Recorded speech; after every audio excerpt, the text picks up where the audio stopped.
And we are back. Back in the saddle, back in action. Just back streaming. Took Friday off to work on a new hype video that I've got. Requires a bit of offline coding that I need to do in order to get some stuff set up. So that video is not done. The code isn't even done. I got lazy on Friday. But it is a good portion of it is done. I have a couple more things I need to figure out before I'm ready to do that, and then I have to do the script and record it and everything, but I'm hoping to have that video out by end of the week. But today, we're working on a different video. My Yu-Gi-Oh! Ban list prediction tier list thing went pretty well. I got decent number of views on YouTube. So I'm back, and I'm going to be doing another tier list style video, although this one more ambitious. Gonna take probably longer. I say probably. It's definitely gonna take longer. But I'm hoping I can keep it like maybe about the same time because I spent a lot of time discussing the ban list, whereas today we're going through every archetype. And so I don't have tons and tons of things to say on every archetype, but I do think that like I should be. There's a lot of archetypes in Yu-Gi-Oh! Should take a while. Should take me quite a long time to get it done. But yeah, before we do any of that, we're going to do our daily games just to warm me up, get me back into things. We start off with the Wordle, of course. So we'll throw off a nice crate to start things off. Nothing in crate. If there's no crate, I always go to guild. I don't think I've shown off my guild tech yet. There's an I in the middle, and we're already at low. Like we've got not very many letters to pick from here, so I'm looking at maybe shiny. Shiny is a good one. There is an S. It is at the start, but none of those other letters. Interesting.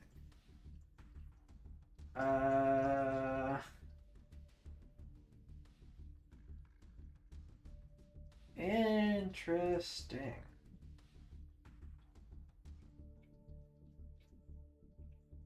What about like swims? No. Okay, and not a double S either, which I think is important in this kind of letter state. We don't have many letters. I wanted to see if there was a double letter S. Isn't skip a word? It is a word. It is, in fact, the word. So we do get there. Kind of a guess, sort of. I don't think I know what skip means. I think it's like isn't a skip like a little like it's kind of like a door jam or like some sort of like odd piece of I don't know what it is. I'm going to just move on. I don't really care. We'll move on to the strands. We'll do the strands next. Everyone cut foot loose. Oh goodness. Okay. What about lawn? I see Nook. Cut foot loose. So maybe like these are like dances, maybe. I see slaw. I don't think slaw would be on there. I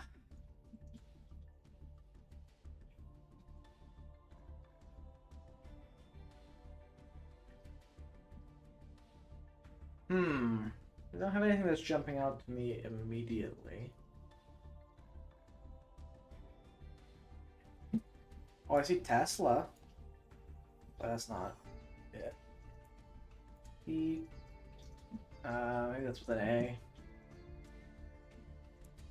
Law.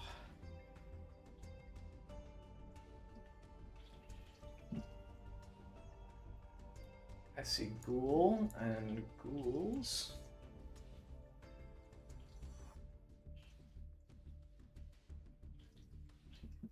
I see moon.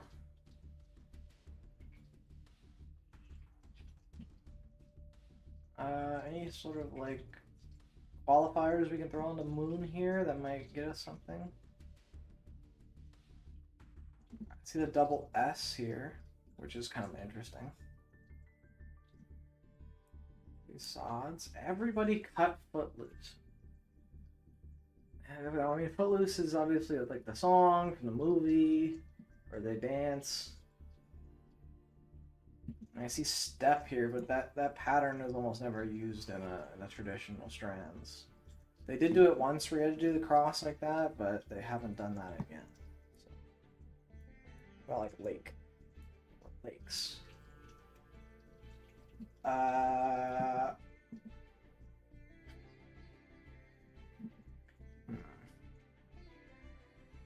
see Moreland.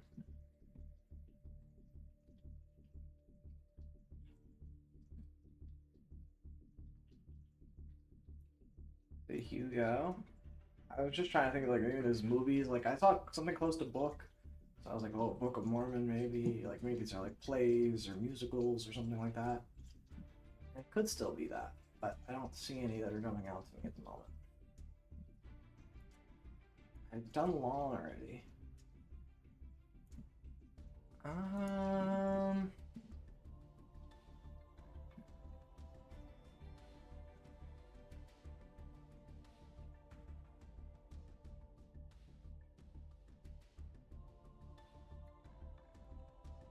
Oh.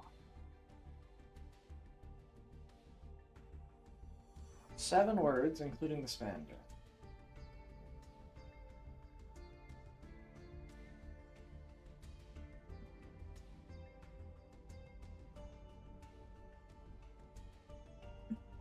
Hmm.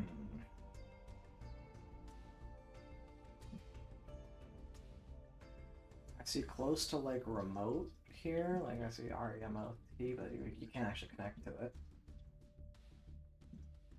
I see revoke. You can't get the you can't get the E. Never mind, I don't see revoke. I see green.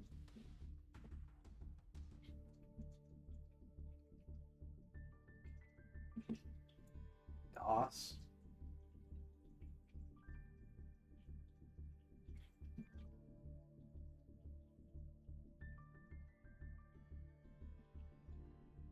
I see ghost.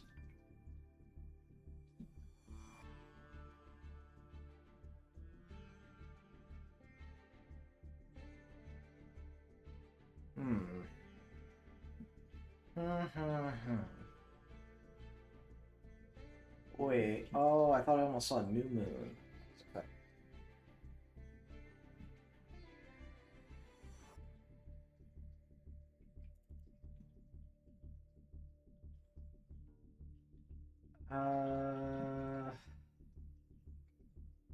See sleek.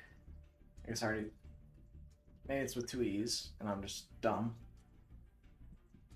I see coat and coats. I see tuple.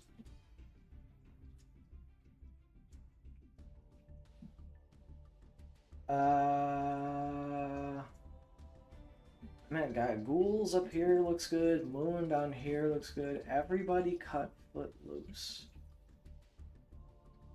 Man, that's like, are there like dances here that I'm just missing? Oh wait, floss is a dance. Oh, okay, and then dance moves is the spangram. So you would twerk. You could moonwalk. Oh, okay, it's all falling together now. I don't know if stripe is a dance.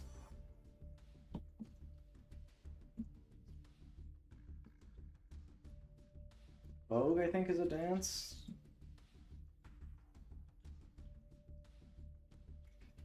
There's the hustle. This is all one word. Oh, pirouette.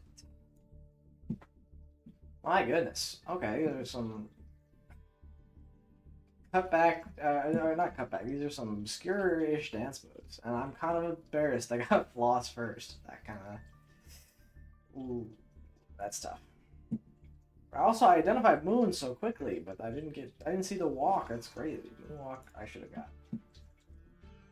But you know, we get there. It ends up working out. Took a bit longer than you would have liked, but it makes sense. It's fine. King, queen, throne.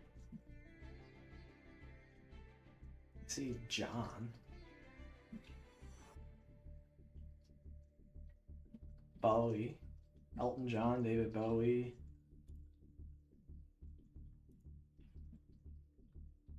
Freddie Mercury. Isn't King the last name of someone important?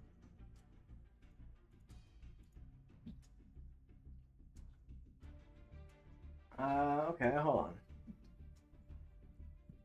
A can, a tin.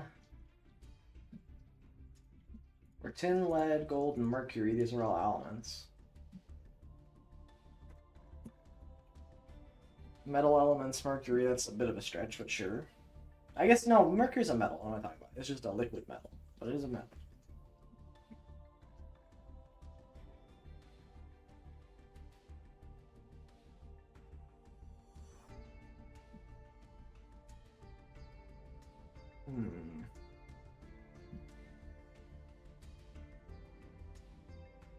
King, queen, twin, and full are all bed sizes.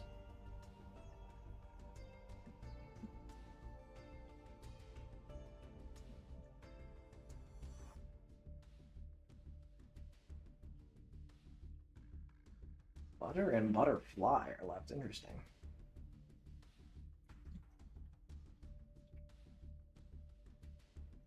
Ah, the throne, the can, the John, and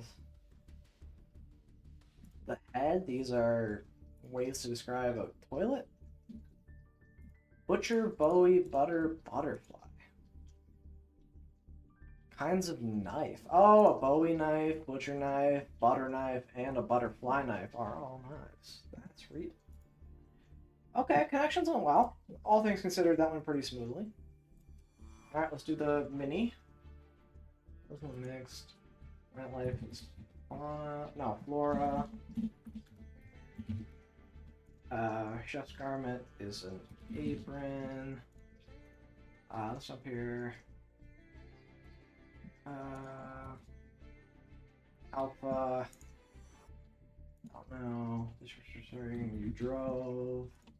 All are mentally you're sane. Rose in the mix is the add.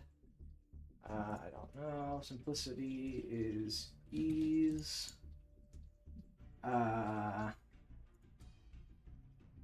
Importable term. I don't know. Doors. Not quite. Okay. Yeah, I mean, chive wouldn't make sense for. Oh, fake. They're calling themselves the K-Hive? I mean, I guess I'm a supporter of Kamala. I'm on her side, of course, but I'm not part of the K-Hive. I'm not that intense. My goodness, that's why a hive? Why are they a hive? Is it something clever, like with bees? Or bee? I don't get it. I don't bet she made a reference to bees. I know she's famous for her coconut-related references. I've seen her remixed speech into a coconut mall theme, which is extremely hype and very funny if you haven't seen it. But I have not heard of anything she's done related to bees. Maybe this is relevant. I don't know why they're called the K-Hive. But yeah, that's all the daily games we have in store. So I think since this is going to take a while, I just kind of want to jump right in to doing this tier list. I expect this to take a while. I mean, we can take a look at the list we're working with. It is expansive. And it's got, I said, all archetypes. And according to, I didn't vet this. I didn't look over it. I didn't really check it. I just found this on Tier List Maker.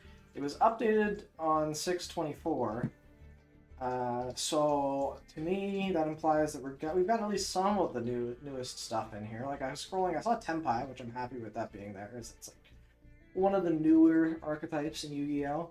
I can't imagine we'll have anything like extremely like super new stuff that was like just announced, like Malice or probably anything from the most recent set even. Like I wouldn't expect Fiendsmith. Maybe Fiendsmith's in here. I didn't actually check. They would be under Frog, I guess. Maybe before Frog. Fire King, maybe before Fire King. But they would be in front of Fabled. So, no, I guess they're not on there. That's fine. I'm not super concerned about it. This is just a tier list of Yu-Gi-Oh! Archetypes. In fact, let me do it while I'm up here. And kind of do like a nice intro for YouTube. So, hey everyone, we're doing a tier list of every archetype in Yu-Gi-Oh! I say every archetype, it's not going to be all the archetypes. It's not going to be anything that was like just announced or newly released. And I'll be perfectly transparent and say that I stole this from someone else who made this online. So it was updated as of late June, according to at least this template. And so it's going to be missing stuff. Let me know in the comments if there's an archetype, especially a newer one that I missed, that you'd like my thoughts on. But going through the tiers that I've created here, that we have set up, we've got fun and cool to play. I think that that's like fun design, cool design, fun to play, neat to play. That's kind of like the standard I have for what a great deck is. That's like the top tier deck is both really neat visually and really interesting to combo or play with in terms of their play style. I value design of like the archetype a bit more over the play style when I'm ranking archetypes, at least in this tier list. So I've got like, they've just got a cool design, but maybe aren't the most fun to play, but not that like bad still. Like this is the second highest tier, so they still got to be somewhat like interesting. And then if they have a fun play style, but maybe they aren't as cool to me visually, that also is nice. Like if I enjoy playing a deck, I'll probably still pick it up, even if I don't think the monsters look all that cool or interesting. Like that's not the only thing I look for, even though it is probably the biggest thing to me. We've got a tier for stuff that like doesn't really fit into any of the top three, but I want to be like have a catch-all. I'm biased. I just like this thing. I think it's neat, regardless of whether or not I think it looks cool or plays cool. You know, maybe I just like it because it was featured in the anime prominently or something like that. I'll explain my reasoning when I put stuff in there as I go. I don't anticipate much going in this tier, but I wanted to add it nonetheless. Then we get into sort of like the mediocre to negative stuff. So like meh, mediocre. Really don't have many strong feelings about the archetype one way or another. I think it's fine, but not that bad. Actively dislike. This is the tier for like decks that I don't like. I don't think they're interesting. I don't like their play style. I don't think they look cool. I think maybe they're even unhealthy for the game. And then never talk to me again is where stuff where if I put this in here and this is your favorite deck, I'm sorry. We're probably not going to be friends. I'm kidding, of course, and I apologize to anyone who's a diehard fan of Archetype that I end up putting in here, but again, these are my opinions. They're obviously not like the set-in-stone fact, and in the comments, feel free to let me know if you disagree with me on any of my takes, because obviously my opinion is not the only opinion that you can have. But jumping into it, and starting off, and then the last tier is don't know enough. There's probably going to be archetypes on this list that I've only tangentially heard of, that maybe I'm not as super familiar with, and so I didn't want to just throw stuff into tiers willy-nilly. Like I didn't want to throw everything into don't talk me again if I didn't know enough, nor did I want to bloat the meh category, because maybe it's just an archetype I haven't had time to look into, but it's actually really neat. But yeah, I think we just jump right into it. I'm gonna maybe see if I can zoom in a little bit while I'm doing the tier list. Yeah, that's a bit better. And then I can kind of read the names on some of the cards here. Because I do recognize a lot of these off rip, but not all of them. So, jumping into it, first we've got Abyss Actor. And this is one of my favorites off the top. I would say this probably falls into the cool design thing. I don't want to start putting it in S tier, even though I do really like the archetype. I think it's one of my favorite pendulum archetypes of all time. I think the fact that they're like, like cool, like stage actors who are also like fiends, and they're putting on a play for you while they're doing their combos, super neat, and they have a bunch of like scripts that they go through. The theming is absolutely incredible. They're unfortunately not good. They're not like competitive or anything, which is a real shame. There was some like potential hype with them, especially this feature card, Mellow Madonna, is one of their best searchers, and that was one of the newer wave support. And this card like is a really good card. I wouldn't be surprised if in the future they release Homobix actor support that like pushes it over the edge, but for the time being, it's not like very good, but it still holds a special place in my heart as being one of my favorite pendulum strategies. Adamancipator is questionable for me. Oh yeah, and I don't want to like. Actually, let me do this without the things on here because I'll probably want to like edit this ahead of the YouTube stuff. And just as a heads up, going into this tier list, I am probably going to go pretty quickly through each of these archetypes. I don't want to spend minutes upon minutes talking about each individual one. There might be some that I talk for it at a bit more of an extended length. There might be others I just kind of throw in there and throw my tier and give a brief explanation. There's a lot of archetypes on here, so just wanted to get this done quick. Cool. All right, we'll put this back. We'll put this. We're about to rate this. Okay, so yeah, Adamancipator. Adamancipator is kind of a. It's hard for me to rank. I don't really like the playstyle all that much. They do have a. I don't really love their design either. I'm gonna say I'm biased and like them anyways. Simply because I think it's like kind of neat that they're like going on an excavation dig, but not all that like visually impressive or interesting. Their playstyle to me is kind of boring, where you're just like gambling for rocks up the top of your deck. Especially when they were like really strong, it was just kind of frustrating to me. Is like they could just hit like some of the broken rock monsters, and then like floodgate your hand traps out of the game, make it hard to interact with them, which I didn't like. But they are still pretty cool. They support one of my favorite archetypes of all time, Triomid. And we'll get to them much later down the tier list. But yeah, Adamancipator, I like them. I think they're neat. Advanced Crystal Beast, dislike. I thought these were kind of cool and edgy as a kid in the show, watching GX when Jesse pulls them out. But the Banish playstyle is kind of weird. They don't mesh well with the regular Crystal Beasts.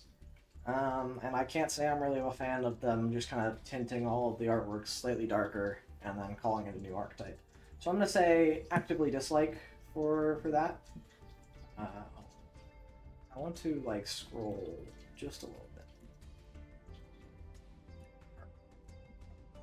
bit. Next up, we have Agents. I've never really played Agents. I know enough about Agents to rank them. Like, I was about to put them in don't know enough, but I've actually seen enough, at least old Agent gameplay. I'm going meh. I really don't have any strong feelings one way or another. They're not good. They're, like, I like their, like, naming, like, the fact that they're, like, planetary, and they're, like, and that they follow the planets, but they don't do much. They're not that interesting. The Link 2 is good in some decks, but I don't think that's worth bumping it up anywhere. I think meh is perfect for Agents for me. At Ignister, I think it's funny that this was put with the A, because it's the at symbol. Also meh. They're kind of just cyber spam, but I feel like even Cyber's good stuff does that better than like the At Ignister archetype does. Their end goal puts up like a big unaffected towers guy, but there are other cooler decks in my opinion that do that. Yeah, I'm not particularly interested by it. The design is like not that interesting either. I guess I didn't watch all that. I did watch Brains all the way through, but I didn't like love Brains all that much. I thought the duels were great, but the story, and I wasn't really invested in the characters all that much, to be honest. Especially not the AIs. And so having an archetype surrounding the AIs, it's okay. Aliens? Also meh. Maybe meh is going to be a big section of the tier. Because, I mean, there's so many archetypes in Yu-Gi-Oh! It's kind of hard for me to have strong feelings on all of them. Aliens are fine. I think Cosmic Fortress Golgar is a really cool card. I like him. I know Ammonite is, like, the guy on summons a guy back from Graveyard. I know that they kind of revolve around A counters, and they were good at for a while in Duel Links. That playstyle is it doesn't interest me all that much. But I don't actively dislike aliens. Like, I don't hate aliens or anything like that. Lore Queen, don't know enough. I know they're kind of new. I know they got announced with some new cards and support. I just haven't like looked into them enough to know anything about them. Maybe they're cool, but as far as I can tell, they're not that interesting. I need to scroll out and zoom out a bit here to make it so that we can see the whole tier list again, because it's going to expand a little bit, and we might have to scroll. Maybe that's a fool's errand. Maybe I should just stay zoomed in. Yeah, we'll stay zoomed in, so that way it's consistent throughout the video, and we'll just scroll. So the whole tier list, we'll do a full scroll through the entire tier list at the end to show off everything, and everyone's going to get their own individual archetype talked about here, so I think it's fine. I'll have Justice. I like Cataster. Playstyle all much. It's not that interesting. It's kind of like... maybe I just don't even know enough about their playstyle, I guess, like Cataster. I can't think of any other allied Justice monsters and what they do. So I'm gonna put don't know enough. I like Cataster. Maybe I would like allied Justice, but I've never actually seen it played. Altergeist, if you asked me a few years ago, it'd be actively dislike. Now I'm kind of think they're... no, I still actively dislike them. I was thinking back, and maybe it's just those old 2017, 2018 feelings that I'm harboring towards Altergeist that are coming through again. But I think that the trap sit on floodgates, flip trap card deck style is not very fun. It's not very interesting. Multi-faker at the time, being able to play on your turn 0 was like A, revolutionary, but B, extremely cringe, and kind of like let us down a rabbit hole of a bunch of archetypes that can like activate themselves on your turn 0, which I don't like. I mean, you could argue now Labyrinth just does everything that Altergeist did, but better, and I don't like Labyrinth, and I think maybe that's also contributing. Like, if Labyrinth didn't exist, Altergeist would still probably be the best trap deck, and they still might see some play because there are a lot of powerful traps, but I don't like trap.deck, so I dislike Altergeist, all things considered. Amazement. Really cool. Actually, I think this has to go here. This has to go here again because it's not quite an STR archetype for me, or the top tier. It's good. I like the design. I think the fact that they're at an amusement park is really, really cool. I think the fact that their spells and traps like have different effects based on whether you use them with your own stuff or you use them on your opponent's stuff, I think that's incredibly cool design. I think they're not that unplayably bad. Like, if there's a chance with like new support, like the deck could be good. I think it has the tools to be good. And I mean, you might say that like I just said a minute ago I don't like traps, but this deck I think does a really cool job of making like cool interactive one-for-one trap design and concepts, and maybe I'm just biased because I really like the amusement park theming as well, so that's why I put it in cool design. I think the archetype's really cool. Amazonas, I'm gonna put actively dislike solely because of Duel Links. I think that deck in Duel Links, when I did play Duel Links, which was probably a couple years removed now, I can't remember the last time I played, to be honest, maybe 2021, was when I was doing some slight competitive stuff. But Amazonas Onslaught and that whole deck was really dumb at the time. I'm sure in the TCG it obviously does nothing. It's not very good. But I think that spot that it had in Duel Links is being like the best deck, and I didn't like it all that much. I'm gonna put it in dislike. Next up, Amorphage. I'm gonna put this actively dislike or never talk to me again. Ooh, it could be either. I'll be honest. Amorphage is gonna be never talk to me again, just because if you're playing Amorphage, all of their cards just lock you out of the duel. They all say, like, you can't summon from the extra deck, you can't activate spells, you can't activate traps. I think that even though the cards are bad and the deck is not good, that kind of design is not very interesting or conducive to fun gameplay. I think that we've seen Goliath splashed a number of times in decks that want to just shut people out of the game. And it doesn't feel fun. So never talk to me again. I don't want to see any Amorphage players around. I'm not interested. Ancient Gear players, on the other hand. Ooh. I'm gonna say I'm biased in like, because honestly the playstyle is just hopefully you open the Ancient Gear Fusion, summon your big guy, and kill them. They don't really have many other game plans. Although I guess I haven't seen the newest sport. Maybe they do have other game plans now. But my understanding of the deck is it's just fusion summon the big guy, kill him quickly, or and that's it. But I do like them. I think it's cool that they were used in GX. I guess it's probably gonna shine through that I like GX a lot. I don't say it's even my favorite series necessarily, but I think a lot of the archetypes that were designed in it were really cool. Um, Maybe I even like the design, and I'm struggling to put it all the way up in cool design though, because that's such a high tier. Because I don't think that feels right for me for Ancient Gear. I think it feels right where it is, and like I kind of like them tier. And yeah, I used to think the cool Gear Town interactions, pre-field spell changes were really funny. I liked being able to like slap a field spell on top of a field spell and trigger Gear Town. I thought that was silly. I wish that could come back. It's not that broken. I swear, Konami. Ancient Warriors? Eh. I think Jungle Dragon Lords is a cool card to be used in like Tri Brigade stuff. But the archetype itself is kind of meh. I don't think that like the ancient Chinese warrior theming is all that cool. I think it's fine. Maybe if I knew more about ancient Chinese history, because I really don't know all that much outside of like the Three Kingdoms period. Uh, but like these might even be from that, but I don't even know much about that to be honest. So even if it is, like I don't know. But they're cool. In that like, I mean they're not that cool. They're okay. That's what I meant by that kind of cool. I don't know. I use the word cool a lot, I'm realizing, and I have different connotations based on context. So I need to be a bit more selective with my diction here. And I would say that Ancient Warriors for me is a meh tier deck. I don't know what else to say.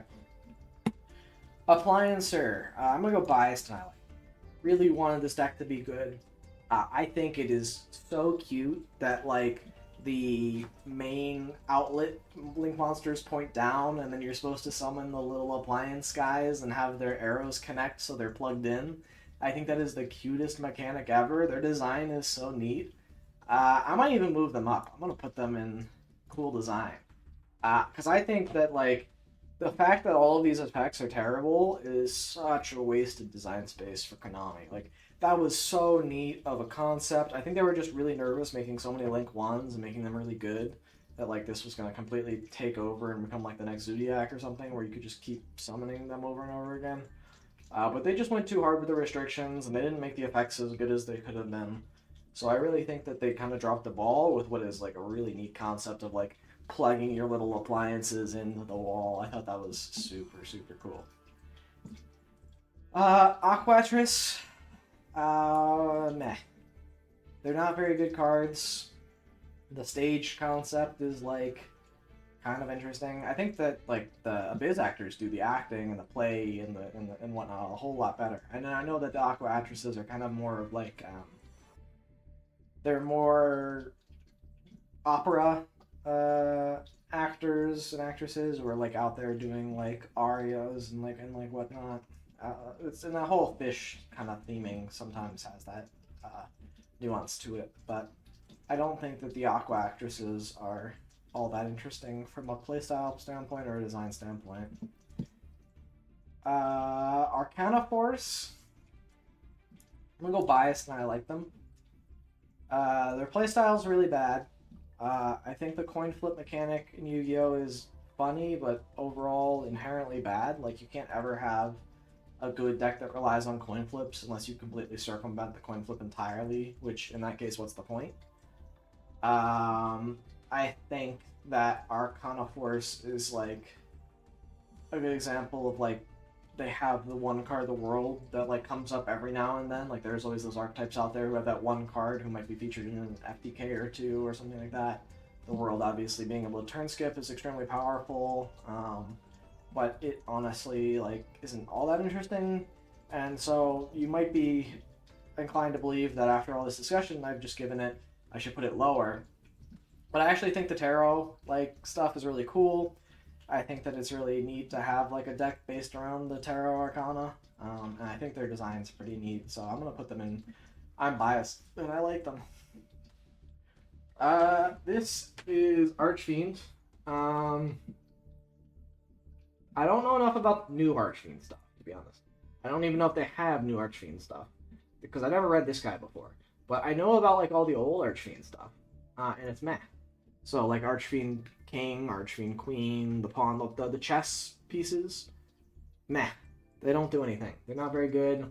Their design's kind of interesting in that they're chess pieces, but I think that like Konami really dropped the ball with making that archetype any good. Granted, it's extremely old, so they didn't even have the concept of a good archetype.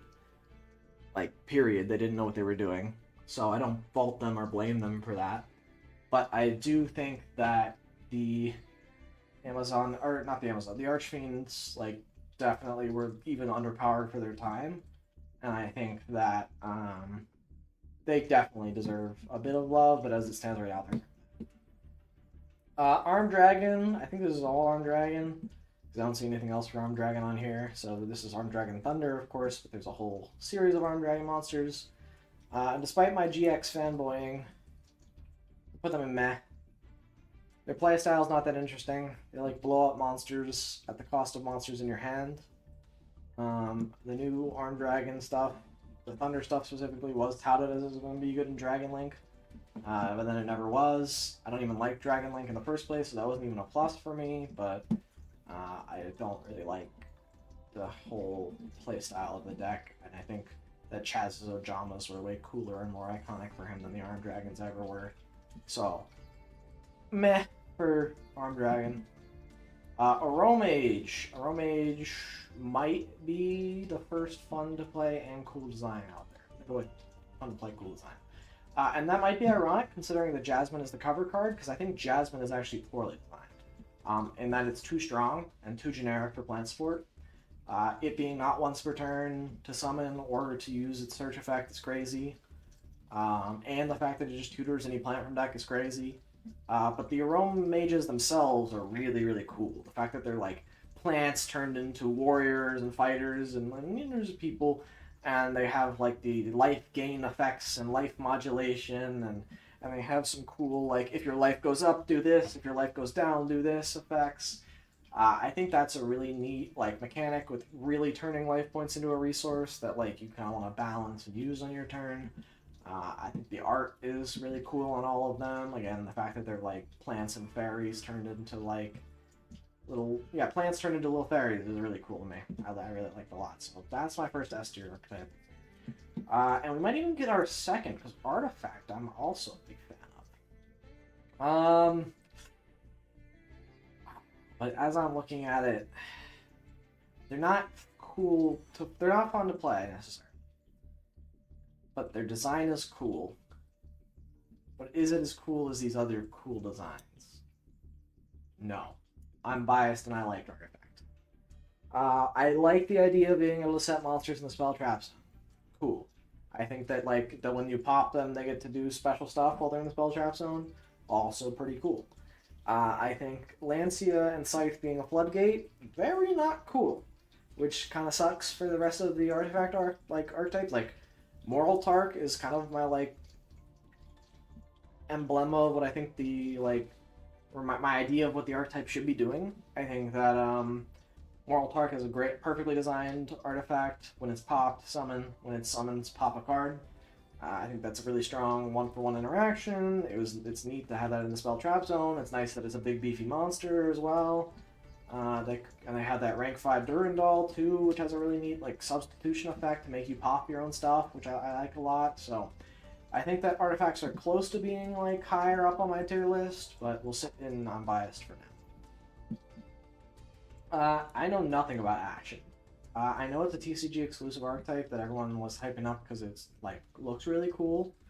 I don't think I've read a single action card. I think I blacked out for that entire period of action reveals and whatnot. I don't know what they do. I just know that they're not good and people are disappointed by it. So putting it in don't know. Assault mode activate. I'm gonna actively dislike this. Mainly just because, and it's not that I actively dislike the playstyle or what people are doing with it. I just actively dislike how hard Konami made it to summon any of the assault mode activate pieces. It's a trap. This should have realistically been a spell. It's really slow. The Assault Mode boss monsters aren't even that good. They weren't even good for their time. They're certainly not good now. The new support is very meh, and they kind of just turned it into like a link fodder toolbox kit thing, which I'm not a fan of. So I think all in all, I'm gonna have to say I don't like it just because Konami really did it dirty, in my opinion. It could have been so much cooler, but it just wasn't. It's just pretty lame.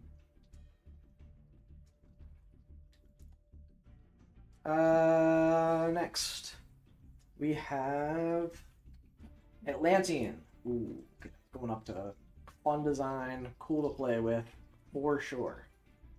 I think that Atlantean is one of the neater cards or archetypes that like Yu-Gi-Oh has produced. I think the fact that like when you use them for cost, they get some bonus effects is really neat.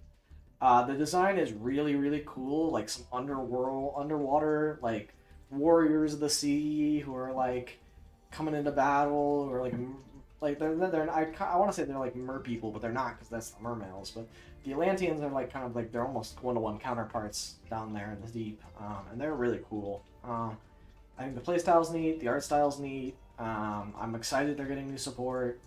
The only thing I don't like is just how well they pair with some of the other degenerate water stuff, which hopefully we'll get to talk about a bit later down the list. But yeah, Atlantean's very cool. Big fan. Battery Men, meh. I a while back kind of liked Battery Men. Now I just think that like they're like I don't know. Maybe it's just like the fun like of the newer stuff has worn off. Um, like the Battery Man. I guess I'm about to call it new wave of sport. It's not new at all. It's very very old at this point. But when they initially Battery Men were just like a couple of monsters, and then they got like Microcell and some of the other main deck Battery Men that like actually made it like half decent control strategy. But I think that's kind of worn off on me now. I don't have any strong feelings for or against Battery Men. I think they're fine. Battle Guard being an archetype to me is dumb. They were never intended to be an archetype. They were just intended to be two swamp bros having a good time. And then Konami kind of like forced them into it because they got used them on so many like early pieces of card art. I was kind of just happy with them being two isolated bros just chilling. I didn't think they needed a whole line of like support or an archetype. I think so. I think while I think they are cool as individual cards, I don't like the direction of like taking literally every piece of every single card that was ever used in the duel in the original Duel Monsters and turning it into its own archetype is fun design philosophy anymore. It was neat when they were first doing it. It's not neat now. So sorry, Swamp Cattle Guard. You're just gonna chill over there. Battle Wasp. Cool. Cool design. I think the fact that they're bees or like insects that like are also like attacking with weapons and bows and swords is really cool. I like seeing like the synchro combos. They're a relatively fair synchro deck. I think seeing how they're kind of just like some nice insect extenders as well for the generic insect pile decks is really cool. And so I think I'm just overall a big fan of Battle Wasps. Maybe I didn't bump them up to the top tier, but I think realistically the most thing I like most about them is the cool design. So they'll stay there for now.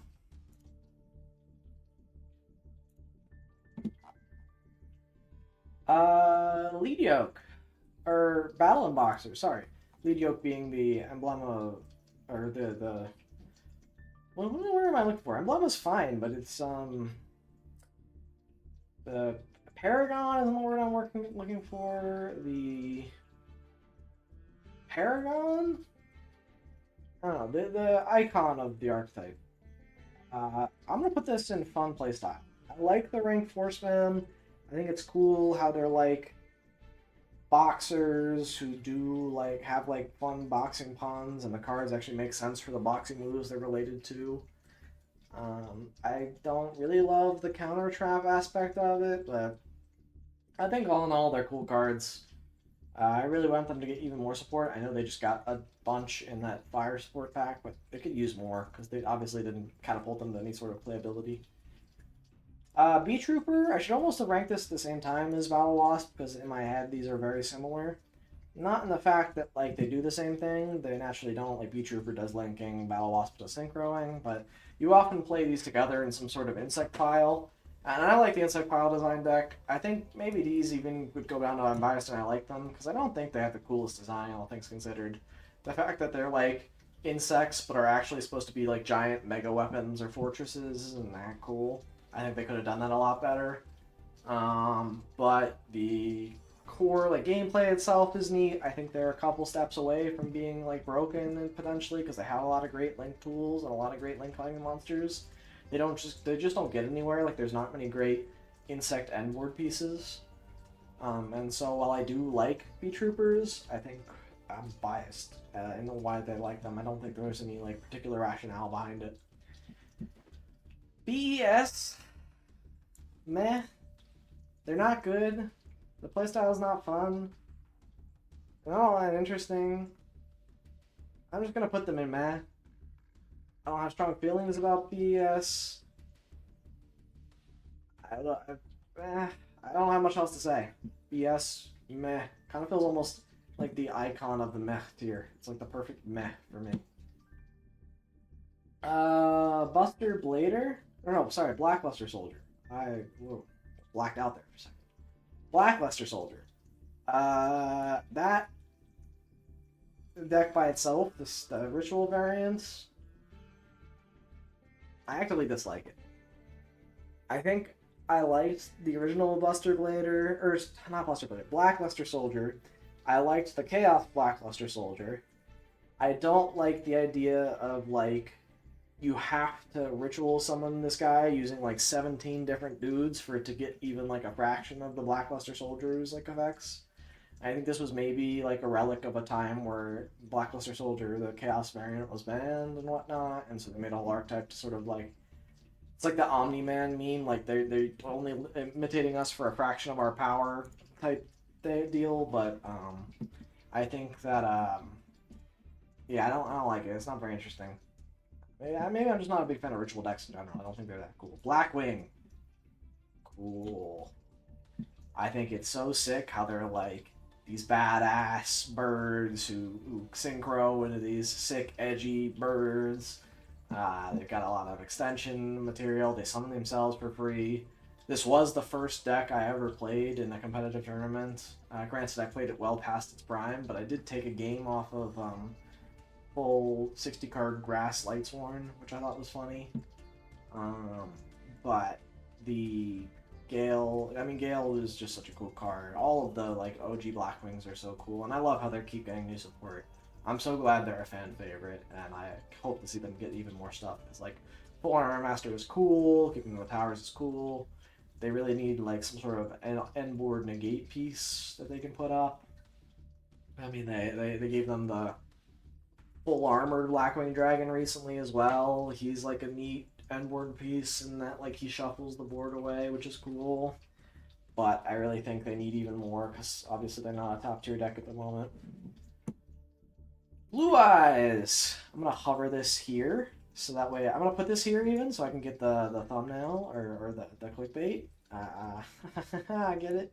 But no, actually, Blue Eyes is fine. I might even be able to clickbait with putting them in meh. Because they are like relatively meh.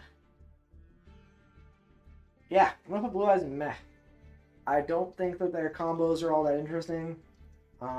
They don't have any really cool or neat stuff they can do.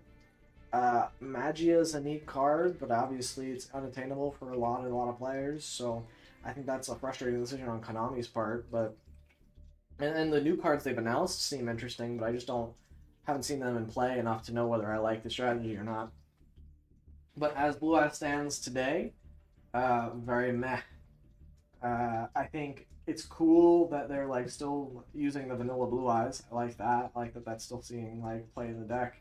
And I think that's definitely part of their design is like, hey, we need to make sure this stays in the deck lists for years to come, but it's very meh in terms of like an archetype and playability. Uh, this is like the bouncer stuff, like strike bouncer. This is like the definition of meh. Does this have enough cards to even be considered an archetype? Maybe I just don't know enough. I guess I'll put it that I don't know enough if that is a full archetype. But I mean, the only one I know is the rank 5 Photon Strike Bouncer. He's fine. He was a cool rank 5 back in the day. Other than that, no strong feelings one way or another. I'm just gonna keep him and don't know enough. Box of Friends. Box of Friends could go in a number of different spots for me. On the one hand, meh. But I'm biased now. I think the fact that like Box of Friends was just I believe they had just created it as a one-off fun card, and then they decided to give it all this like support where like you can summon like vanillas from deck and then make the rank 4 and she does some fun stuff with it. I think it's really cool. Seeing all of the like vanilla teddy bear toy support is funny, even though if it was just a very small wave when it happened. But I'd love to see them like dive back into this and explore this a bit further because I think it's fun. I like when Konami takes like one-off individual singleton cards and just kind of like things you'd never expect to explode into like a full-on lore or archetype or series, and they do so with them. So very, very cool. Hunders. I don't like the Hunters. This might also be from my brief stint in Duel Links where there was that one stupid bot that would play the Hunters against you, and it was dumb because it would just summon a bunch of times, not actually do anything, but just waste your time while you were trying to farm. Yeah, the Hunters are not all that interesting. They're just rank 4 spam, but they do it way worse than like pretty much other rank 4 spam like option out there. So they're gonna go in. I don't like them. Bujin! Not fun playstyle. Certainly not fun playstyle. But cool design. I really, really like the idea of like putting one guy on the board and then just having your whole rest of your archetype support that one dude. It's sort of like a, hey, I'm putting my boss out on the board. You're gonna have to like boss battle him, but I'm gonna have interactions and protections to save him and stop him and boost him and whatnot. I think that that's really, really cool. I thought when this deck was actually seeing play, it was extremely cringe, in that like Kaiser Coliseum Yamato Pass was never an interactive or fun situation to be in. Kaiser Coliseum, I know, is like experimented with on and off the ban list somewhat recently, not in the TCG, but in other formats. I don't even ever think it was banned for until recently in the OCG, but I'm glad it's banned now. That card is dumb. Bujin is cool though. I like the Bujin stuff. It's not very good, unfortunately, but I think that the playstyle design is neat. This is interestingly enough where like the art design is kind of cool because I kind of like how they're like harkening to other like Yu-Gi-Oh cards and players and whatnot, but the actual playstyle is what I more think of as like the cool design behind Bujin. Burning Abyss.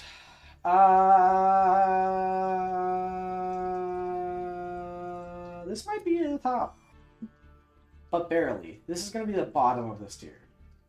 In that, I think it barely meets both criteria, being fun and interesting with the rank 3 Axis pivot stuff. You can summon a bunch of your guys. I like that they have the option to either summon themselves for free or get their effect under most situations. I like the idea that they're like relatively xenophobic, so you kind of have to play them either with specific support for them or just as a pure variant. I think Dante is obviously a very good card, very interesting card. Beatrice, obviously I have hate for, but for a different reason. Now, it was not BA's fault that Beatrice ended up getting so broken. But yeah, I do think they have a lot of cool tools and pieces. And I think their design is obviously very cool, being based on like the circles of hell and the demons from hell. The art style is very neat and interesting. I'm a big fan of that. So I think that the very cool art combined with the pretty cool play style Puts them all the way up here. I like it a lot. Buster Blader. I actually like this deck, funnily enough, despite it being a Floodgate deck. So I guess that makes it almost perfect for I'm biased and I like them. Because their real game plan is just turn all your stuff into completely a negated monster board. It's all dragons that boost your own guy, and then also equip it with the dude that says you can't summon from the extra deck. So it's really not fun or interesting gameplay, all things considered. But it is, in my opinion, I like it. I don't know why I like it. I'm mostly against Floodgate decks, but this one, maybe, I guess it has a special place in my heart, just because I think Buster Blader is a cool card. Butterspy. This is, like, funny that it's on here. I do know enough about this to rank it, because unless it got a bunch of news for it recently, but I don't think it did. I know Blue Bottom Butterspy is, like, a good extender, all things considered. But I'm just gonna put them in meh. There's just not enough cards for it to be all that interesting. There's like 4 or 5 Butterspy main deck monsters, if that. Maybe only 4 or 3. And then they have Photon Pathway Operative in the extra deck, which is a cool card. Don't get me wrong, a rank 4 that like changes battle position is pretty neat. Pretty interesting card design. But like the Butterspy archetype's not how you're gonna access that. So all in all, very mid. Bestial Rebellion. He's the, I guess he makes sense as the icon for Bestials. And I do like them a lot. You saw me instantly scroll to the top, because I think it's very cool that, like, you could, in theory, play them as their own strategy, but they're mostly just, like, hand traps that check, like, in dark decks that focus on the graveyard, but they also summon big bodies, and they're also got some strong effects. I like Bestial quite a bit, so I'm gonna put them in fun play style. But they're so cool design. Okay, they're maybe even below Burning Abyss on this. And no, they're above Burning Abyss. They're cool. I think the fact that they're like dragon warriors, they look really sick. I'm a sucker for a good dragon archetype in terms of design. And then I like the fact that they're also like double as hand traps against graveyard stuff, which I think is, up until when they came out, was sorely under-hittable, all things considered. But yeah, Celtic Guardian. Meh. Kind of forgot this was its own archetype, to be honest, but I guess you have like Obnoxious Celtic Guard and the other Celtic Guardian card. I think they made another one. But it's barely an archetype. It's Yugi's signature monster. It's kind of suffering from that every DM card gets its own support stuff, but this was one of the earlier guys to get a retrain, so I can't be super mad at them for that. But it's not good. If they see it get another like full wave of archetypal support, it's probably going into active dislike unless it has a really neat playstyle. But where it is now, it's just a vanilla dude. I have no concerns. Centurion. Monsters that put themselves in the spell trap zone and then summon themselves, or like, it's neat. Like, it's a design space they hadn't explored until this, with any like sort of like sure, Crystal Beast had been around for a while, and I'm sure I'm forgetting another archetype that did something similar, but these guys being like continuous traps is kind of cool. I mean, considered their gameplay is to make calamities and pass, and so or pass and then make calamities in your turn more accurately. So I'm gonna say this card or this archetype is cringe. Until they ban calamities and until this deck finds something more interesting to do, I am going to call it cringe. Chaos, not cringe.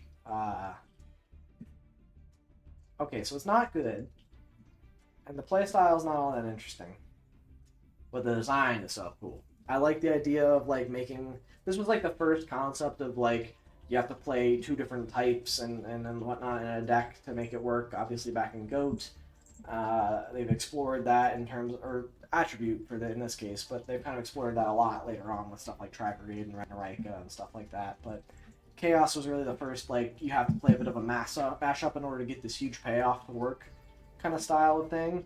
And I think they did a really great job with it out the bat. I like the powerful vanishing effects.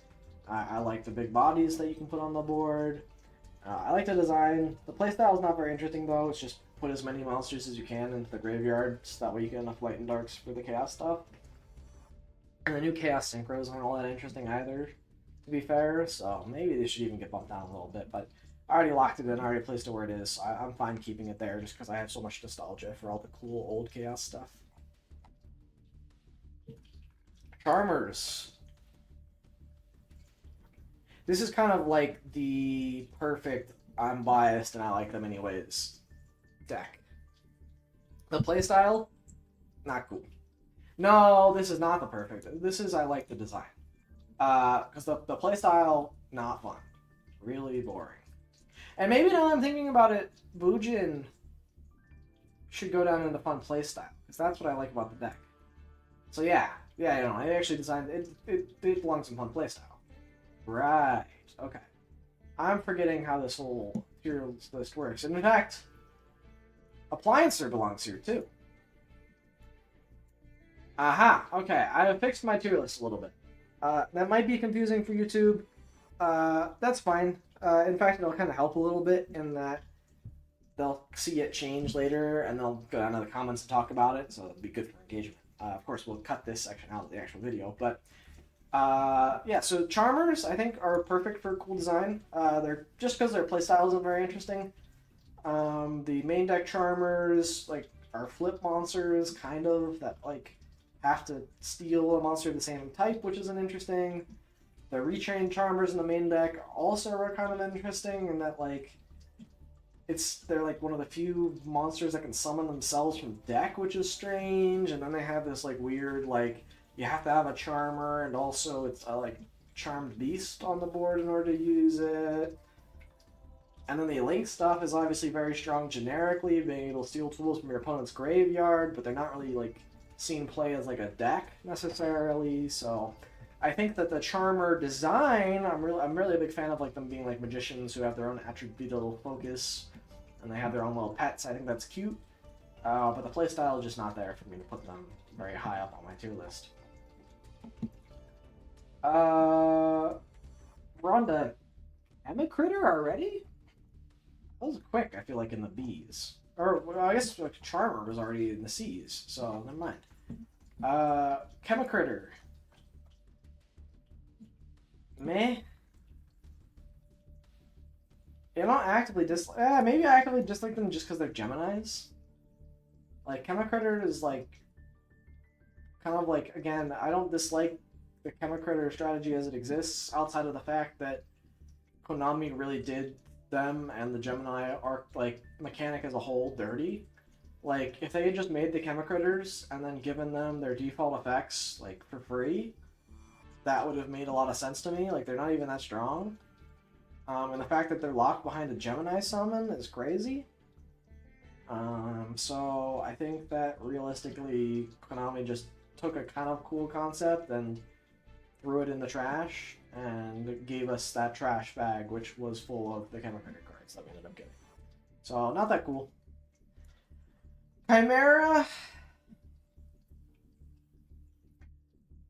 Chimera is cool in terms of playstyle. I like the like fun fusion stuff. I like the like you can tag out and fuse multiple times kind of mechanic. I think that like it's cool that we're seeing some of like Yugi stuff come back into the works, but I'm not in love with any of like the art or like the monsters that they've made for the Chimera stuff, especially the newer stuff. But it's fine. Like, I don't hate it. I think the playstyle is still pretty cool. I'm excited to see for ways that Chimera can kind of explore coming into its own, especially when we get, hopefully, the nuclear ban list that we hope we end up getting. And once they have a chance to really shine, I think that that's going to be... It's going to be a big deal for the archetype going forward. But for now, it kind of just sits in the shadow of the other meta stuff, and I think it could be good. So... I like where I put it. Chronomaly. This is cool design. The playstyle, the only ever deck that I've seen that Chronomaly has produced has been like a burn OTK kind of deck with Machu Mech, which I don't like. I think that's cringe. But the Chronomaly cards themselves being like ancient, like civilization relics that like have these mystical powers and abilities is really cool from a design standpoint in terms of like art and lore. So I think they belong in cool design. I'm partial to Chronomaly. Cypher. Oh, I have such mixed feelings about Cypher because when Cypher came out, it was really cool design-wise, and in the anime, it's really, really cool getting to see Kite use them in Art 5. But they're meh. There's no other way to put it. They're not good. The playstyle that we actually got in the TCG is not fun. And I think the art, like, the posings that they chose in the card don't really do the justice that the cool, like, boss monsters I saw in the anime had. The Cypher rank 8s are, like, okay, but they're really just, like, slap so many restrictions on them that they're actually hard to use properly. And they were created in the TCG at a time when, like, giving them more powerful effects certainly would not have broken things. They came out in Dimensional Guardians, which was, like, right around Zodiac stuff, so, like, it's not like Konami was, like, scared of power at that time. So I think that they got unjustly snubbed, but I do like them. And from the show, I don't like the deck that was created. In fact, maybe I'll move them to actively dislike. For that reason, I don't like the deck that we ended up getting. I didn't know Clear was an archetype outside of, like, seeing it from the show. Again, it's in that, like, weird fifth season of GX that, like, didn't get a dub, and so a lot of American viewers might not even know that, like, this was from the anime. I'm gonna put it in don't know enough about the actual cards, because I don't think I've gotten a chance to read any of the actual, like, TCG Clear World stuff, if there is that much of it. But I don't think that, like... I thought it was kind of cool in the anime. I just don't know enough about the actual TCG cards. Cloudian, I scrolled up quite a bit because I do think I'm partial to Cloudian in that I'm biased and like them anyways. No, they go in cool design. I think them being little no, they're going back to unbiased. Because the ones up there, I really only like Typhon. I think Typhon's a cool looking card. And I think Smoke Bell's very cute. But the rest of the Cloudians don't look very good, I'll be honest. They look kind of weird. So I'm not going to put the whole archetype into cool design just because I'm biased because I'm staring at the cute little smoke ball. But I don't think their playstyle is very fun. They, like, distribute smoke counters, which isn't even very, like, good of a mechanic already. And then those smoke counters don't really do anything interesting. There's, like, that one that can, like, remove 2 to, like, hand rip, as I recall, or something like that. Or there's one that can, like, remove 2 to do something degenerate. Maybe it wasn't hand rip, because I feel like that would have been more relevant. But the rest of the archetype is just not very good. And that's a shame, because I do think that there is some cool design space to make some, like, cloud-looking giant boss monsters. Like, Typhon's so cool, and they could have just made an even, like, cooler retrained version of him that, like, does some neat stuff. There are some, like, individually powerful Cloudian cards that I could see seeing play, so... A shame for sure with what we've ended up getting with Cloudian, but I'll be biased and like them anyways. Code Talker, I guess? This is supposed to be Code Talker. And I guess that's just showing all the Code Talkers in one art. So maybe the person who was making this was just picking either the most iconic card from it, or if the archetype had something that showed them all off, they picked that instead. Code Talkers go in meh for me. They're, like, probably one of my least... They're not my least favorite by any stretch, actually. I'm gonna scratch what I just said. They're an okay Cyber Spam deck. I think that, like, the Code Talkers, from the fact that they were used by the protagonist in Brains, is kind of cool. I like the idea that they can, like, put up a full U-Link back when that was kind of unique or interesting, or actually mattered in a duel, is pretty cool. But as it stands now, they're not very good. None of the, like, Code Talker Link monsters, except for Access Code, have really stood the test of time in terms of, like, being a good card. So I think it's just, like, they're kind of like a product of being one of the first Link decks, and that they've kind of just fallen by the wayside. But they're meh. Virus Swordsman, I guess, yeah. Codebreaker, Virus, Codebreaker, just in general. I don't know what you would actually call this. Meh. Just because, like, I don't think there is anything inherently wrong with them. There's just only 3 cards. They're like extra link material, and that's about it. They don't do anything interesting. Their design is obviously, I think it's just limited in the fact that they only have 3 cards. They really haven't had a chance to explore anything, so I don't even think it's necessarily fair that they're on this list, but whatever. Pleiades. Or more generically, Constellar. Is cool playstyle. I actually like the rank 4 spam that they do, or the rank 4 toolboxing that they're able to do.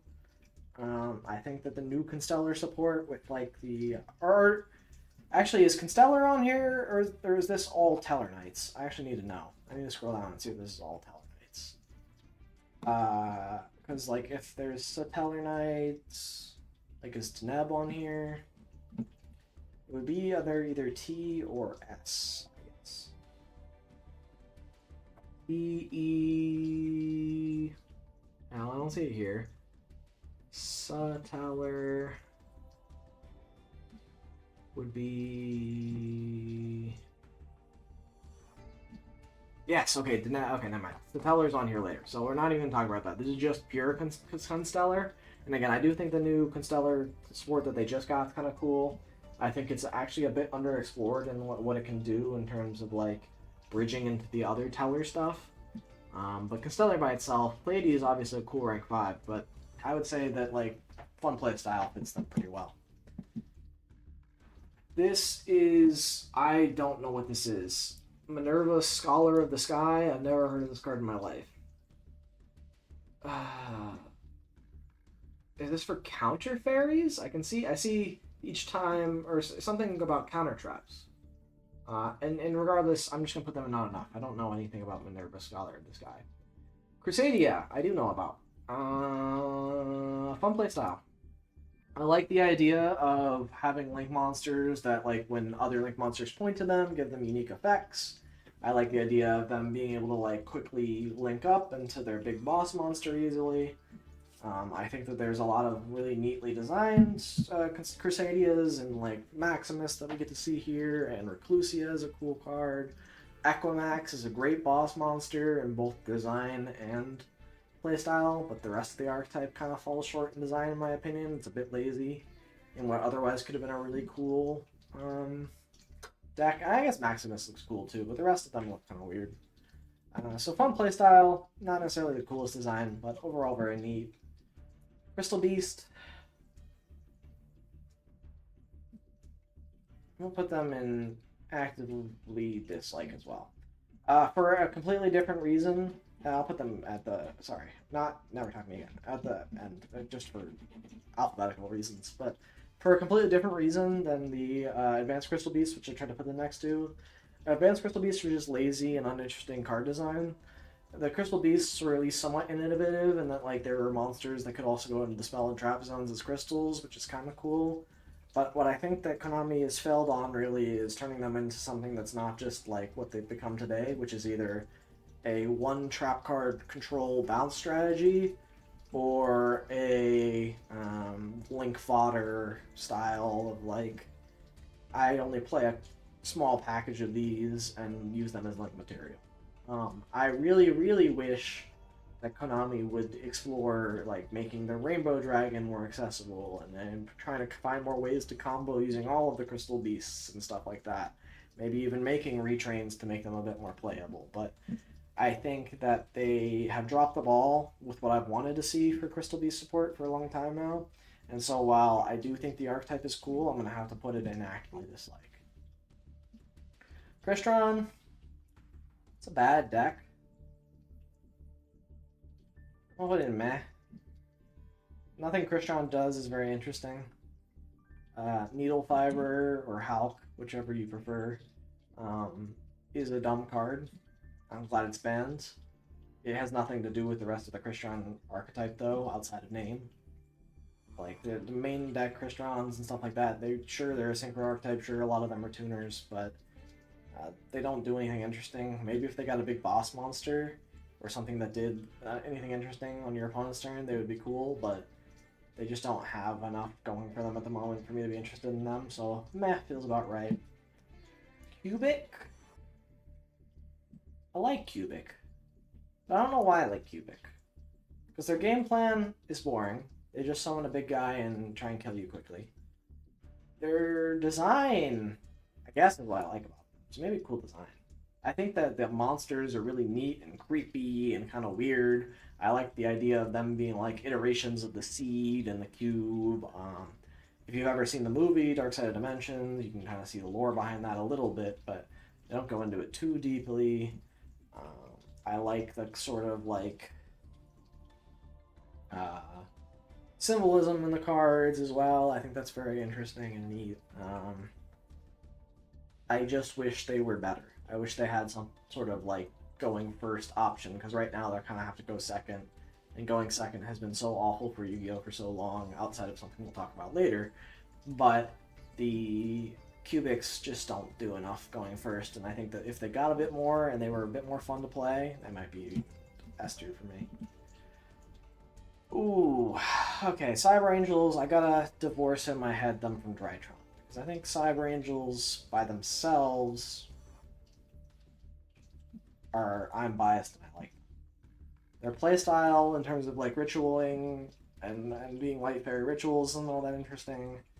I like the fact that like Ben 10 can like search the archetype out, search a lot more out, which I don't like, but I like the fact that like when you play, they have a lot of like recursion on their ritual spells. They can like ritual summon multiple times.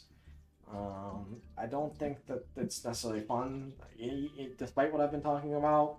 And I don't think the design of them is all that cool. I mean, I like the ninja lady thing that they got going on, but they could have done it better. So, biased, I like them is where I'm gonna put them. Cyber Dragon, I think it's hard to dislike Cyber Dragon. And they're cool, man. They're cool, they're fun to play.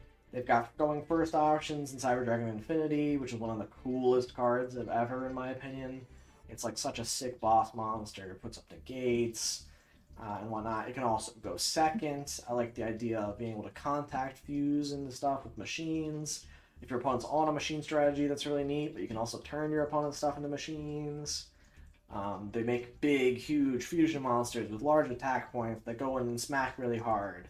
They blow up your opponent's board. They destruct your stuff. They're just really, really cool, too. The art is neat. The fact that they're, like, machine snakes that are cyber but, like, dragon-esque. I have such a way with words, I know. But they're just neat. I like them a lot. They deserve to be in the top tier. Cyber Darks also hold a really nice place in my heart. I really like the Cyber Darks. I'm glad they got the new support. I think it's really cool. I was a fan of them even before they had the new support. I had all the old stuff back from when they were like not even remotely playable. But I think the fact that they like can equip stuff from the graveyard was neat, and suck up their attack points was cool. But they're not, the playstyle's not all that interesting, so I'll just put them in cool design. I like how you can kind of mesh them now with the regular Cyber Dragons with just like the small engine too. I think that's pretty cool. But all in all, not that crazy or anything like that. Now, let me grab a quick sip of water.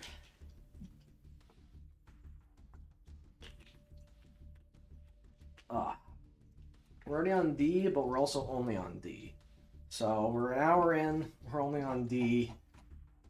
Ooh, we got a ways to go. Let me even get a deeper sip of water just so I can make sure I don't completely lose my voice here. I was thinking I would maybe do something after this on stream as well, but given the pace we're going at, I think this will be all I do for stream today, which I don't think is that bad or that big of a deal, but I think it is what it is. DDD, or just DD, or sometimes even DDDD, is really cool design-wise. I like the like Armageddon destruction. I guess I have like clearly a proclivity to like the edgy, dark, cool designs, quote unquote. And DDD is no exception to that rule for me. I like that they kind of have that like celestial sort of like astronomer vibe going on with them. I like the like idea that their traps are and spells are powerful, but at a life point cost every turn. I think that was really neat.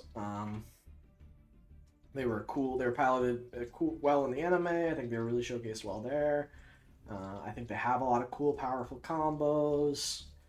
Their playstyle isn't all that interesting. It's pretty like linear nowadays, which is the unfortunate part of it. I really wish they had a lot more depth in their combo lines. Maybe that's just because I haven't explored the deck enough with the new support, the Link and the Xyz. Again, I'm saying new support. My mental timeline of Yu-Gi-Oh is very skewed, as you'll come to find out with all these discussions.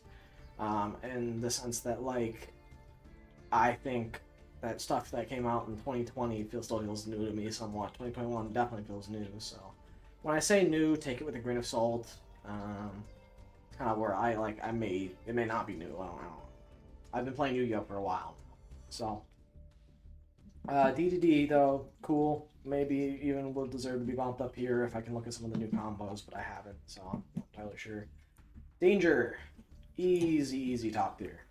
The fact that they're like the cryptids is really cool. I like the idea that like they reveal themselves in hand, they do the discard and summon themselves, they replace themselves. They each have unique discard effects. I think they're very cool and fun. I like their fact that they can kind of be splashed in a lot of different decks. I really wish that Konami would like give a bit more support so that they could be played as like a standalone strategy. Because I'd love to see like Pure Danger be something you could play. They just don't have any like competent going first tools, and they're not strong enough going second to play blind second. But they do obviously offer a lot of cool tools to Dark World, which I guess is coming up alphabetically. But I think that like the danger cards themselves very neat. Speaking of Dark World, right there. But we'll start with Dark Magician. Gotta throw this here for the clickbait again. Maybe I'll put it here so that way I can Photoshop it such the Blue Eyes was here and the Dark Magician was here. But yeah, I don't even think I'll use this for the thumbnail, but I might. Just kidding though. I don't think this will never talk to me again. But it might go. No, this one I do like more because I like the idea that like Dark Magician has all these powerful search spells that get you Dark Magician, revive Dark Magician, summon Dark Magician. If you have Dark Magician, do X, Y, and Z. I think that probably just makes it like fun playstyle. I think this is controversial in that I don't actually love the design decisions they made, where like they chose his like clothing as some of like the like monsters that you can play, and then like his accessories, like his circle that he creates and his wand and whatnot are some of the spells and whatnot. I think that's a bit weird. And then they also like keep getting conflicted on whether or not they want him to be like a serious, powerful sorcerer or some sort of like stage magician, because there's like some of the cards are like he's got like a curtain he uses on occasion, which is like that's like stage magic, but he's not a stage magician. So I don't know. I think it's weird the design choices they made, so I'm not gonna put it in cool design. But I do like the play style, and I think Dark Magician holds a special place in my heart. It'll probably hold a special place in a lot of Yu-Gi-Oh players' hearts. So it feels good to see it, you know, constantly getting support. In my opinion, I'm not tired of it at least. Dark World. This is going in cool design. I think the playstyle the Dark Lord has evolved into is very dumb. I really hate the fact that like their best line of play is try and resolve Silva as many times as possible to rip your opponent's hand apart. But I think Grappa's a cool card. I think all of them are just like really cool in terms of art style. I think Grappa's particularly both a cool design art-wise and a well-balanced, strong Yu-Gi-Oh card. Maybe the fact that you can like summon it an infinite number of times a turn was a mistake, because we've seen Grappa loops in the past be problematic, and probably will still continue to see them in the future, because again, it was not a once per turn to summon that boy back from the graveyard. But I think that like I was saying, the Dark World archetype is cool looking. I think the art is very neat. I think it's pretty to look at, but also really cool and edgy a little bit. Again, fits right in my niche, but I don't think that the playstyle is something I'm very interested in. I tried to pick up the deck, but didn't like it. Dark Lord, I think fits in that exact same niche, like almost literally that exact same niche. Very cool art. I like them being like demons and demon overlords from, you know, whatnot. I think that's very cool. But their playstyle is really bad. They again are just like trying to copy degenerate effects as many times as they can in order to like stop your opponent out of the game, but they're not even good at doing that. Like, they don't even have anything that's good enough to generically copy to make them relevant in the TCG. They had like a stint in Duel Links, is my understanding, but I didn't play during that time. But I do love the art on all the Dark Lord cards. I think they're very cool, and I wish that they got maybe a bit more support so that their playstyle was a bit more fleshed out, and they might jump up to the top tier. Oh, Despots. I think this is the third straight card in a row to go into cool design. Because again, their playstyle just never ever actualized in the way I think Konami really wanted it to.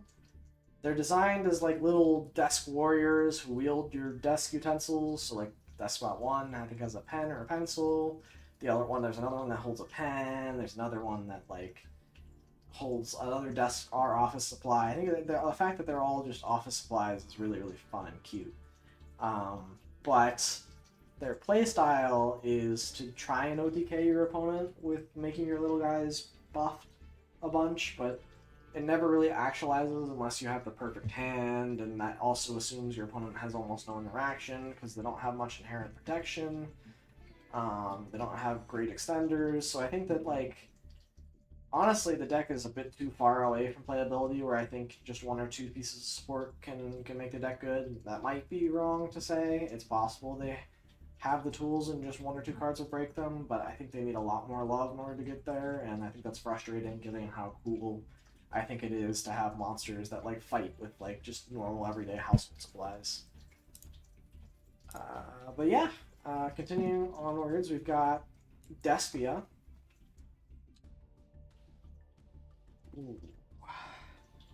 This might be controversial given how pervasive the gimmick puppet stuff is right now, and I think that is also like Branded is not somehow didn't make it on this list. I guess Branded is not technically an arc. No, Branded is an archetype. I don't know where Branded went.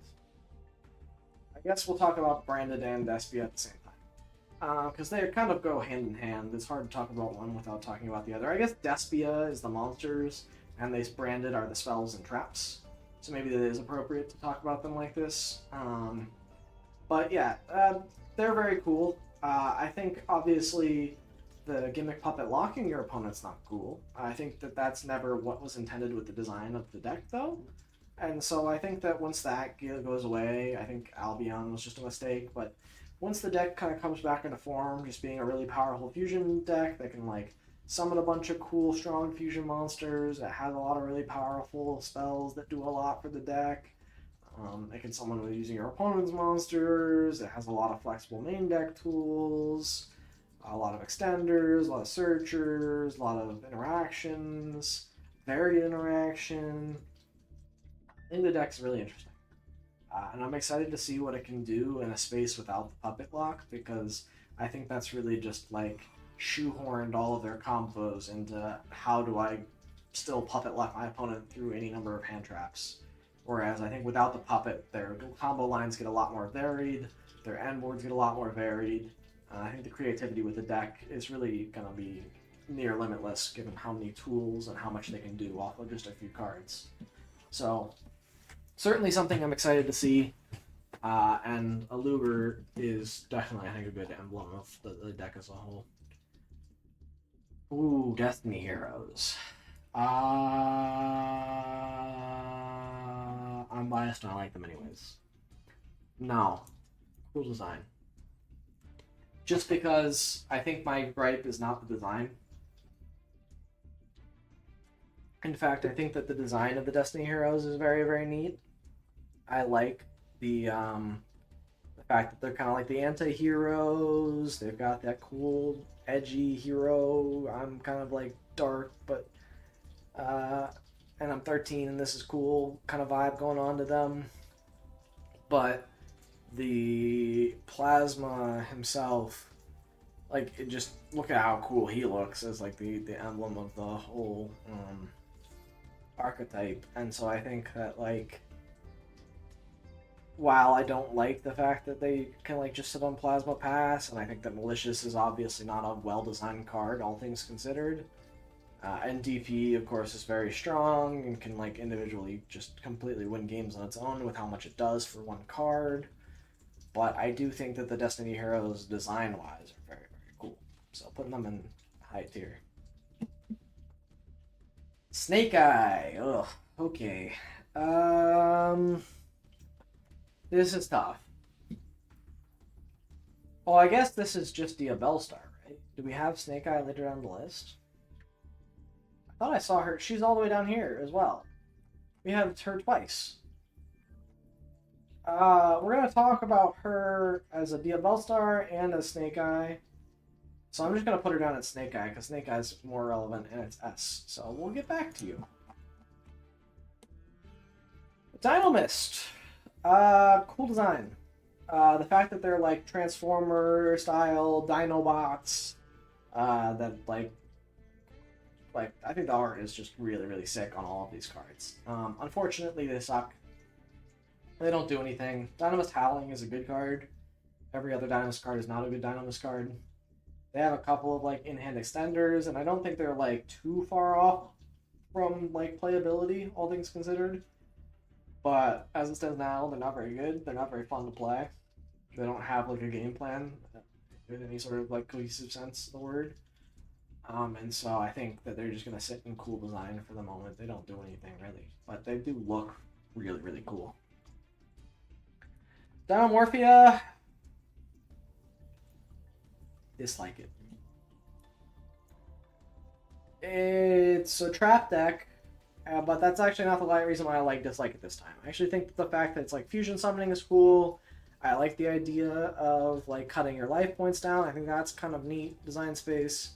My problem with Dinomorphia is that like once they're down at low life points, they have a lot of degenerate floodgates and like completely poorly designed board wipes that they can access that are like not designed with the low life point manipulation in mind. Like that one trap Fiery Fervor is absurdly nuts, just like completely removing, shuffling back into the deck. Your whole board is crazy once they get to low enough life. I think that the fusion monster that they have that says you can't like attempt to activate monster effects or have attack that's higher than your life points is crazy, given that they just put themselves down to like 1,000 or 500 life points for free, essentially. So I think if they removed like the generic or the degenerate floodgatey pieces of the deck and the like interactions that like having low life points means for other Yu-Gi-Oh cards, I think that the deck would be kind of cool. I might even bump it up well past meh, because I do think that like the trap fusions are kind of cool, but this is not the way to do it. Dislike. Hold on, I'm actually going to take a quick break to go to the restroom and also give my voice a chance to rest.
Sorry about that. I went and made some coffee because my throat was dying. But it does feel better now. Oh wow, that was magical. Nothing like a little cup of coffee to add a little spring in your step. But back to the tier list. We were on Dino Wrestler. Interesting. I really don't know enough about the Dino Wrestler archetype. I only really know about Pankratops and like World Dino Wrestling or whatever. So I'm actually gonna put in don't know enough. While I do like Pankratops, I think he's a great, like, really well designed card. I don't think I know enough about the Dino Wrestler archetype to rate it. Ecclesia and Dogmatica as a whole. This goes all the way up here. The design is absolutely immaculate on all of the Dogmatica cards. The fact that they have like the holy warrior aesthetic going on is really cool. The fact that they have such like powerful interactions with like the extra deck is really cool. Playstyle design. They like made it such that like extra deck cards that had grave effects but were basically inaccessible for the longest time now are like hyper relevant, which is really cool in my opinion. And so I think that like Dogmatica is a deck that an archetype that just they did a lot right. They did a lot right. It's got a lot of cool lore. It's got a lot of cool gameplay elements, and the art obviously looks gorgeous on most of the cards. Donzalug and the rest of the Dark Scorpions, huh? Yeah. I like that in the English dub of the anime, they made Donzalug's voice actor be a Christopher Walken impersonator. I thought that was incredible. Incredible design choice in that respect. But they don't do anything. Like, at all. Like, literally nothing. Every Dark Scorpion card reads like it was underpowered for being printed back in 2002. Like, they're all abysmally bad. Like, Donzalug maybe saw a bit of play because it can rip a card out of your opponent's hand if it deals battle damage. It was, like, the 8th best option to search in, like, Warrior Toolbox. So I think for those reasons, I'm putting it in meh. Duel Beast. Don't know enough. Never read any of these cards when they were created. I think they're cute. I think I saw the art reveal. I thought that was very cute, but I don't know anything about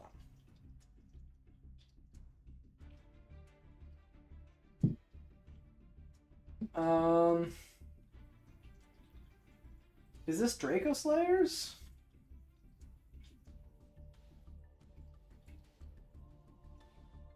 I have strong feelings.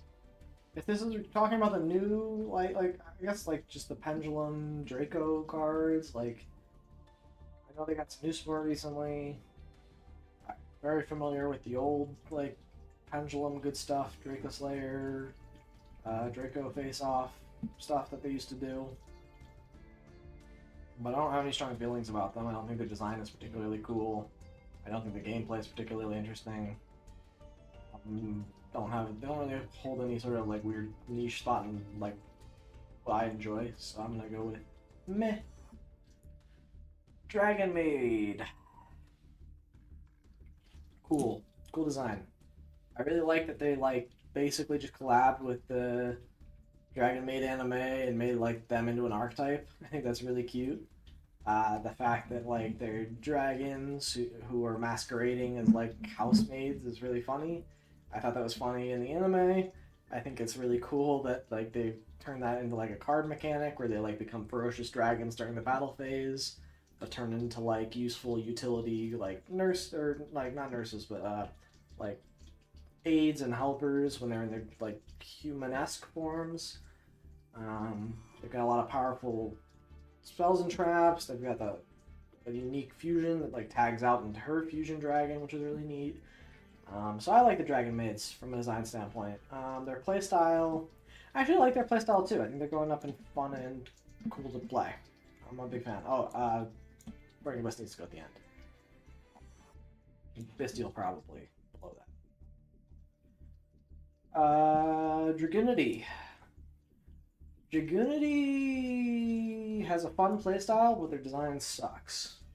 I don't think I've for some reason fallen in love with any of the like winged beast warrior looking dudes, and their dragons are kind of like the lamest dragons I've seen of most archetypes.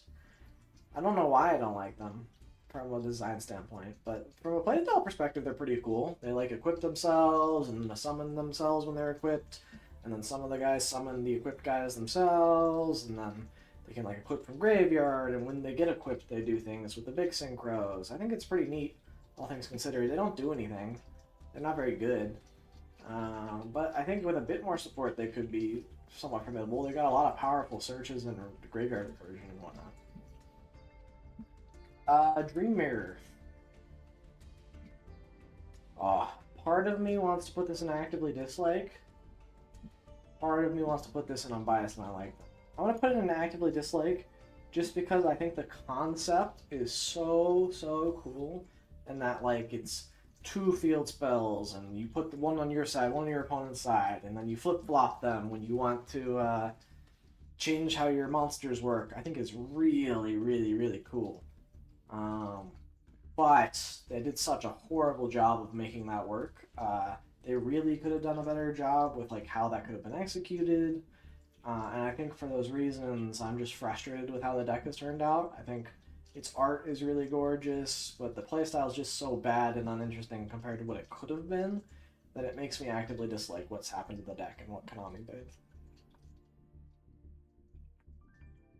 I do like how I have like a lot of stuff in these upper tiers, and then nothing that I really hate so far, which is coming up to my next deck, Drytron. I hate Drytron. Drytron is dumb. I don't like the playstyle. I think the space robot design is kind of cool, but it doesn't make up for how uninteresting the like search triple orange elves light was, how the like infinite abusing of Ben 10 was. Like the deck had some potential to be interesting, but just ended up being extremely cringe. And for those reasons, don't talk to me about Drytron again. I'm not interested. Dust On is meh. I like the Dust On like monster art. I think it's cute. But they don't do anything, and they do so little that it actually just kind of like overrides the like cool design aspect for me. Because I wouldn't even say it's cool design. They're just like individually cute monsters that they drew. And I think they liked them, but then the effects and what they do just doesn't do anything. Like I don't know what they were thinking. Did they think they would like actually be relevant? Like I don't think Dust-Ons have ever seen even close to even remote like casual play. They're that bad. So a shame for those cute little guys. I kind of want to hear more about their story. I want to know a bit more about what's going on in their heads, to be honest. But they're just chilling for now. Earthbound Immortal. See, I am biased, and I do like them. But not enough to get over the fact that Konami's given them so much support, all of which has done nothing. They are cool. The big, giant, megalithic behemoths that are like the same size as their Nazca lines is so cool. In fact, just monsters based on the Nazca lines in general is really neat. But they are bad. Konami was really worried about making like highly accessible, strong, high-level monsters in the 5Ds era, which is kind of baffling considering they made like Blackwings and like other archetypes around that time that like just completely would have overshadowed even like easily accessible Earthbound Immortals. But then they also decided to like make it so you can only control one, and you have to control like a field spell, and they blow themselves up if you don't have a field spell. And it's like, and then they made another wave of support where they made like, oh, we're gonna give you some easy tributes for them. We'll make that easier. But they still don't have like great consistency tools. It doesn't fix any of the problems that they don't really do anything because they made their effects so weak. I really just think like for how good the art is, the effects and attempts to remedy the problems with them are just so lackluster from Konami that I'm kind of just disappointed at this point and a bit disheartened given how cool the actual Earthbound Mortals look. I mean, look at this dude. Look at his like. Look, he's just a massive bird with like lined wings. That's so sick. But he doesn't do anything. Oh, tractor. I don't like Eldritch. I like the dude. I like how he's posing. I like how he's posted up. I respect his grip. Don't get me wrong. But that doesn't make it such that like the Eldritch gameplay or the cards are interesting. It's just I'm going to set a bunch of traps. I'm going to flip a bunch of traps. They're mostly going to be floodgates that I'm playing, but if they're not floodgates, they are one-for-one interactions, which is cool, but they replace themselves every turn and just endlessly float, and I only play a couple of the good ones, and realistically I'm just jamming in more floodgates. Ha ha ha, here's my big zombie guy, which again, like Eldritch's design, think he's cool. In fact, Eldritch is an individual card, very good card design. I think he's powerful removal, I think he's generic good zombie support that brings himself back, but the Eldritch deck itself is very dumb. Elemental Hero, baby, S tier. Very cool deck. The fact that they're like based on like comic book heroes, very cool. They have a lot of fun combo potential, and I think I'm just gonna bundle like all the heroes under here, like Destiny Hero, like isolated. Those cards don't have the coolest playstyle, but like the Elemental Heroes, like pivoting into like Wake Up Your Elemental Hero and Stratos, and I'm gonna bundle the Masked Heroes under here too. I'm sure they're down here somewhere. Maybe they'd be under M or Mask. Princess R. Yes, they're not on here because they would be right here. So yeah, Masked Heroes, very cool. I like the hero pile deck that's kind of been created nowadays. I think it's fun to see like Flame Wingman and his retrain coming back into the fray. I think heroes have some fun combos. I saw they just released the new Evil Heroes. They announced them today. They seem kind of interesting, although not that interesting. But that remains to be seen. Maybe those will get picked into as well. I kind of like the Omni Hero deck that's kind of a development, so that's what I'm gonna like put these up here as. Element Saber. Dumb deck. Why Konami thought switching attribute was something that they had to guard so heavily, I'll never know. They don't do anything on their own. They really don't do anything together. You kind of can do something if you can get enough of the Elemental Lords in hand as well, but they don't do a good job of searching them. I don't know why Konami slapped so many restrictions and made the effects on these guys so weak. They could have been really cool. Because I think their art is neat. I think attribute manipulation is a neat mechanic. But Element Saber is just really... Just doing element manipulation does nothing. So they kind of just are lame. Basically just unexplored space. I'm realizing a lot of what I like is inactively dislike. Like half of it is I don't like the decks as a whole. Other half is I don't like what Konami did with the deck. Empowerment. This is Empowered Warriors. This is an archetype, bro. I don't know enough about the Empowered Warrior archetype, but I don't care enough to check. Endymion. Coolish. Meh-ish. I'm gonna go with I'm biased because I think their pendulum gameplay and playstyle is not that interesting. They summon like the spell counter stuff is kind of lame. I don't think I'm a big fan of counter mechanics in general. The art's pretty cool on a lot of the magicians, but it's not cool enough to like fully catapult them up into the cool design. Like a couple of them are kind of interesting, but they're mostly just like magician dudes. But I kind of like them. I don't know why they hold a special place in my heart, but they do. They're neat, they're fun. I wish they got some more support. Evil Eye. Cool design. The problem I have with Evil Eye is their gameplay, because they mostly just floodgate you and attempt to prevent you from playing the game. But they have a lot of cool art. I like the demons. I like the Surreal's like possessed by the evil eye. I like that they have this one like, it feels kind of like the One Ring from Lord of the Rings, but it's like this one pendant that's gonna like corrupt all of them, and like they're just taking them over and whatnot. And so I like the fact that like the gameplay style is to pass that around from like a design perspective, but the what they're actually doing and how they play is not very interesting. So cool design, but that's about all I can say about them.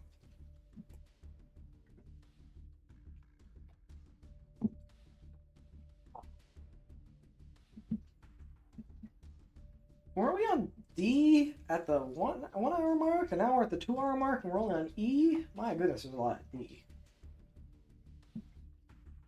That's crazy. Alright, Evil Hero. Man. Of the, like, Omni Hero stuff, Evil Hero is kind of the lamest. I don't think Malicious Bane is that cool. Maybe I'm just remembering a time where that was $50 and a Dusted Gold was like $50, and that was like technically the best way to play Hero, and so no one got to play Hero at my locals because it was expensive. But it wasn't even good. Like, it was never a good deck. It was just those cards were expensive. But I don't think Evil Hero is all that interesting. Evil Twin. Easy S. Easy S. I don't know like how people don't think this is one of the coolest archetypes Konami's ever made. It's like two live streamers who are like by day just hosting a YouTube channel. By night they're like international thieves who are like going around and like stealing things and whatnot. They're committing crimes, but they're also maintaining their like YouTubers and follower account. It's so cute. The design is so neat. I love the gameplay of like you got the Link 2 and they partner together and they tag and bring themselves back from the jaws of defeat. I don't know what the whole lore is with like the Sunny stuff. I haven't quite. I think I need to explore this a bit further. I want to see more Evil Twin support.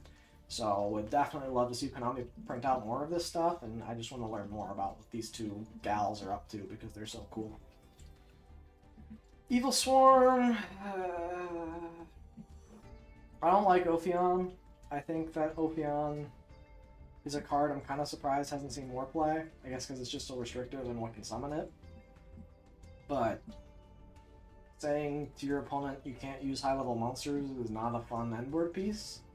It was kind of like a necessary evil in Dragon Ruler format, but I believe one day that Ophion will come back and will be broken, and everyone will complain. And the rest of the Evil Swarm cards suck. So I don't think that Evil Swarm really has much of a leg to stand on. I might even say, if you're playing Ophion Turbo, don't talk to me. Evolzar. This is weird. I'm not the biggest fan of Dino, for one. And I highly doubt we're going to get too many Dino like archetypes in here just because there aren't many. So I'm going to use Doka as a chance to talk about Dinos as a whole.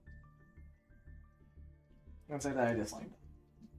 I don't love the Dino combo aspect of it. I think it's weird that like you get so much for free off of like the searchers and they pop, but you still get the like combo off, and their field spell gives them both protection but also as a combo starter because they can like pop your token and then protect it with their field spell and then pop something from their deck, and that starts their combo. It's crazy. Miscellaneousaurus is a dumb card, of course. Saying no to interaction is really stupid. I think that like the end board that Dinos put up is like not all that crazy going first. I really think they're meant to be a going second OTK deck. I think UCT is a very strong card. I actually like his design. I think he's a well-balanced, strong boss monster that just clears or ends games or wipes boards on his own, which I like, but the rest of the Dino pieces feel kind of cringe to me, so I'll put it in dislike. Exodia, I guess they are archetype now with all of the new Forbidden One support in Infinite Forbidden.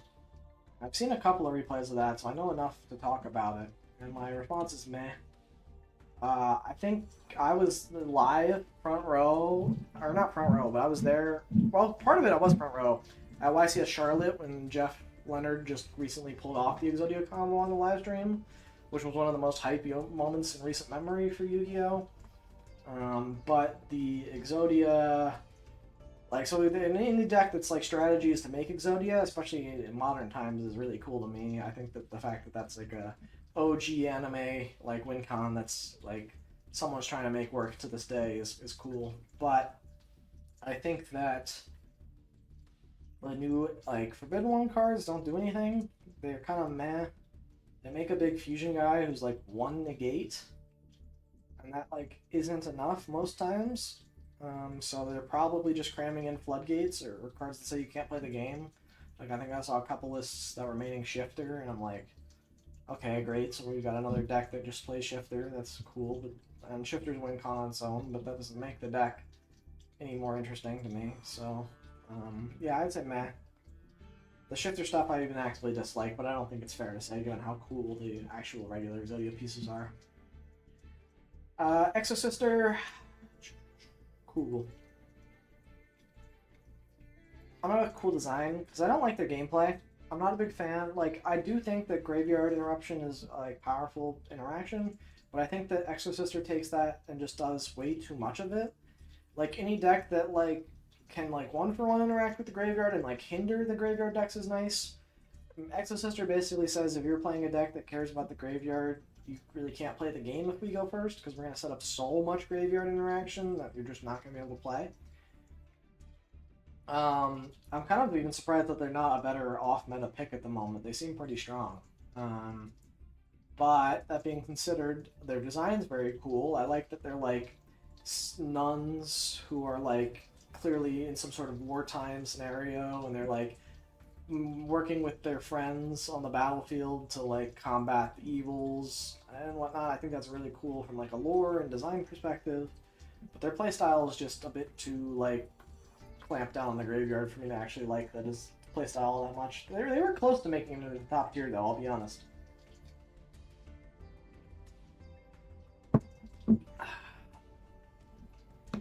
FA. I like FA. I think this is, again, it suffers from cool design, but terrible playstyle.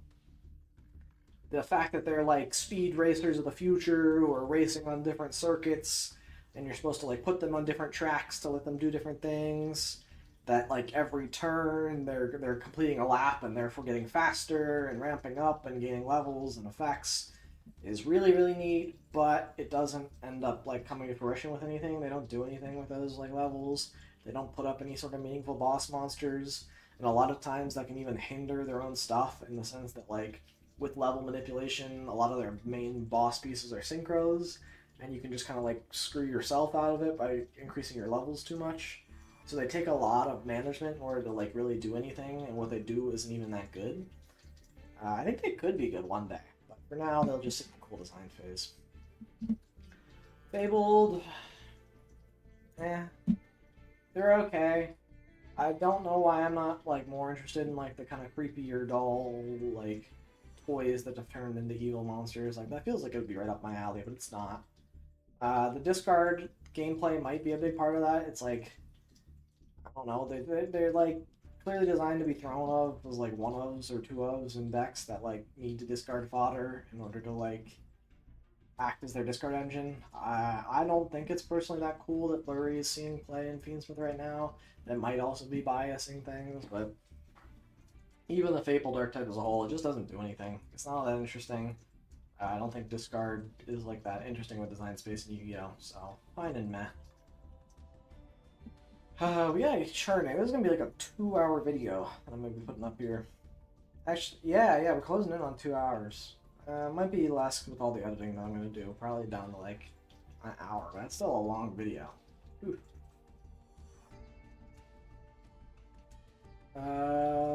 Brotherhood of the Fire Fist.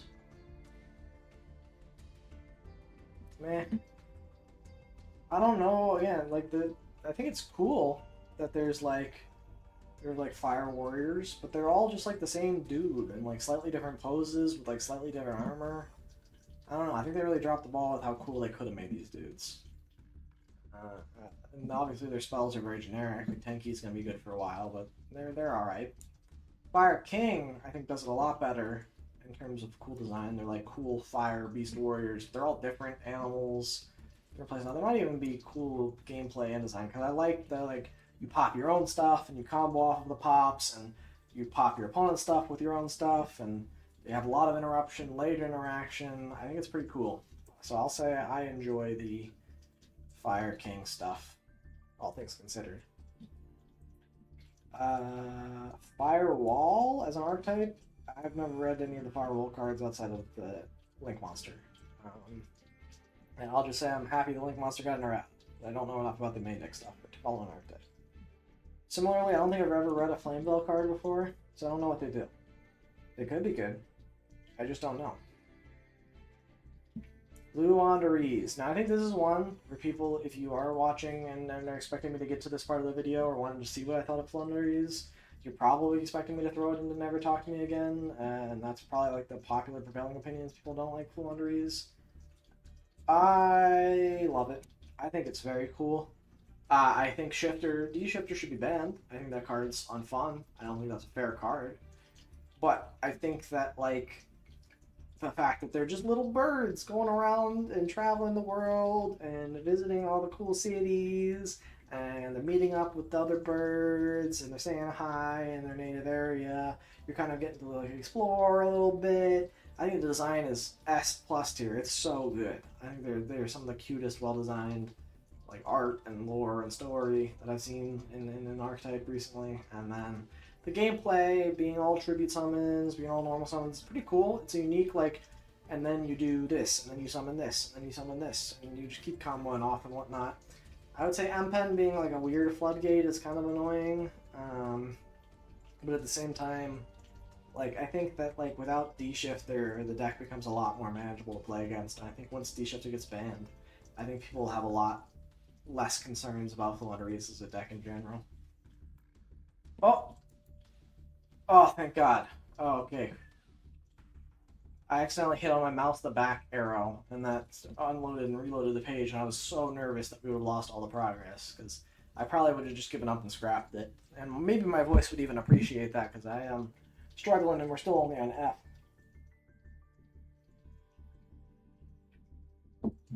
But I think we can make it through. I think there's a lot of stuff in here. Maybe I shouldn't be talking as much as I am about each thing, but I'm going to keep going at the pace I've been going at. No reason to change the format now. How is Diabellstar back? With the refresh. With the refresh, it must have just moved back to where its default position was. That makes sense. Wait, Snake Eyes...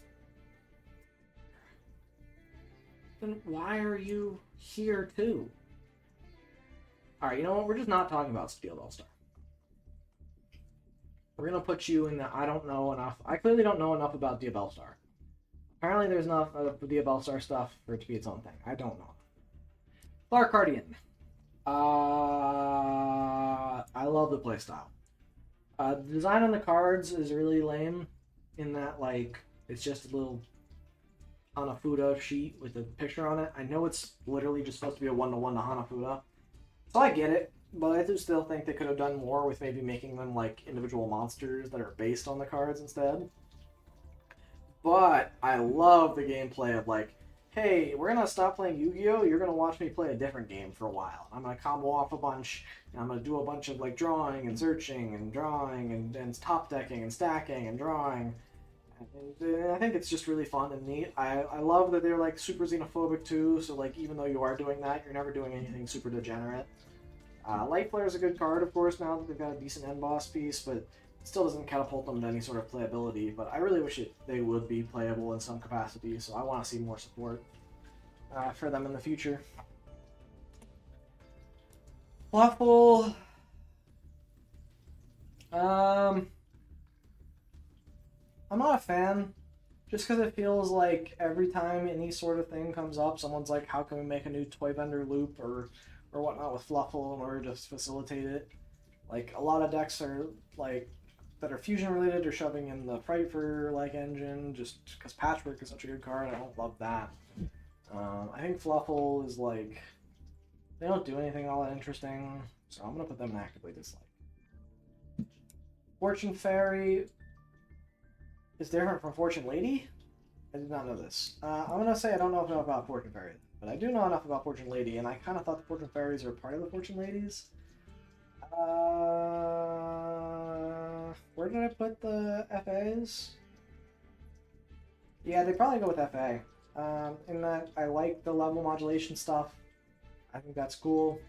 I like that they can like banish themselves and get some really powerful and neat effects.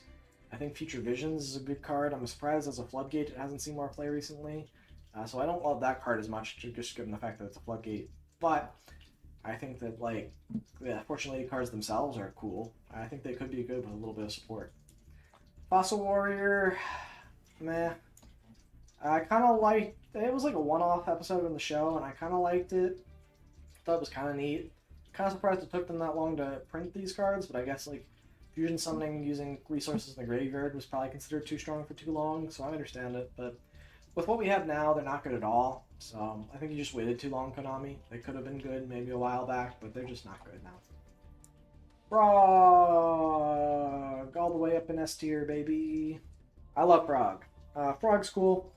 I like the fact that they're just like little dudes who like either send themselves to grave or revive themselves. I think Totally Awesome is a really cool card.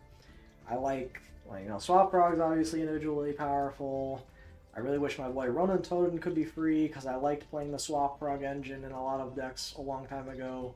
Back when you could just splash 3 swap, 2 dupe, 2 Ronin in any deck and like have a pseudo like Toad just on the board, especially if that deck was water or water focused. So this will always hold a special place in my heart. Love Frogs. Definitely S tier in terms of both design and playstyle. For hire, initially when this came out, I thought it was really cringe that like they had changed the name of like the card text to like put in this awful pun that the TCG had done. Because in the OCG, I think they were called like the Skyframe Brigade or whatever. But I actually think they're very cool. And I like their playstyle. I think they deserve the kind of the bottom of this list. Right, they're even below BA, because I don't even think they're as cool to play as BA. But I like they're little like warriors out on a little fantasy adventure. They've each got their little roles within the party. They summon themselves, and then when their friends join the battle, they also get bonus effects, which I like a lot. Folgo is an extremely powerful card that like I still like to play in Runic for Hire to this day. So I think that's a really cool like that these cards have seen such longevity in terms of success and playability. So definitely think this is a cool archetype. G Golem. I'm biased and I like them. They're just rocks. They're pictures of rocks. I do think they're like pretty rocks, but they're at the end of the day just rocks. They don't do anything. They don't like make any sort of strong end board. They do make a lot of link material that results in, again, almost no end board. But I do like them. I think that they have potential. Because they do just kind of put out with one card almost infinite link material, which I think is crazy. I think that, like, if we got a couple more G-Golem support cards, I think they could be good. They might even see some play in some, like, Cybers, like, link decks. But as it stands now, they're not good. They're not that fun to play, but they hold a special place for me. Gadgets. I don't like gadgets. I like Gold and Silver Gadget. I don't like the base gadgets. I think this is like probably just because I think that this was Konami being really lazy in early card design and just making X search Y, Y search Z, Z search X, and then printing down some cards, and then shoehorning it into an archetype years later. So I'd say meh. I'm not a big fan of gadgets, all things considered. Maybe they just go on meh. Maybe I don't actively dislike them. They're just meh. They're lazy design. Gaia. This is going to be interesting. I don't know enough about Gaia. I haven't read any of the new Gaia cards. Quote-unquote new Gaia cards. I don't know what the new support does. I know, obviously, what the original Gaia, the Fierce Knight, does, but I don't know what any of the other support does. So maybe it's good. Maybe it's interesting. I don't know. Galaxy. Galaxy Eyes. great design, having like space warriors that have that like cool like space nebula effect. Very cool. Having them resolve around like high attack light monsters, very cool. The disease focus, very cool. I'm a fan. I think all around very cool balanced archetype. Not very good, all things considered. They do have some powerful rank 8s, but I think that they are just so neat from a visual standpoint, and their playstyle has a ton of great fun extenders and combos that it just has a lot of potential, and it's just a fun deck. Gate Guardian. Read the new cards. I think they're mildly interesting. Meh.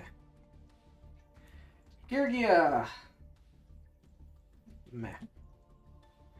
The Girgia cards have like advantage loop that's like was okay passable back in 2014-ish, right, when they were coming out, but they're just not good anymore. They don't do anything. They don't do enough. I don't think they have any potential either. I don't see any ways they could become playable again. They just seem very meh. Gem Knights. Cool design, bad playstyle. The FTK is dumb.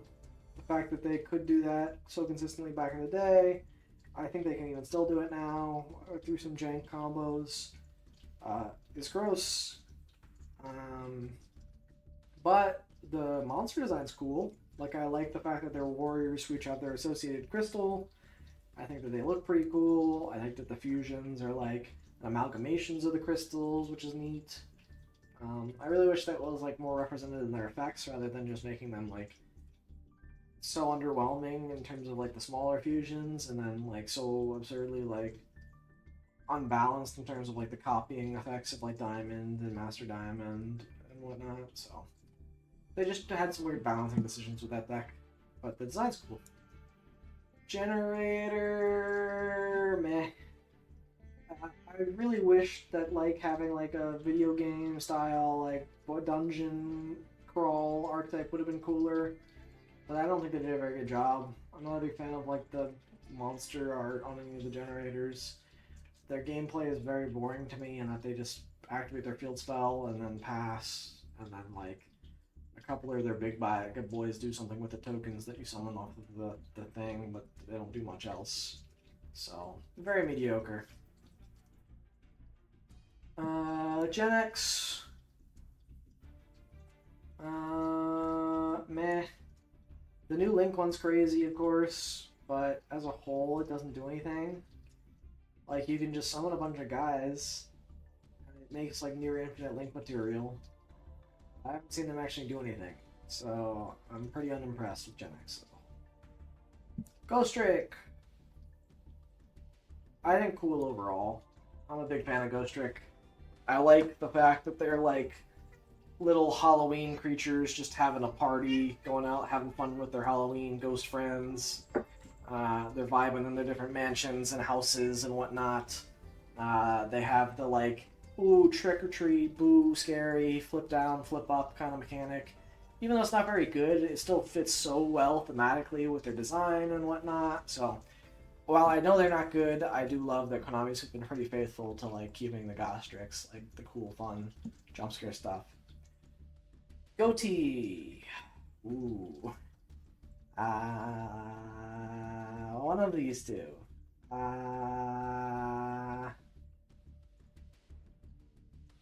I'll put it here. Because Goatee's cringe. I don't like Goatee. It plays on your opponent's turn, which is a mechanic I don't think should be promoted in Yu-Gi-Oh! I kind of like the idea of a card game being you play and you do set up some interactions when you pass, whereas like Goatee feels like it does a bit of its comboing on its first turn, but then on your turn is really when it kicks off and does all this playing and does all the searching and summoning and triggering effects and whatnot. It really feels like they're just playing what they should have been doing on their first turn, but on your turn, which makes it even harder to interact with, funnily enough. So they can do it to interrupt and mess up your combos mid-play. It's very, like, again, I just really not a fan of that kind of gameplay design philosophy. Like, playing the game fully on your opponent's turn is not cool. Like, I don't like Tyrellman doing it. I don't like Goatee doing it. Gimmick Puppet. Very cool. I know people are going to be like, whoa, it's an FTK. Why do you like the FTK? I don't know. I'm biased. But I actually do know, and it's the cool design. I don't even think that the FTK is that, like, unfun to play. Like, with or against. I guess against it is pretty uninteractive, but I do like how effective the Gimmick Puppet, like, monsters are at giving your plays, like, insulation and protection from stuff. I think that the design, just them being really creepy dolls, like, fits really perfectly with, like, my image of what, like, Yu-Gi-Oh! Monsters should be. I think that they're, like, it's fun that they're just, like, you know, little puppets put on a little puppet performance, but at the same time, they're, like, creepy and weird and a little bit strange, a little bit off-putting. I like that in terms of their design, so I think they fit really well in the cool design tier. Gishki,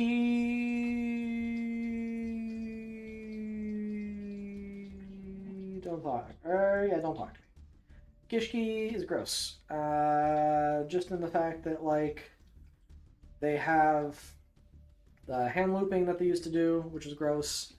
I haven't fully read all the new support, but I did recently talk about it with a friend who picked up the cards just because they thought they might be good one day. And they have, like, a ritual summon using all of your stuff that's gross. And then they have, like, some removal that's pretty gross. But yeah, again, it's just mostly that old hand loop that they used to do. Really unfun, really uninteractive. And so having that as, like, a deck is not something I'm very excited about. Don't talk to me if you play Gishi. Gladiator Beast. Very cool. This is probably top tier. I think all of the monsters look really sick.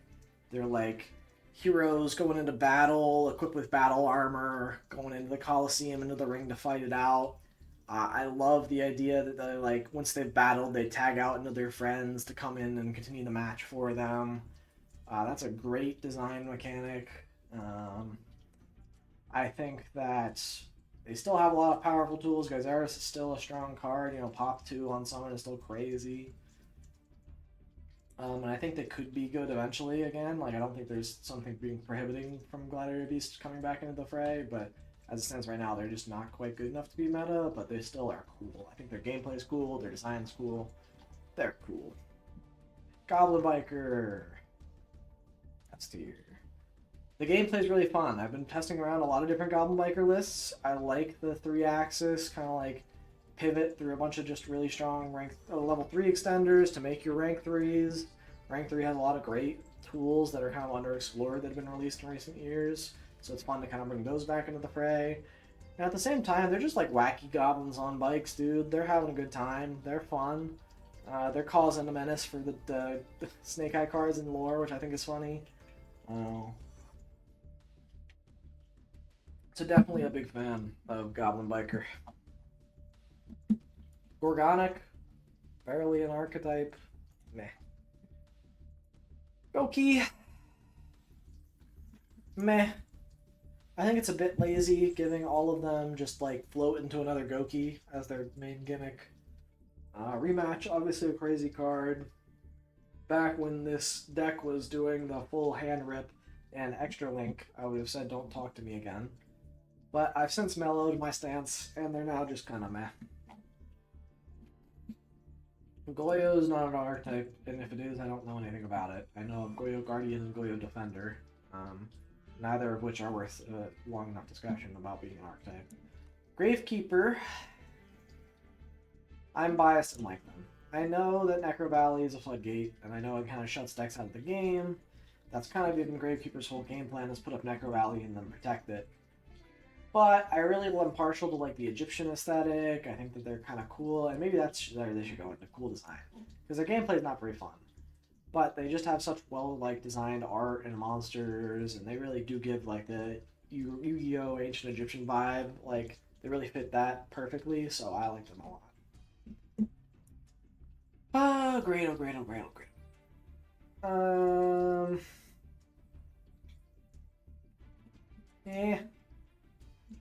Maybe even I'm biased and like them.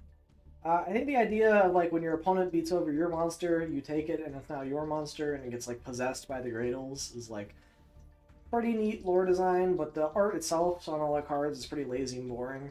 So I can't put them in cool design, all things considered. And the playstyle isn't all that interesting because you kind of just set your Gradles and pass, and then hope your opponent swings into them with their big stuff, and then it's now your big stuff. That's obviously now in modern Yu-Gi-Oh! Really easy to circumvent, but like, it's still like I think close enough to being played. I wouldn't be surprised if like Gradle got like 2 or 3 support pieces that were really broken that like made them kind of annoying to deal with. Not like a tier 1 threat, but they could be like tiered. Guardians, technically an archetype, sure. I'm gonna put them in meh. They're not like, they don't do anything conducive with one another. Yados is a good level 8 extender.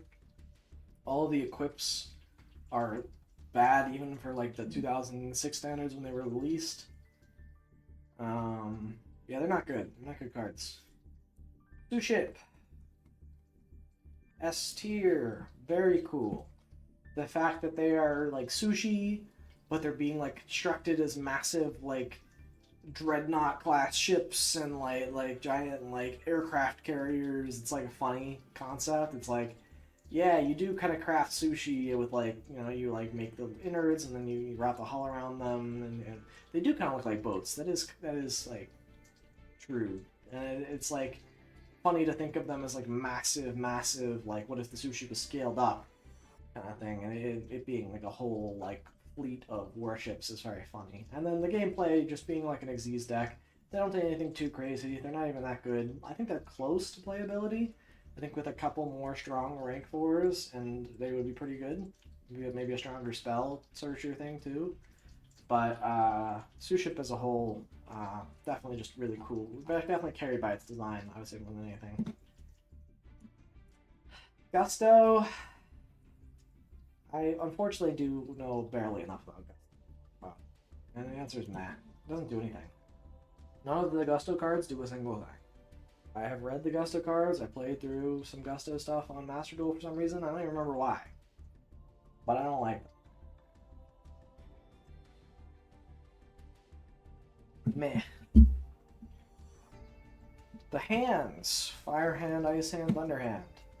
Again, barely an archetype. But I know a lot about them, so I guess we can rank them.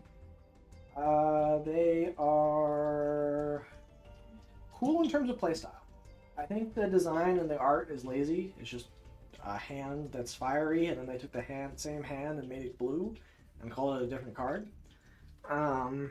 But the fact that they like float into one another, and they're like a really unique way of dismantling an opponent's board by like floating in the battle phase and popping when they're destroyed in the damage step, so it's hard to interact with. It can really rip and tear apart an opponent's board. It's obviously now just too slow of removal and too inconsistent compared to like what we actually need in the modern game. But as like a legacy, sort of like an old-timey staple, it's nice to see. You know, it's definitely just cool cards. Harpies, meh. I don't have any strong feelings towards them. They don't do much.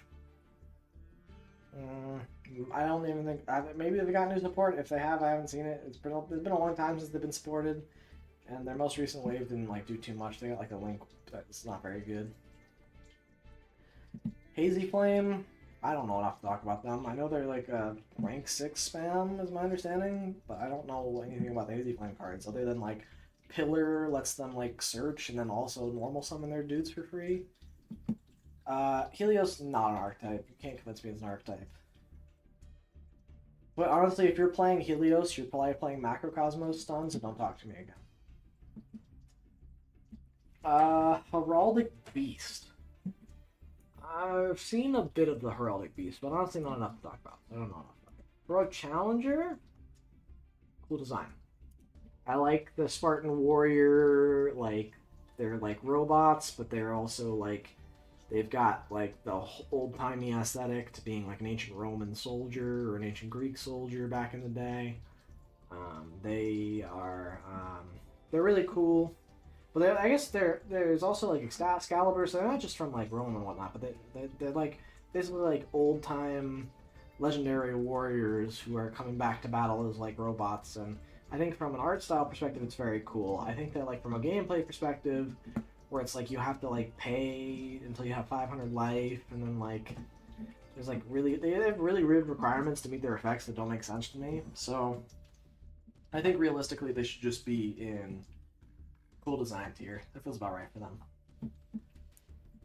Pure addicts, meh. I don't have any strong feelings towards Heretics.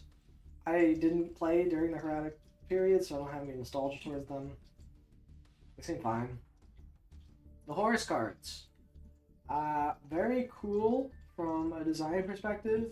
In fact, I'm going to venture to say very cool from a gameplay perspective. I like the idea of, like, putting a bunch of large guys on board. When one of your other Horus guys leaves the field, you get to do something strong.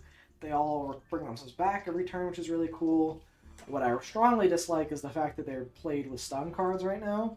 People have kind of just decided, yeah, we can put a bunch of these large boys on the board and then flip as many floodgates as we possibly can against our opponent and hope that wins us the game, which I think is very dumb. I don't like it at all. But I think that's not the fault of the Horus cards. I think the Horus cards themselves are cool, they're strong, they're powerful, they're well designed. So I'm excited to see what people can do with those once those floodgates start getting removed from the format. Ice Barrier. I'm gonna put them in cool design and fun playstyle.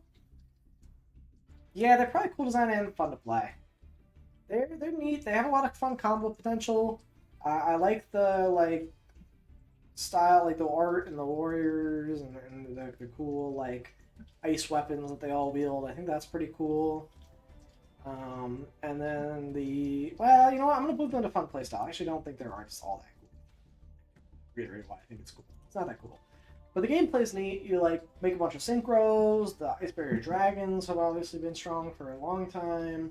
They just got a new support that makes them really good. I'm not the biggest fan of the new support in that it like kind of just leads them to playing some of their floodgatey monsters from ye olden times, but the cards themselves, the new ones are very strong. They allow a lot of combo potential, a lot of searching potential, and so I think that like from a playstyle perspective, they're cool. The art isn't necessarily my cup of tea, but it's still kind of neat. Ice Jade. I think opposite boat. I don't like their gameplay. They kind of like summon some tokens, make some synchros.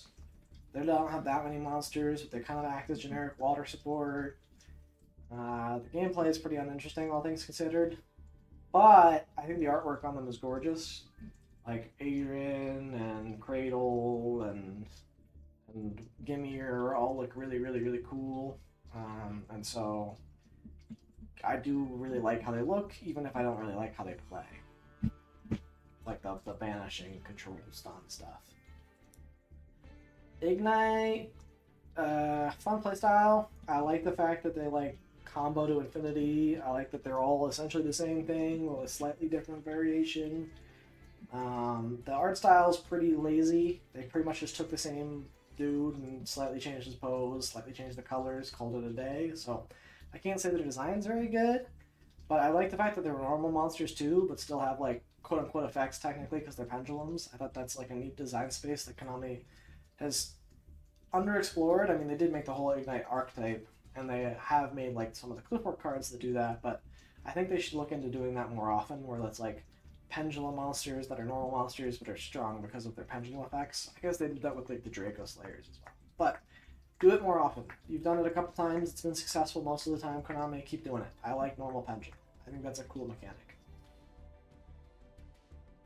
Chalice Slime. I don't like it. I think it's meh. I don't think I dislike it. I changed my mind. I don't actively dislike it. I just don't have strong feelings. It's very... I do actively dislike it. I don't know why, though. I don't have a strong rationale. Maybe it's just... you notice I have a lot of ritual archetypes down here. Maybe it's my inherent bias towards disliking ritual. But I don't like the incantation monsters for some reason. Their design is kind of cute, but something about it just irks me. Infernity, this is gonna be weird for me. Like, I kind of don't care for them. I don't dislike them. There's nothing wrong with Infernity. I don't know. I guess it's just I don't like the idea of like emptying my hand and then having to play with an empty hand, and then like they just feel inherently flawed with that respect, and so I don't think that there's like anything wrong with any of the Infernity cards. I don't think they do anything absurdly crazy, but they're just not my cup of tea. Infernoble Knights. Cool art.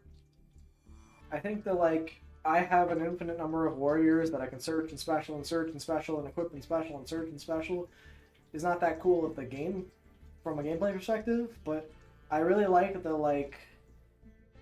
warriors, the round table, like the Arthurian legend warrior art that they've chosen for all of these cards, so I'm on board with it from that perspective, just not the gameplay perspective.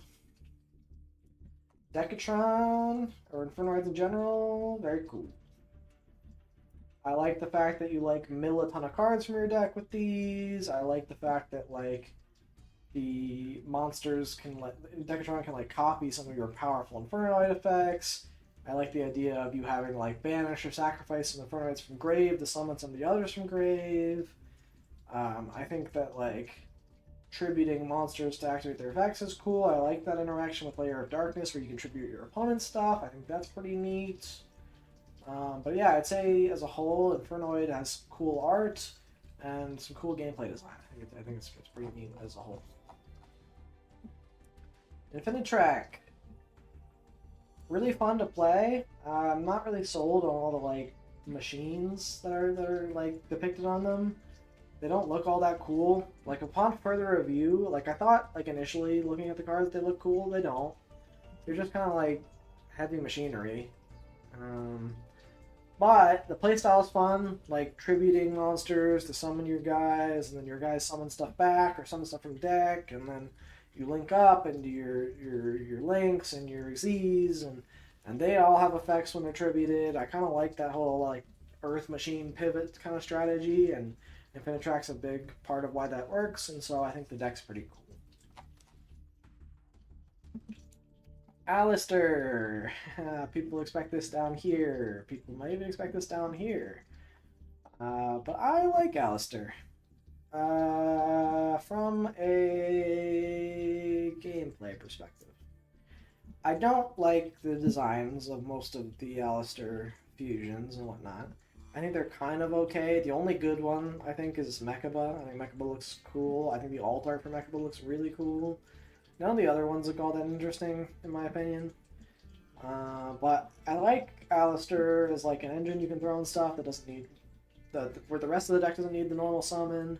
I like that it provides some like protection for those kind of decks.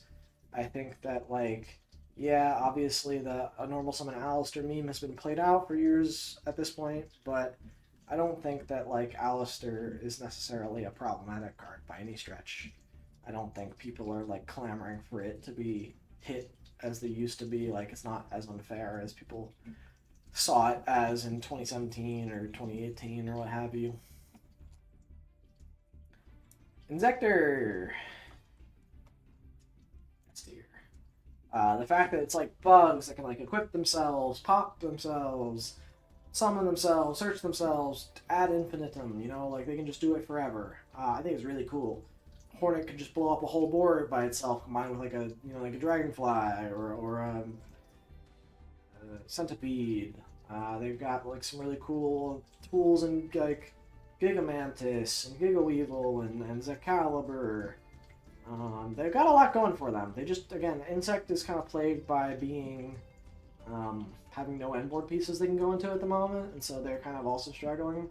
I've tooled around with them for a long time now and still haven't been able to figure out anything that's like too crazy. So hoping one day we'll figure out a way to make these guys playable again. And of course the design is super cool. They're like superheroes that are like insect sized, but they have like little insect sized weapons with them too. Like Hornet's got the little nail gun thing. It's very cute. Iron Chain is not an archetype, and anyone who tells me it is, don't talk to me. I know for most of those I've been throwing that here, Iron Chain is not an archetype. Don't. If you are somehow playing Iron Chain, I'm uninterested. Jinzo, meh. Actually, I want to dislike it for the same reason as Swamp Battle Guard. Jinzo's a great individual card. We didn't need like 17 completely terrible Jinzo monsters added onto it. Jinzo is still by far the best Jinzo card they've ever released. I don't know. I guess they're just scared because Jinzo shutting off traps is so good. They don't want to make like other things do what Jinzo does, but Jinzo's Jinzo, man. I like him as an old style card. It's just I don't like the Jinzo archetype. And this is an archetype discussion. It's not a card discussion. Dirac. I don't know. I've never read a Dirac card. I don't know any of the Dirac cards. Kaiju. Cool. Very cool. I like the idea of attributing your opponent's monsters as a mechanic. I like the idea of them being giant Godzilla monster ripoffs that like battle each other in a one-on-one fight. I think that's super, super cool. In fact, this might be a hot take, but I kind of wish there was a way to like lock your opponent into like forcibly battling with their kaiju before they do anything. You know, like sending their kaiju into battle and having to buff it or make it win before you could like get yourself out of the lock of your opponent attributing a kaiju into your board. I think that would be probably just abused as like some sort of floodgatey like strategy, but I don't know. I think the fact that it's like a one-on-one kaiju fight to the death is like really, really cool from a gameplay perspective.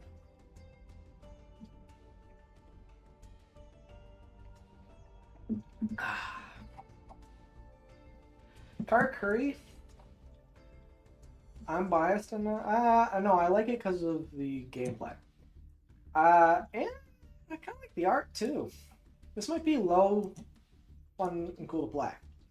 They keep sliding BA down. What was the other deck I wanted to slide down? I don't see it. All of these look cool. Maybe it's Bastille, but I'm kind of fine with Bastille being where it is. It definitely was Bastille, but we'll slide it back to where it is. Because I do like the Bastille design.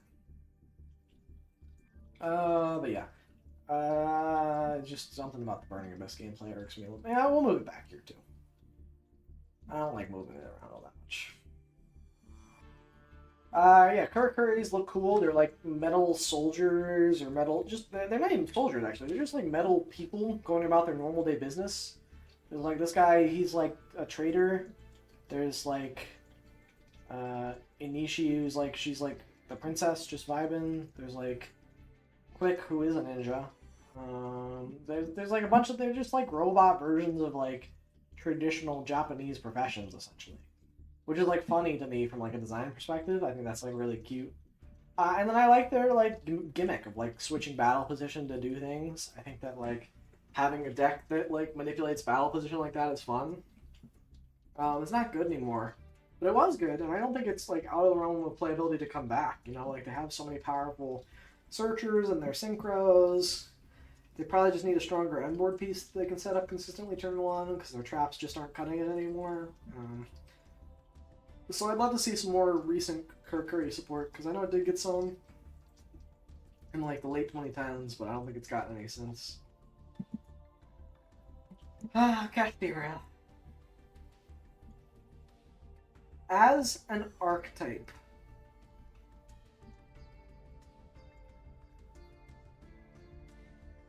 I'm close between these two. Just because, and this is interesting, because I actually think if I took a look at some of the individual Kashtira cards, I like them. I like Fenrir. I like Unicorn as an individual card. I think when they're paired and played together as an archetype, especially Shangri-Ira and Ariasart and like completely shutting down your graveyard and banishing everything and locking you out of the game, I'm gonna go with Never Talk to Me Again. If you like the Kashtira archetype as a deck, so gross. Each individual card, like some of the individual main deck monsters, I like a lot. So that's a weird spot for me to be in because I'm looking at Kashtira Fenrir and I'm like, I like Kashtira Fenrir, but the Kashtira archetype I dislike. Nightmares are barely an archetype. I guess they're technically an archetype because mermaid list nightmares like on it. I like the nightmares. Just from a playstyle perspective. Their design, kind of meh. They're just like animals who are colored.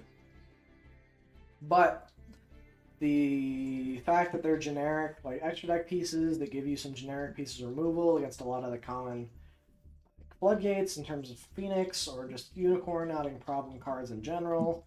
It's just nice to have like those as tools in the extra deck. I think Griffin is kind of cringe in that it like shuts off monster effects pretty much for the entire turn. But I don't think that that takes away from the rest of the nightmares being pretty cool, like removal pieces for most decks. Oh boy, we're coming up on 3 hours, and we are still only on K. How much we got left? It feels more manageable. It feels like maybe the back half of it, because you scroll a little bit, and we're already in S. So but we're only on K. It feels so early in the alphabet. But maybe that's just because there's like fewer of these here. I'd say we're probably about halfway done, which is like we still got a lot to slog through. But I can probably crank through some of these middle ones because I don't know enough about them. Like Kawakimaru, I don't know. As an archetype, I've never read them. Cosmo though, S tier. The fact that they're based on both Wizard of Oz and Star Wars at the same time is so cool from a design perspective. That's like such a weird, wacky mashup that Konami decided to do, and I love it. It's great. And then the fact that like they do like the banishing, the tag out, they've got pilots that pilot their big ships, and those big ships like interrupt your opponent, but then if their opponent destroys them, they float into the smaller ships, which interrupt your opponent. I think it's great. I'm a huge fan of like the gameplay that Cosmo is conducive to. Crawler Spine, or just Crawler in general. Meh. They're just flip monsters that don't do enough. They're like had powerful individual flip effects, but flip effects have not been relevant ever. Like even Mimigools now, which have really, really strong effects that like really hinder your opponent, aren't seeing any play. And so it's tough to, make a flip effect that good. Crawler did not do that. Karibo, I guess I'm biased, and I just like the fact that like the furballs like can join together as like a team to do things. The gameplay itself is very boring in that they just put a bunch of like level 1s on the board for link fodder. The art style on them is pretty generic. They're kind of just like recolored versions of the same exact monster. But they're like pretty cute, and so I think I'm like biased to them for that reason and that reason alone. Labyrinth. Now this is weird, because I think the Labyrinth art style is really good, but the gameplay that they promote is so bad that I have to go with actively dislike. Sitting on trap, floodgates done, constantly recurring trap advantage every single turn is really, really dumb. The trap, like, strategy as a whole is something I have repeatedly said throughout this tier list that I don't like. However, the Labyrinth art is really gorgeous. I love how, like, there's, like, an adventurer who's like unnamed at this point, who's going into the dungeon, and he's faced with all of these dungeon keeper monsters who are like the watchers over of the labyrinth. They're also protecting it and putting little traps in his way and messing with the adventurer. So I think that the art and design is like top tier, but the gameplay that they promote is just so bad. Laval, special place in my heart. They literally do nothing. You could give a Laval player a 20 card hand of Laval cards that they select themselves, and you have no hand traps. They would end on nothing. The Laval cards do nothing. It is frustrating considering how like I kind of like the art style. I kind of like the everything's on fire and we're the fire people aesthetic, but they're not very good. The Legendary Knights,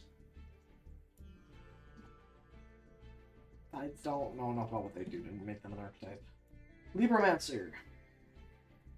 Cool design.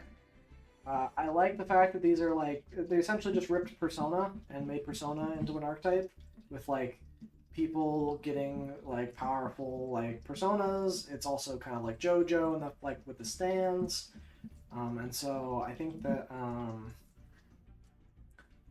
it's really cool from like an art perspective, seeing like the main deck monsters powering up into their ritual like persona uses. But the gameplay itself isn't very fun. They don't have any really strong combo lines or combo potential.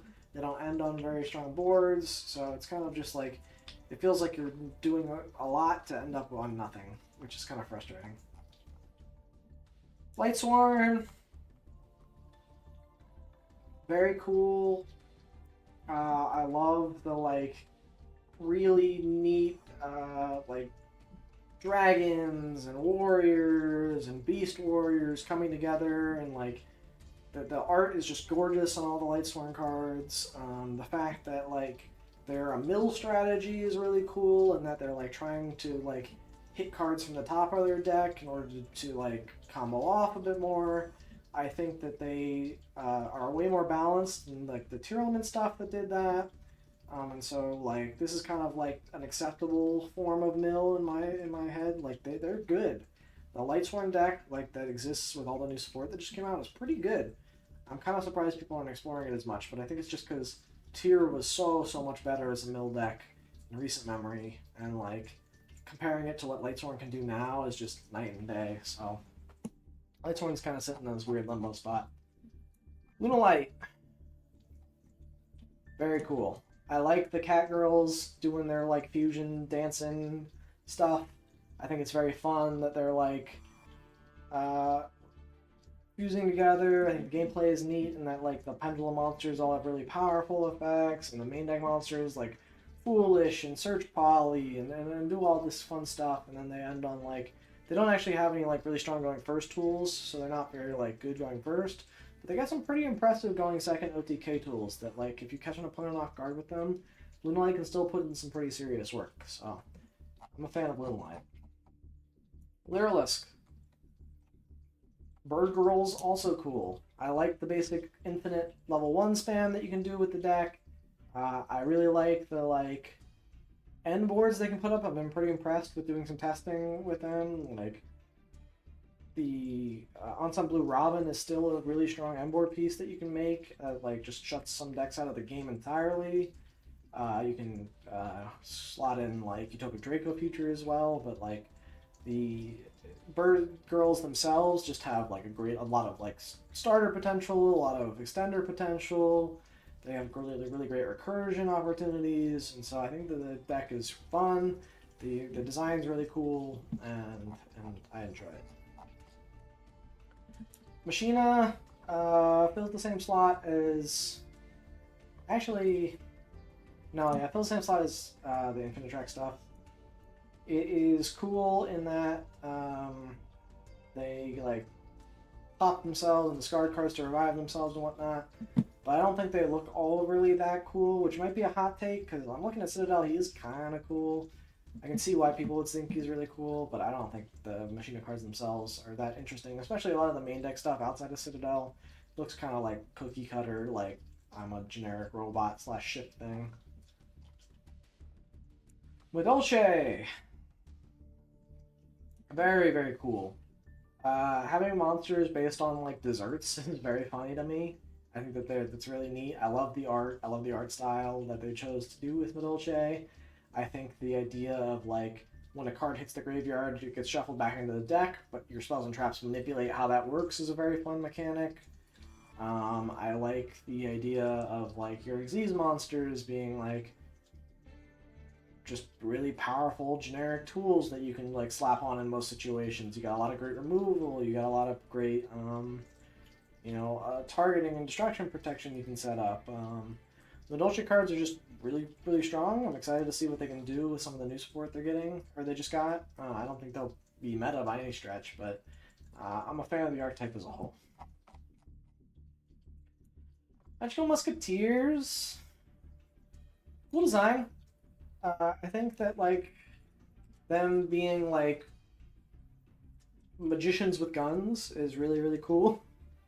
The art on Max is gorgeous. The art on most of the monsters is really, really gorgeous. I think the problem that I have with the deck is the gameplay isn't all that interesting, especially now with Max. It's like go second, summon Max. If it resolves, you win. If not, you lose. They have some potential going first, like options with like setting up some stuff, but for the most part, it's pretty uninteresting. Like the magical musketeer traps are and spells and traps are okay, but they just don't do enough anymore. And you can't trade the advantage as easily with like some of the top decks that can just accrue so much advantage over the course of a turn. So I would say that the magical musketeers just struggle in that sense. Magician girls. I'm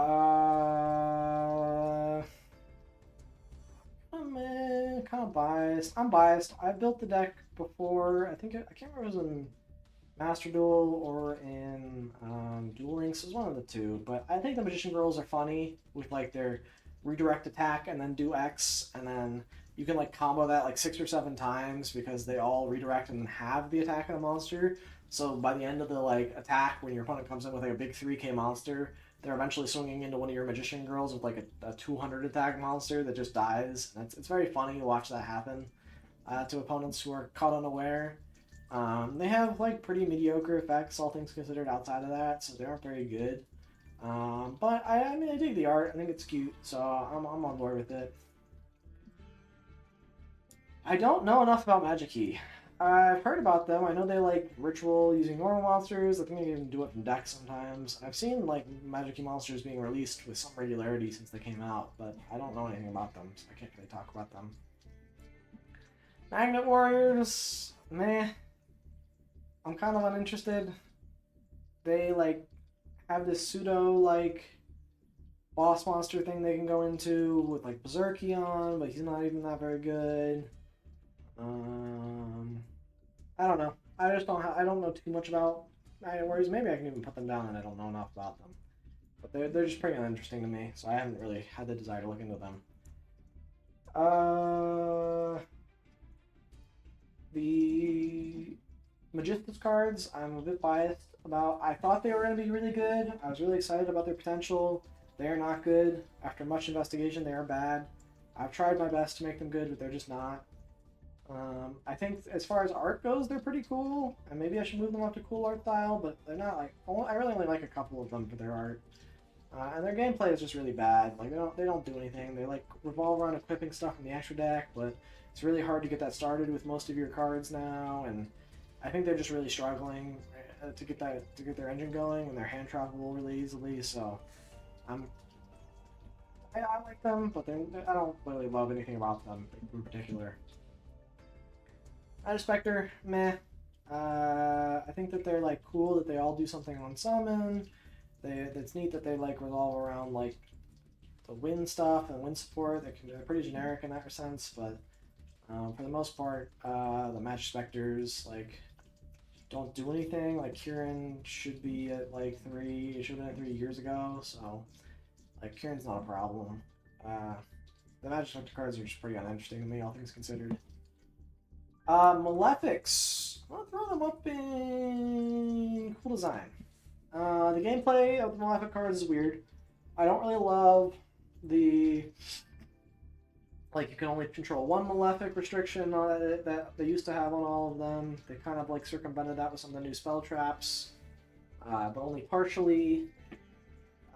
The Malefic cards, I like that they're like retrains of the base monsters, and they like send the base monsters, you have to play it in order to summon them is neat. I really just think they were too scared of them when they initially created them way back in the day, and they put too many restrictions on them as a result. And I think if they had not done that, they maybe would have been more playable and more explored, but as it stands, they're just not very good. So their playstyle sucks, but their design's pretty cool. Malice Severus. I tried to make these guys work because they're like fiend. I thought they were fiends. This one looks like it says spellcaster on it, but I thought they were fiends. But in any case, I tried to make these work in like a Sacred Beast deck way before any of the Sacred Beast stuff got support. It didn't work. So I guess these have a special place in my heart just because I like the fact that they're like little dudes holding spoons and other utensils, but for the most part, they're not like crazy by any stretch. I don't have any like reason to think their gameplay is any good, or their art's not even that great, to be honest. But it's nice. I like it. Vanadium Rue, or just Vanadium in general. I like Vanadium.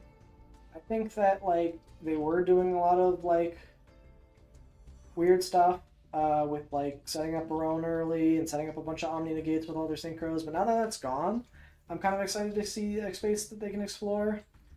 I think that like Room Heart and the whole like Monadium combo engine's really good. I like that all the Vsauce field spells kind of get used in that deck, and it's got a lot of strong sorcerer tools available to it. I think that it's a deck I'm looking to pick up. I think the art on all of them is really neat and interesting, so I'm partial to it. Not much else to say.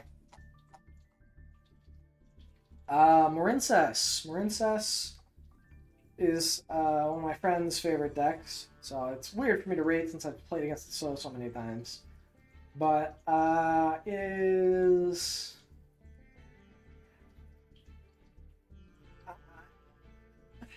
I'd say it's cool design. I'm not a big fan of like the any one Marincess name is like full combo for them. I think it's like they probably need to put a bit more restrictions on some of their tools in order to make it so that it's a bit more balanced in that respect. Maybe that's like a bit just because I've been so tired of seeing the same Marincess combos over and over again. I mean, I'll gladly go up and play against them again. I always have fun when I play with my friends, but the Marincess combo itself isn't all that innovative or that interesting. But the art on them is really cool. I like that they're like little underwater, girls just having a good time, enjoying the waves and the sea. So I'm on board with it. I think it's neat. I'm a fan.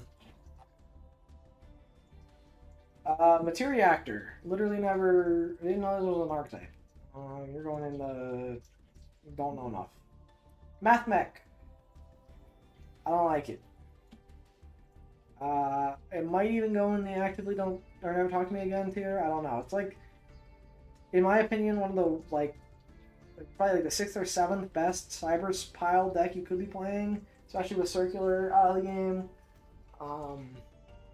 Again, the fact that Circular was hit is baffling me in general, but I don't think I ever caught on to like the Math Mech combos. I didn't really enjoy the like end on a towers, but also like set a bunch of like I'm gonna exceed someone and banish your stuff on your turn kind of stuff. It wasn't even that good. It wasn't even that oppressive.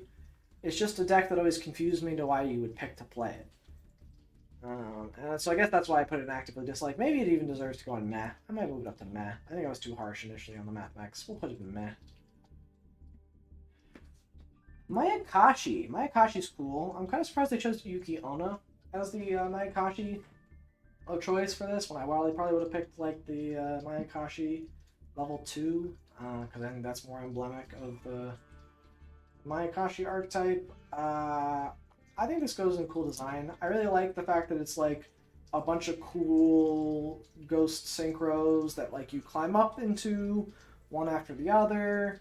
I think that the gameplay loop is hyper linear, so it's not all that interesting to play. And it's very easy to interrupt or get hand trapped. But the like Mayakashi like stuff in general is pretty cool. The new draft they got is busted and ridiculous. I don't know why they ever printed that. But the main old combo itself is pretty cool, so I'm kind of a fan of the archetype. Mecha Phantom Beast is very meh.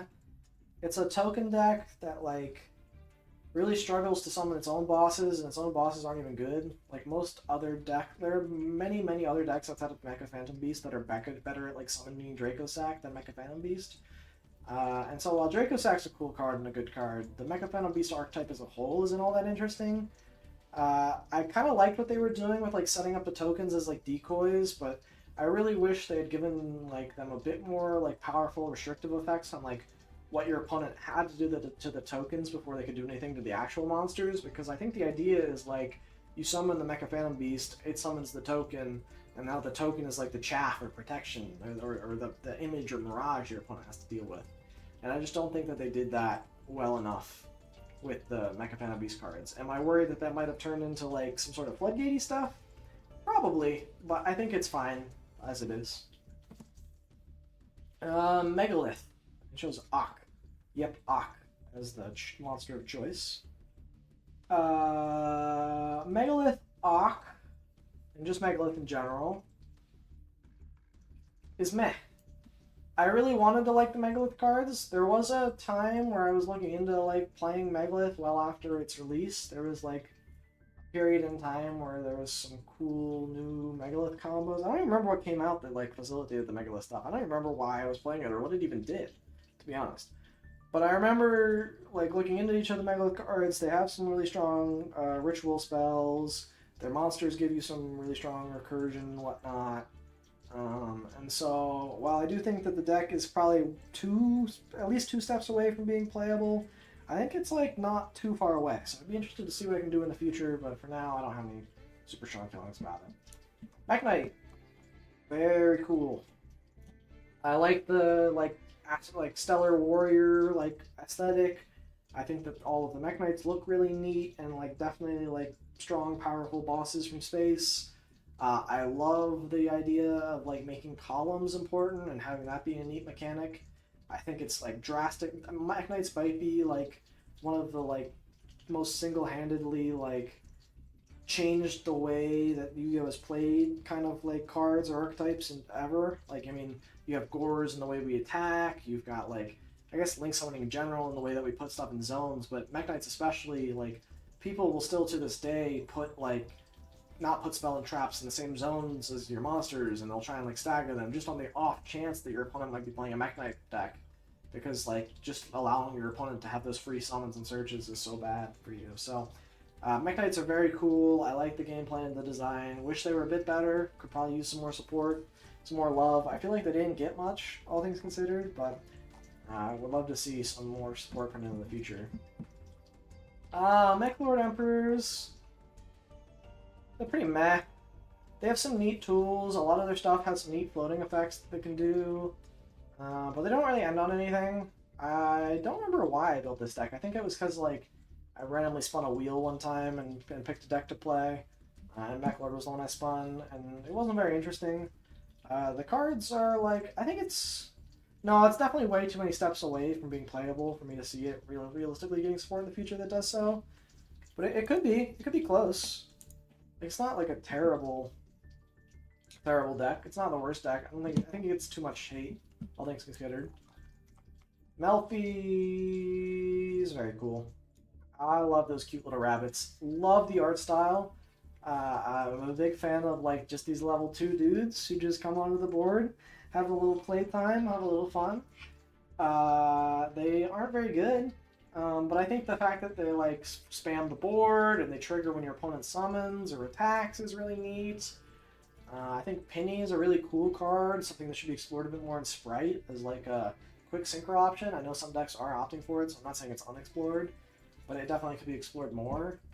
But yeah, I think the Melfi cards, I love the art. I think it's so cute, and the playstyle is very fun as well, so I'm a big fan.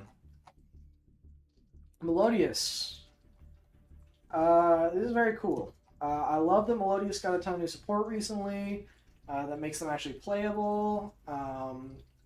It makes like cards like Ostinato and First Movement Solo, who for a long time have been like suspect to be good cards, but just Melodious never did anything in the past. Now are just extremely powerful, starters and extenders and whatnot.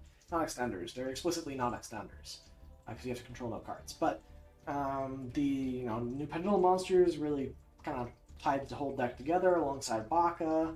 The Flowering Etoile, which is the monster they chose for this, is obviously a really strong endboard piece, alongside stuff like Schuberta, which had been hidden as like a graveyard shuffler for the longest time.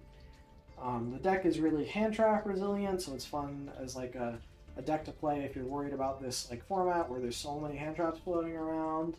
And at the same time, it's not putting up anything that's hyper oppressive. Like Melodious Endboard isn't too crazy. It's difficult to crack, and it's definitely a good deck that puts up a strong board. But it's not something that like is hyper oppressive, in my opinion. Memento. Mementos are interesting. I don't really have strong feelings for them. I think they're meh, kind of close to dislike in that, like, not that the Memento strategy is bad, just that the fact that Konami is like, hey, we're just gonna reprint some of your favorite cards that you, or some old cards that you remember from back in the day, and just change them slightly so that way you buy this product because you remember DM, right? You remember Duel Monsters. You all love Duel Monsters, right? It's just like this is that kind of mindset that they've had for the longest time, but on crack, in my opinion. I think it's a really lazy design, but I think the deck's cool. I like the fact that they like have quick effect destroying their stuff as like a way to dodge interruption, but also like create some interruption on your opponent's turn. I think that with the new support, they're actually like semi-decent. I know they've been getting some success in the YCS level play, and so that's kind of exciting to see. But yeah, they're neat. Nothing crazy. I don't have too strong feelings towards them, one way or another. I guess I have feelings. They're just not that strong. Mermail S tier. They just kind of pair up with Atlanteans. There's something I alluded to when we talked about Atlanteans, but they are just really cool. I like the fish warriors. They're like under the sea, beasts, good, like battling it out. They look really badass. They've got some really neat and powerful effects that really synergize well with the Atlanteans. Sending waters to for cost is always really strong. They just got some new support amounts, which makes them even better. So I'm excited to see how that's going to play into things. But as a whole, the Mermail archetype I think is just really well designed, very well balanced, and something that I expect to see, discussed in terms of like, could this be broken? Is this broken? Will this be broken one day for the long-term future? Metal Foes! I told you earlier how much I like normal pendulums, and I kind of forgot to even mention Metal Foes when we were in that discussion, but Metal Foes is really, really cool. Again, I'm a huge fan of, like, this design space with, like, normal monsters that are also pendulum monsters. You can do a lot of cool stuff because normal monsters have received some really powerful support over the years from Konami, and so Metal Foes is probably one of the most successful success stories in terms of the normal pendulum stuff that they've done so far. The deck is really interesting. It like has really easy access to all of its really powerful spells and traps. It's a pendulum deck, so it can obviously recur its resources that it's popping. I think it's just missing like one or two powerful fusions to go into that are either like combo starters or end board bosses that they can make that will like really shake up the deck. But I definitely think it's a deck that's on my watch list for something that could be good in the future, and so it's something that is also near and dear to my heart because I really love them. That they're like racers from the future who are like using their race cars as their weapons as well, and I love the lore dumps you get in their little like flavor text that's like the rhyming sentences. I think that's very cute. So definitely a big fan of Metal Fizz. Metaphys, not a big fan of. Not because they do anything broken or anything. I don't know. I've been feeling dislike. That was my instant take. 2010s era player bias is strong in that top tier. Yeah, maybe. I guess I could see that.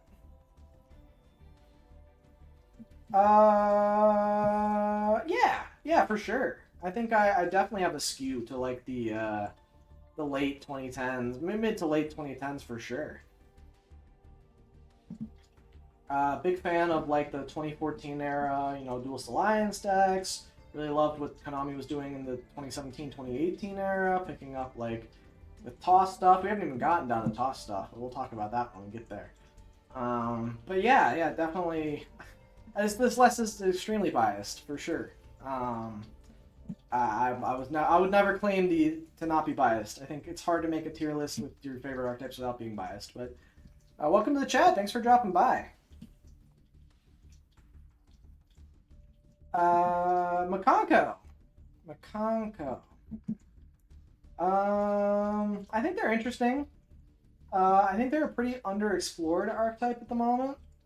I'm not convinced that they are like going to be broken by any stretch, but I'm not convinced that they're bad. I think they're just meh. in terms of like what I like about them. Like I think it's cool that they do some neat equip spell stuff and some targeting stuff, but it's not like strong enough to maybe put them in like the fun playstyle section for me. And while I do, you think Makonko is the Yubel before Yubel? That's a bold take. I don't know if I agree with that. In what way? I feel as though like zero attack OTK. Okay, I guess in that sense you're kind of right. They do have the zero attack gimmick going on where they do have some ways to get around an OTK. But I'd argue their playstyles are very different. Like Makonko is trying to do the control with the and gain advantage with their numerous equip spells and kind of manipulate stuff on that. Whereas like Yubel is really trying to like kind of flip the attack on its head and make it so like why are you hitting yourself essentially. They're using their zero attack to their advantage in a way that I don't think Makonko is necessarily doing. Well, I guess that's not true, but I do think I see where you're coming from, and that they both have zero attack. But I would argue their play style is very very different. So an interesting take nonetheless. Mist Valley. Mist Valley's interesting in that there are definitely some monsters in this archetype, but it's a pretty small archetype, all things considered. Like I can only really think of Avian and then the small bird that Avian can bounce for the infinite gate combo. In my head, like I don't have any strong feelings towards Mist Valley. I don't think they're that cringe, so we'll put them in meh. I don't have much else to say on Mist Valley, all things considered. Aether as the kind of icon for Monarch. Monarch are neat. I know a lot of people really dislike the like stun aspect of Monarch, where they end on like why am I blanking? They end on Monarch's Erupt plus Domain, and so that's going to floodgate a lot of decks out of the format. And so I understand that, but the art on them is super, super cool.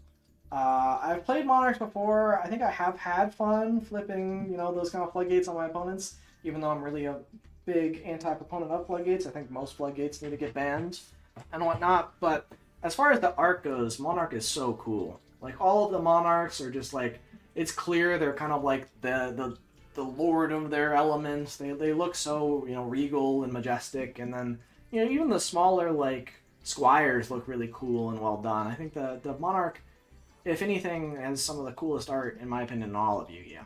And while, but I don't appreciate getting floodgated out of the game. So, as someone who's had to play against Monarch as well, I'm going to put them in cool design, but not quite fun to play as well, necessarily. Mortronic. Mortronic is interesting in that I used to really, really like Mortronic and what they did pre-Telefon, because I think that some of the cool Cellphon loops you could do was pretty interesting. And with Telefon, they really kind of just narrowed down their gameplay into exactly summon as many Telefon as possible and then loop them over and over and over and over again. Which really isn't that unique or that interesting once they get the Telefon loop going, because you can basically do anything in Yu-Gi-Oh! Once you've got 2 Telefons on the board. Greatest common charity deck of all time? Oh, for sure. Does this deck even have any hollows in it? I'm pretty sure I've built Mortronics pre the new Telefon. I don't even know what Telefon's rarity is. I've never picked up Telefons, but I'm pretty sure all of the Mortronic cards are just commons. You could get an entire Mortronic deck core exclusively commons. I'm gonna put it still in cool design though, because I like the idea of them being just household appliances that are turning into little dudes. I think I feel the same way I feel about them about desk bots, and that I think it's funny that to think of your desk coming alive and attacking you and them helping you out in a fight. I think it's very cute. 1 hour of working in Subway covers a core for sure. Yeah, I think that's well, I kind of love that Yu-Gi-Oh! Has decks like that. I mean, sure, I think now more than ever people are really feeling priced out of the game as it stands right now, given how expensive Fiendsmith and most of the top decks are. But I think if you look a few layers deep, there are decks out there that are pennies, dirt cheap. Like Melodious. Melodious right now is a really good deck that is like really, really cheap. So I kind of love that aspect of Yu-Gi-Oh! Where like you can have decks be expensive in a format, and they can be the best decks, and they can be stopping players out of the game. But having like budget options so that people can come in, pick up the game, and compete is always really cool to me. So yeah, but Morphtronic definitely cool design. Love the monsters. Gameplay relatively uninteresting. Ancient Gear price point is high because of Maxi. I haven't looked at that. Is the Ancient Gear structure deck, is that really getting like pricier just because it has Maxi in it? I know that's why I had one of my copies of Maxi, because I picked up my playset a long time ago. In fact, I played it back when you could play Maxi, but the Maxi, one of them I had was from the structure deck already, and I thought that that was great because, you know, like, having that accessible in the structure deck means it can really only be priced at, like, a couple bucks. Yeah, Rip Fortress? Oh, damn. Yeah, it always sucks when, like, Konami refuses to print, like, and reprint some of those structure decks like that. Like, I feel like that was printed, like, once by itself, and then once in that box set where it was, like, bundled alongside the Cyber Dragon structure deck as well, I believe. And then that feels like they kind of just forgot about it. My secret hope is that we get like a structure deck. Well, didn't we already get a reprinted like structure deck R Ancient Gear? Was it not also reprinted in that? Was really Ancient Gear Fortress only reprinted in the first one? That'd be crazy if that was the case. Or maybe I'm going crazy. Maybe I'm not thinking about it. No, just the one time. That is odd. Actually, let me just pull up TCG Player. Why not? What is a Ancient Gear Fortress going for?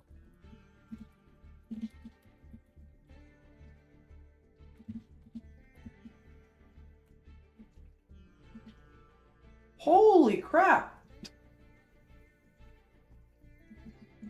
What happened to this card?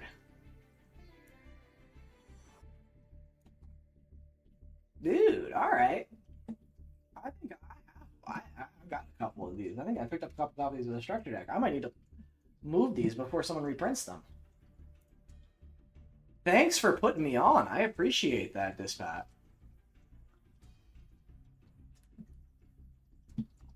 But yeah, that's weird. I think I never really think about that coming up as like the feature match didn't make it cheaper. That's fair. Yeah. I mean, I guess people were really excited about that deck showing up at the feature. It didn't even win the match though. I mean, it took a game, which is like cool, but I think that's kind of like the thing about Ancient Gear is that like that it's almost designed to always be able to take a game. Like it's just an OTK strategy. So if you resolve Ancient Gear Fusion and summon the huge ass fusion, it's gonna be able to swing for game. Like that was never a concern with Ancient Gear. It's more of just can it win a match, a best of 3. And I think that like it won the match? No. I feel like I watched that feature. Ancient Gear feature match.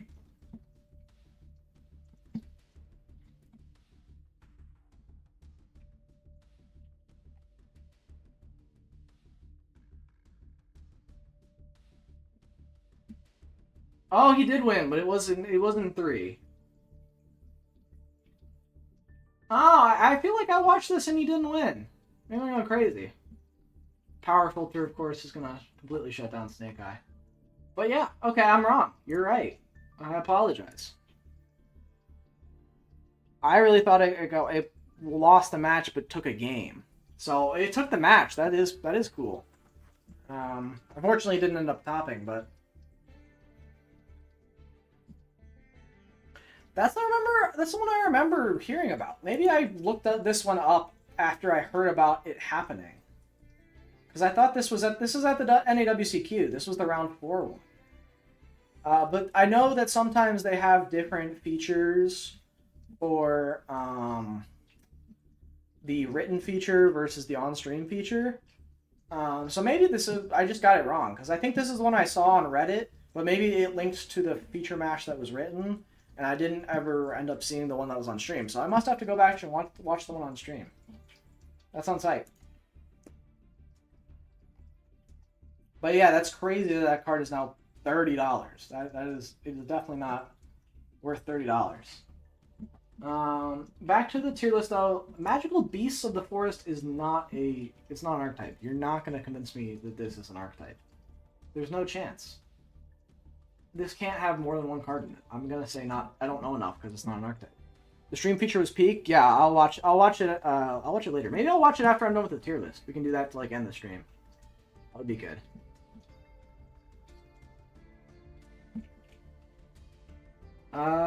Mythical Beast. Mythical Beast is cool.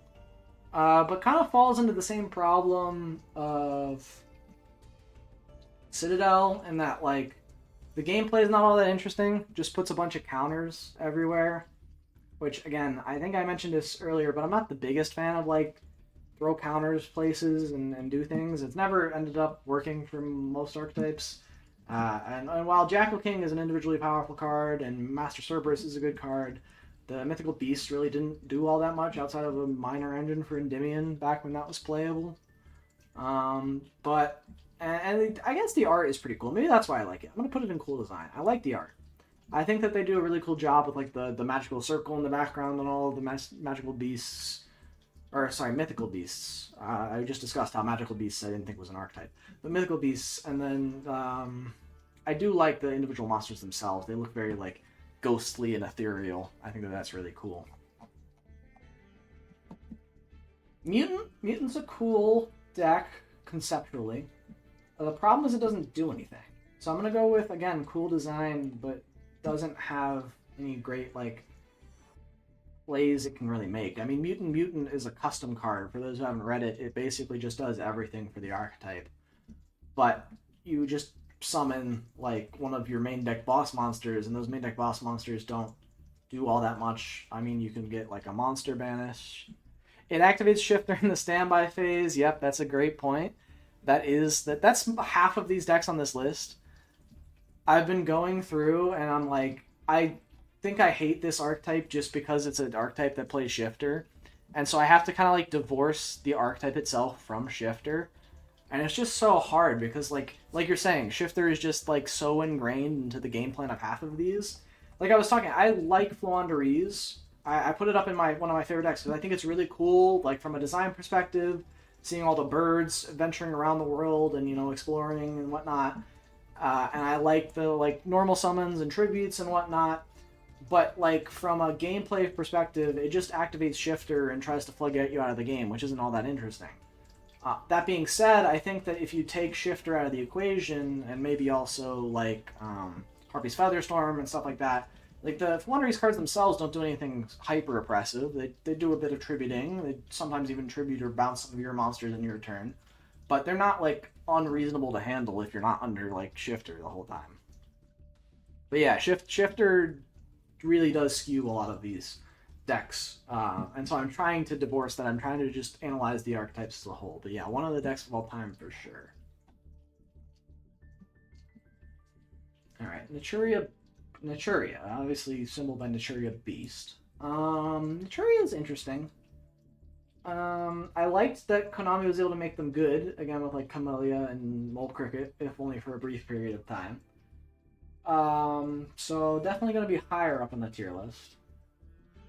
I would say I don't like Beast being able to floodgate you out of spells entirely, and Exterio being able to floodgate you out of essentially spells and traps entirely. So I would say, and I don't even think I necessarily like the designs all that much. They're kind of lazy. Like, I'm looking at Beast. He's just kind of like a tiger with some tree arms. Like, his art isn't all that crazy, but it's pretty cool. Runic chopping down my favorite tree. Yeah. Yeah, it is something that is, like, it was a really good deck at the time. It was, like, probably a candidate to get hit. But was limiting tree the correct answer? No. No, it was not. It didn't need that. I think that like it should come back to 3, and I don't even think that the Naturia cards would even do all that much. And an interesting point too. I don't even think the Runic cards need that much extra of a hit. I think the main problem with Runic right now is all the stun and floodgates that they just throw in there. And so I would be very interested to see if like Runic Naturia would make a comeback. I don't even know if that's like the best Runic variant to play anymore. There's a lot of great Runic variants out there that like combo so well, and maybe that's an argument for like Runic's too good, it's too splashable. And I guess I'll talk about that more when I get down to Runic. But I think it's fine. I definitely don't think Naturia was ever the problem of the deck by any stretch. Necroz, very cool. The fact that there's just this dude, and he's out there equipping all of these legendary dragons to himself with like as his armor and his sword is so cool. I think that Necroz has some of like the peak card art and card design and lore of like any of the Yu-Gi-Oh archetype. I think it's super cool. And then the gameplay's neat too. I like having Shurit being able to substitute. I like Kaleidoscope being able to subvent the ritual cost, allow you to use monsters from your extra deck as the ritual cost for the stuff. I think that was one of like a neat part about Necroz. I think even like the Necroz cards are still inherently powerful. I don't think it would be a stretch to see if like those cards could come back one day. But yeah, Necroz is something that we don't see at all now, but it's still very strong, still holds a place in my heart, it's still a great deck. Nemesis. Okay, so this is interesting. Yeah, if you're playing Nemesis, never talk to me again. Mainly because if you're playing Nemesis, yeah, it's not a real deck that works on its own, but if you're somehow making it work, that means you're dropping Protoss on me. That means you're dropping Eschatos on me. And that means that I'm not playing the game. So, I think that the Nemesis cards, notably the Nemesis boss monsters, are extremely poorly designed. Why Konami ever let Arch Nemesis Protoss off the list is baffling to me. And so, I think that those are the biggest problems I have with it. I actually low-key like... maybe I don't like how it makes now rank 4s also be able to access Colossus, but it certainly should never have let any rank 4 deck access Protoss. Protoss is absurdly dumb. So, Nemesis as an archetype, very unfun. Don't talk to me. I don't want to hear it. Nemlaria. Oh, look at it. She's so sleepy! This goes in cool design. Nemlaria is neat to me completely from a design standpoint. The gameplay is actually very weird in that it kind of runs out of gas extremely quickly. I tried to make the deck work, and you just have too many cards that require you to banish too much stuff from your extra deck face down, to the point where you can't even activate most of your effects anymore after like turn 1 or 2 because you're just stuck with an empty extra deck, except for Nemlaria. That being said, I think it's really cool how like it's just this little girl having a dream, and all of these massive monsters in her dream are coming to life and like protecting her and like being conducive to her effects. And then once the extra deck gets empty, she can like wake up and then come in and nuke the board and take everything out of Dreamland. I think that's really, really cool. And so I like conceptually the like art and design on most of the monsters and cards in the Nemlaria archetype, but they just don't do enough. Their gameplay and game plan is not very consistent, and so I have to put it in cool design only. Oh, Neospatians. Neospatians. This is tough for me. I hate to say it. I think they're meh. The art on the Neospatians, unlike with like the Elemental Heroes and the Destiny Heroes, isn't all that cool, all things considered. I think they got a bit lazy with some of the art. It's just like animal that they drew with maybe like one additional thing that makes it look superhero-esque. But as a whole, the Neospatian like game plan doesn't really work very well. They're not like very consistent. They don't have a lot of powerful tools. Where's who? I'm sorry, you said where, and then it looks like your message is like a bunch of fuzzy lines. I'm sorry. Uh, as you know, a good boy at Konami headquarters, you know, I can't. I don't know what you're referring to. Maybe if you could resend your message. It didn't appear to work the first time, but no. In all funniness, I really wish they would address it. It's very strange. Um, that card, like, I know that they've said it, like, basically just they ripped it from some other show and there's some sort of copyright dispute behind that. But I thought that got debunked recently, and they really just have never put him in anything ever again. They kind of just put him in a cage and have never discussed him. I don't know if you saw this, but it was very funny. Recently, at one of the YCSs, someone put their favorite card as Aaron Neos, and so they put that on screen. And so that was like the first official Konami mention of Aaron Neos in like 2 decades or something like that. No, not 2 decades, but like a decade and a half. And so I thought that was really, really funny to watch. But as it stands, yeah, Ernios is in that weird limbo spot. It's the same thing with UFO Roid. Like, UFO Roid isn't technically real, as far as I understand it. Konami just hasn't printed that. Or no, not UFO Roid, Shuttle Roid. It's Shuttle Roid they can't print as well, because Shuttle Roid is just a NASA space, like, craft. Like, it's a NASA...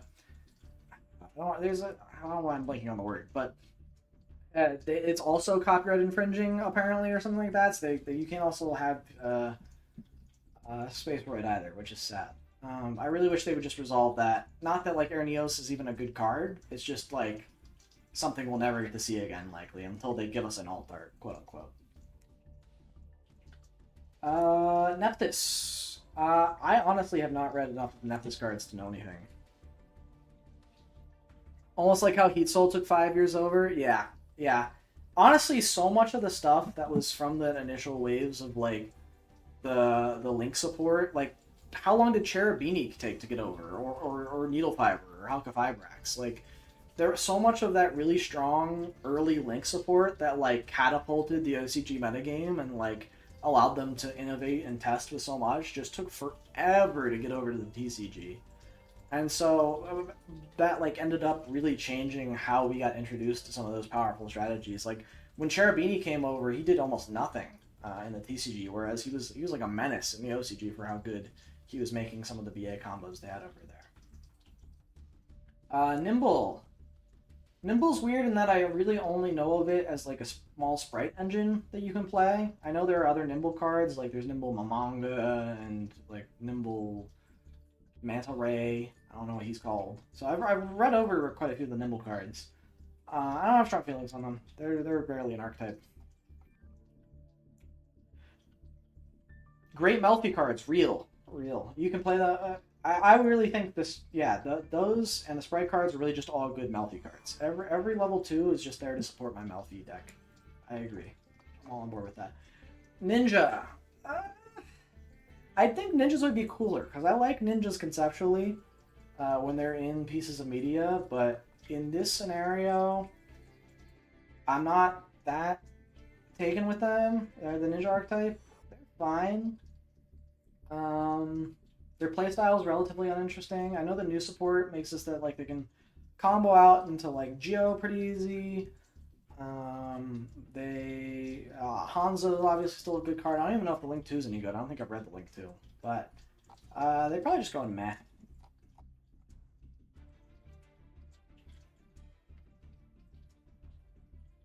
Mimigil did ninjas better and people don't want to admit it. Real. I'm so excited to see where Mimigul goes. I guess, knowing how TCG exclusive archetypes have worked out in the past, I'm very cautiously optimistic. Like, Konami has given us, like, such cool teases on TCG exclusive archetypes so many times now, and I don't want to get hurt again. You know, I've gotten my hopes up. But it's fun that, yeah, I'm aware. You know how much potential it felt like, you know, stuff like Spiral had, and again, Spiral became good, but not because of what the TCG did with it. Or I mean, like, there's, like, Ashened. People were so excited about Ashened. I didn't even catch into the Ashened hype, but, like, I know people were excited about this. Like, I picked up the whole Mimigul core. I think Mimigul seems extremely fun. Yeah, I guess so. I mean, maybe the hype was just from like the like I don't know. I feel like there was a lot of hype around it, but maybe I'm wrong. I feel like again, I'm gonna be cautiously optimistic. I think this is the strongest start we've had for a TCG exclusive archetype in a long time, and so to get a chance to hopefully see it come to fruition would be exciting. Midraw. And I mean, we had a strong start like this before, though, is the problem. Like, Danger had such a strong start when it came out. And then, yeah, you could argue that Dangers did make an impact, but outside of like the first two waves of Danger support, it was all terrible. Like, I don't think a single card outside of the first two sets gets played in Danger. Noble Knight, though, Noble Knight's interesting. Noble Knight goes right with Infer Noble Knight in that cool design, but the gameplay's pretty boring. Loading up on equips is like pretty much all they're good at doing. But I do love the like Arthurian like knights. I love that kind of legend and mythology, and so seeing them and the cool art style that they get with the Noble Knights is really fun. Odin, as I guess this is for Nordics, perhaps instead of just Aesir. I'm gonna hope it's for Nordics instead of just Aesir, because you really can't talk about one without talking about the other. Um, these hold a special spot in my heart, even though again they don't do anything interesting. Like the two Nordic rams or sheep. I'm not gonna attempt to pronounce the names because I know I'm gonna butcher it. But I think they do have some cool and interesting like synchro support effects to them. The Nordic Link 1 is obviously very strong and does a lot for the deck.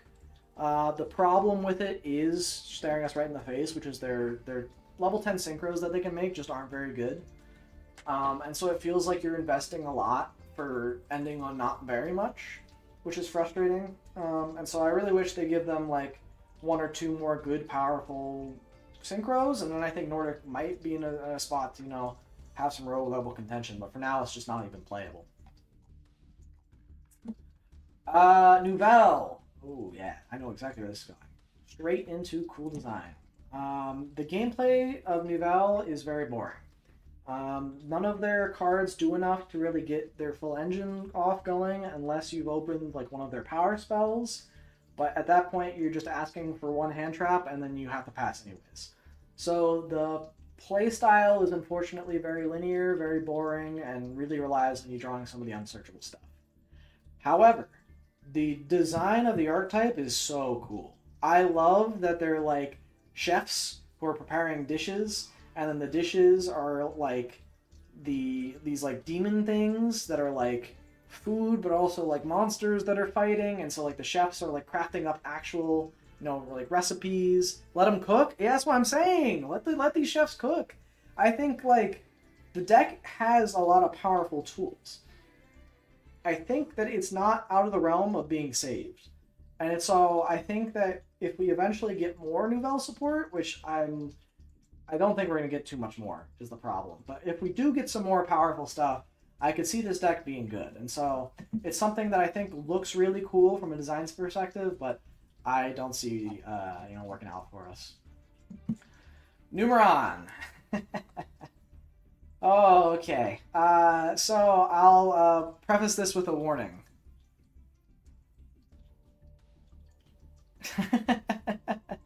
Yeah, no, it does definitely feel like of that deck build pack, Vanquish Soul got all the love, and they were the best deck to come out of it. But poor Nouvelles, they were so underappreciated. I feel for them. But yeah, so I gotta give a disclaimer for this one. This is an opinion who's coming from a former and recovering Numeron Guru Control Zexal Lock player. I used to play that and think that that was a fun deck. And so I understand the error of my ways now. But that still means I do hold a special spot for the Numeron cards in my heart, because I do think that they were... I felt like I was onto that before other people were. I know that's like copium. I'm smart. Other people are dumb. But I really did see these cards and think, man, they summon 4 things. I know exactly what I'm doing with those things. But at the same time, the playstyle is super linear. Doesn't do anything super interesting. And I don't even think the design is that good. So they're probably going to I'm biased and like them anyways. Even though, you know, I obviously understand many people's hatred for the deck as it just doing one thing and smacking you a bunch for a ton of damage. Odd Eyes. Very interesting. I have only played the Odd Eye strategy in the sense that I've played the structure deck. So I'm familiar with those Odd Eyes cards. I really don't know too much of the like modern support that I'm sure Odd Eyes has gotten. Although from what I've been able to see, they tend to still rely on the stuff like the Absolute and the Vortex Dragon for a lot of their end board pieces.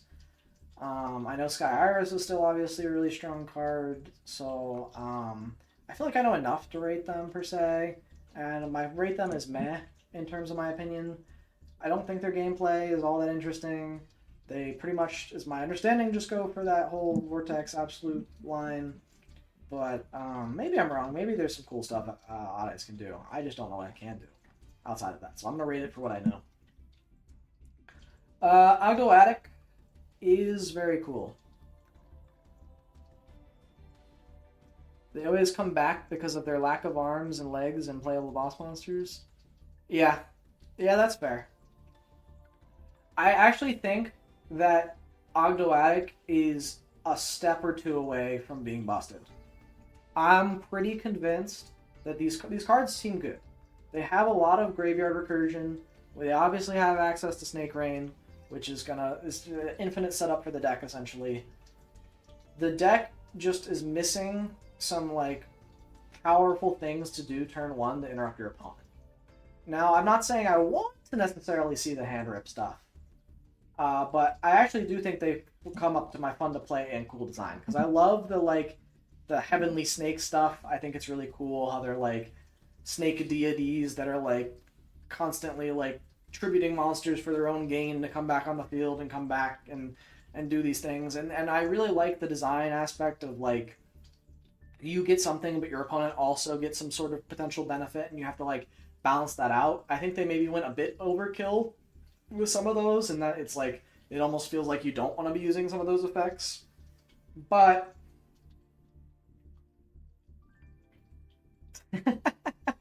Ogdos are good. Someone with 777,777 snake rains in stock. Yeah, I'm sure those will go to the moon. I promise you hold on to those. 5-10 years, moon. To the moon, baby. Never sell. Never sell. Anyone who tells you to sell is just paper hands, bro. You got this. To the moon. Alright, Ojamas, I think, instantly go into the cool design section. Might be just because I'm a GX fanboy. Might be because I think it's super silly having those like level 2 dudes in their Speedos. Buy high, sell low. Yes, sir. That's how we do it. That's how they don't tell you that like if you do that, you know, like you're gonna make money eventually, right? You're gonna Ojama needs high aura tier. I agree. If someone plays against like me with Ojamas, I'm getting nervous. I don't know what they're up to, but I know what they're about to do is just gonna be based as hell. I agree. But yeah, cool design. As far as their playstyle actually goes, realistically, they don't do too much all that interesting. Unfortunately, the Ojama support really doesn't do anything, as they really tried to shoehorn them into making both Armed Dragon Ojama and ABCXYZ Ojama work somehow, which doesn't. Stunner, I know, that's crazy that didn't end up working as a huge mashup. But I don't think that, like, that takes away at all from, like, the fact that they're just gamers chilling in Speedos, and that's just how it has to be.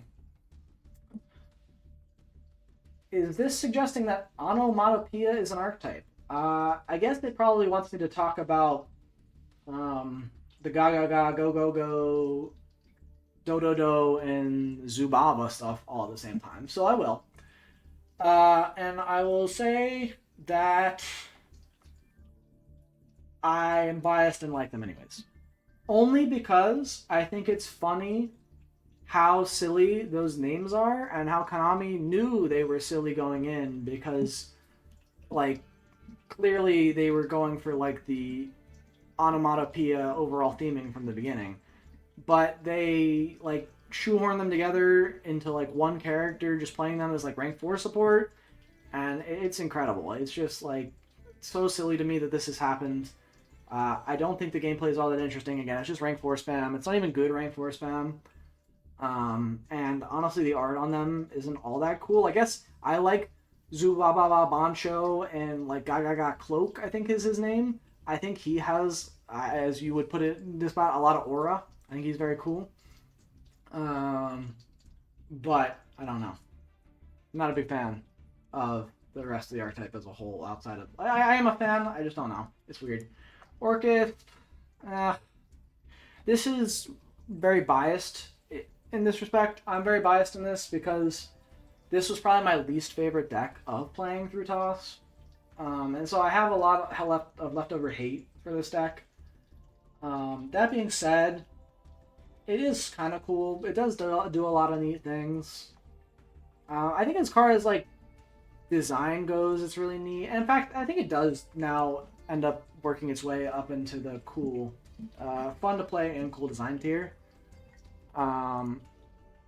I believe that like the combo lines now that it used to be able to do are a lot more fair. I mean, setting up one Omni Negate is just not going to cut it anymore, so it's not like as oppressive as it used to be. I think I really like how the monster design is as a whole. The fact that they're like instruments that are also like little fiends, like the fact that look, he's a harp, but the harp turned into wings, and now he's a little like gargoyle is so cute. And then like the little, I don't even know what Brass Bombard's doing, but he's a little horn, and that's great. And then the gameplay is pretty interesting, and that they like banish themselves to get some bonus effects, and then their links shuffle the guys who banish themselves back into the deck so they can be reused. So there's a ton of grind game, ton of recursion. I think the gameplay is pretty cool nowadays, and I think I have to get over my Toss biases. Elder Entity doesn't count as an archetype. It's 2 monsters. One of which is banned, the other which is only used for its graveyard effect. Not enough to talk about. Paleo, lots to talk about. Very, very, very cool stuff. Love the fact that it's like prehistoric monsters. Oh, what do you mean what? You're saying why? Are you saying what? Why did I rank Paleo so high? What do you mean why did I rank Paleo so high? Paleo's great. Think about like the design, right? So Paleo is really cool in that it's like all these old ancient like pre-Cambrian explosion or like early Cambrian explosion like life forms. Elders are great? What do you mean elders are great? Well, there's 2 monsters. Or no, 3 monsters, 2 of which are banned. There's Norden, he's banned. There is Azathoth, he's banned. There's Entis, who is just in the extra deck to be sent to the graveyard to pop things. There's not much to talk about. They're not really an archetype. They don't really have much synergy together. Oh, I'm thinking of outer entities as well. These are the elder entities. Although the elder entity was put with the O, so I assumed it was talking about the outer entities alongside the elder entities, because they are kind of, I guess it's just the entities. Yeah, there's not much to talk about. But yeah, so Paleos look cool, but at the same time, their gameplay is super neat in that they're like traps with relatively powerful 1-for-1 effects, which is really cool to see. Like, I'm happy that, like, you know, Canada is just a Book of Moon. It's not anything overpowered, but it's pretty great. But it is a, you know, like, cool that they also recur themselves. So when you use your Paleos, you can take your expend Paleo trap effects, turn them into monsters. Now they can be Link material, they can be Xyz material for the in-archetype Xyz stuff. They're also level 2 water aquas, pretty convenient to make totally awesome. So I think the Paleo has a lot of like cool staying power in that respect. But it is, it's definitely certainly a top tier deck in terms of both design and playstyle. Damn, your goats are washed.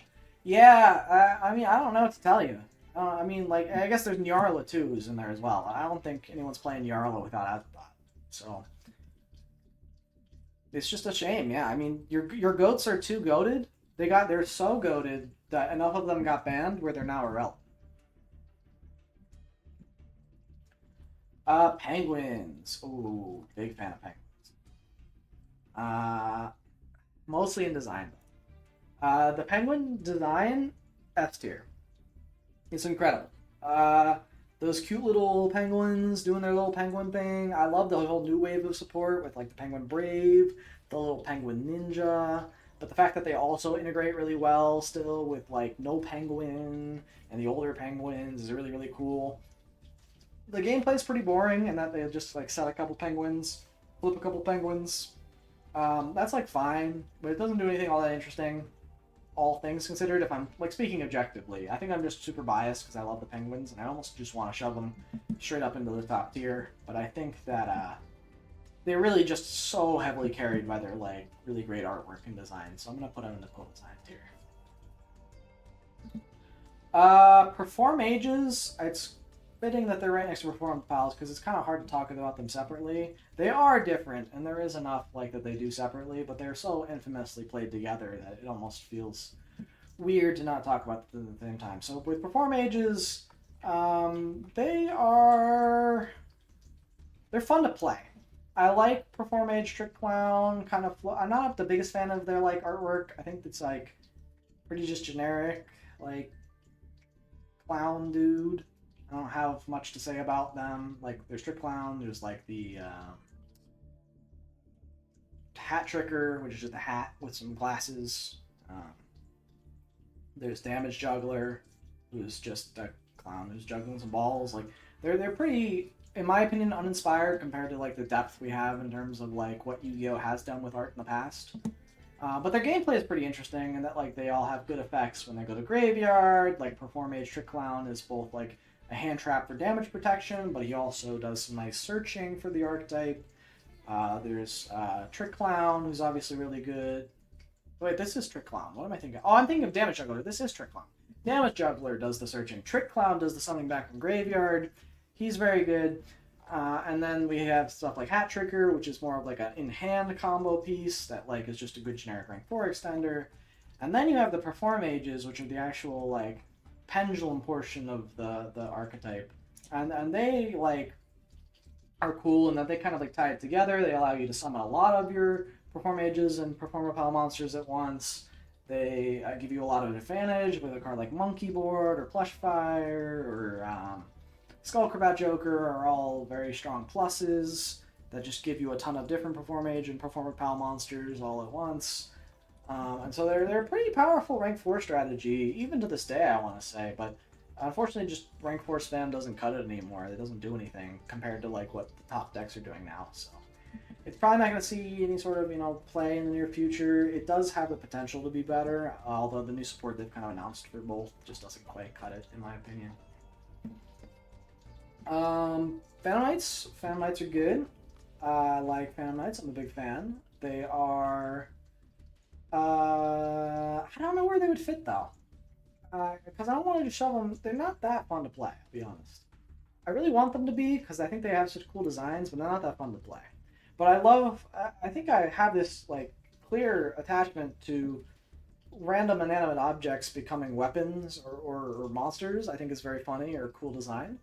Because I see it with Deskbots, I see it with Morphtronic, and I see it again, but this time in a more spooky manner, with the Phantom Knights. You got like some Boots, who are now a monster. You got Cloak, who's now turned into a monster. You got various different weapons and pieces of armor that are basically being reanimated, and I think that's really cool from an art perspective, from a design perspective.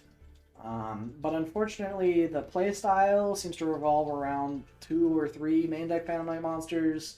You search your one good Phantom Knight trap, and you end on Rusty Bardiche plus some other arc. Like you don't ever want to play these alone. And as a standalone archetype, their game plan is very linear. So I don't know, feels weird to me. Photon fills the exact same niche as Galaxy Eye. Very cool space warriors doing their space combat. Plus, I like the game plan of like them having a ton of extenders and powerful extender spells and search spells and extra deck pieces they can go into to extend their combos. They mesh very well with Galaxy Eyes. And so I think it's just a fun combo deck. I like the art style as well, so it's got to go and fun and cool to play. We're getting close now. This list was extremely daunting at the start, and we are about 4 hours in. I'm looking over at the clock now. I'm realizing how late it really is. But we're going to keep churning. Keep getting it done. We're good. We're close. We're close. I see the end. But Plunder Patrol's up next. Plunder Patrol, easy for me to rank, in that it is very cool and fun to play. These little goblin dudes, I don't know who they are. I just know that they're vibing out on the ships. They're always out there having a good time, throwing their parties, hanging out with their friends, plundering your opponent's booty. It definitely, like, from a design perspective, is really, really cool. And then from a gameplay perspective, I love the idea of, like, taking advantage of, like, the attributes or types your opponent has, having to kind of, like, dynamically adapt on the fly to that, but also giving them some in-archetype tools in order to, like, kind of manipulate what monsters your opponent can have or what types your opponent's monsters are, so you can more consistently get to your end board pieces that you want. Pairs very, very well with a number of other archetypes, but definitely a big fan of the Plunder Patrol cards as a whole. Black Potan? If this is an archetype I've never heard, I don't think this is real. You're not going to convince me that that's a real archetype. There is the Black Potan, you're going crazy. Prankids. The Irish archetype, real.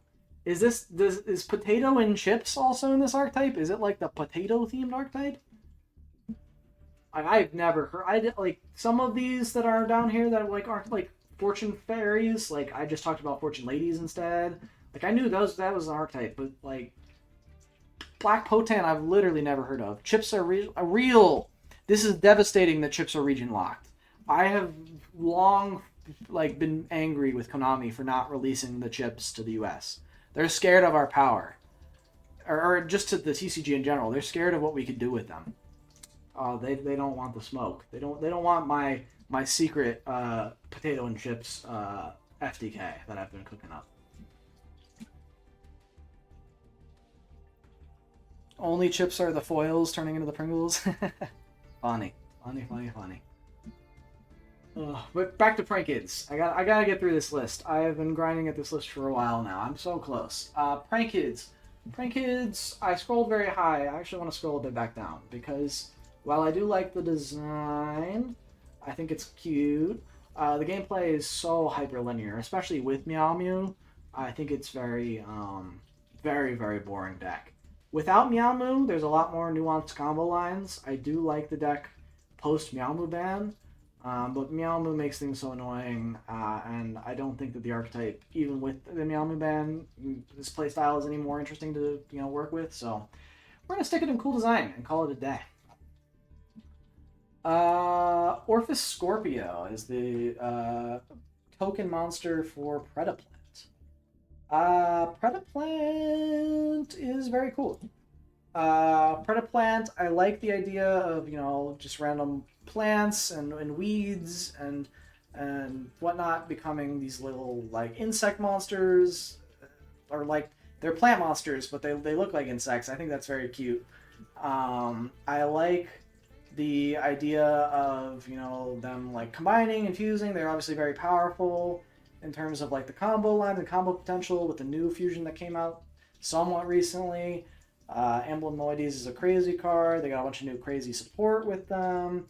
Orphis Scorpio has always been a staple for searching fusion stuff in a number of degenerate combos throughout history. But at the same time, I think that the pure Predaplant deck's pretty neat. I think it's about time we got Verte back, to be honest, because that would really help the pure deck, and I don't think that given how strong individual engines are now, that playing the Verte in the extra deck would come up, given how many decks are shoving Fiendsmith in now. Fiendsmith just does what Verte did, but way better. So Verte could come back. But in any case, Predaplant, cool design, cool to play. I enjoy it. Prediction Princess. I honestly don't know enough about Prediction Princess. I know there are a couple cards associated with the deck. I know that it flips stuff. But I've never actually read any of the cards, so I don't think I can really speak on it. Psyframe. Cool deck. In terms of both things. I think it is a shame that people have, like, were able to figure out that, like, you could just play the good Psyframe, like Gamma, and then the one driver index and play it as a hand trap deck. Because I do think the concept of, like, a deck that's designed to play exclusively, like, as interacting with your opponent is pretty interesting from, like, a Yu-Gi-Oh card design standpoint. I think that they maybe went a bit overboard with that, and that, like, they literally can't play as a deck unless your opponent does something. And then even what they can do is really limited, especially if they do it on your opponent's turn rather than their own turn. They really struggle. So I'd love to see maybe in the future, not necessarily more Psyframe support, but maybe a deck that kind of explores that Psyframe interactive space where they have, like, powerful monsters that act as interaction, but also in theory could be combo pieces for your own combo. Maybe that would be too good, because again, if they actually just had the Psyframe, like, negation effects, that would probably be a bit too strong. But I think some sort of hybrid exploration there, where they kind of did that a bit with Bestial, and they're exploring it a bit more now. But I think what they need to do something like that, because I think that was a neat design space. But again, the Psyframes themselves, very cool. I like a Psychic Soldier riding into battle. I think that's obviously, you know, become a meme in the community. But even still, like, having this one guy equipping all these cool different gears to chase down and hunt, you know, the evildoers is a pretty cool, from, like, an art style as well, and I think they do it pretty well. Punk. I like Punk. Mainly because of its playstyle. The art is okay. I'm not, like, fully drawn to it, all things considered. I think a couple of the cards have some cool art, but I'm not the biggest fan of the Punk art. What I most like is the, like, fact that they can just kind of, like, combo into some cool synchros. They give really great access to, or not rank, level 10s very early on and very easy in their combos. They have a decent amount of recursion that Punk can do. And I think they have a lot of in-archetype spells and traps that haven't really been explored since they've been mostly played as an engine. But I'd be curious to see how, like, the Punk deck would function as almost like a standalone or as the primary driver of the deck, given that they do have some interesting or niche pieces of interaction that can set up on the board that most decks don't have access to. Pearly, Pearly, Pearly.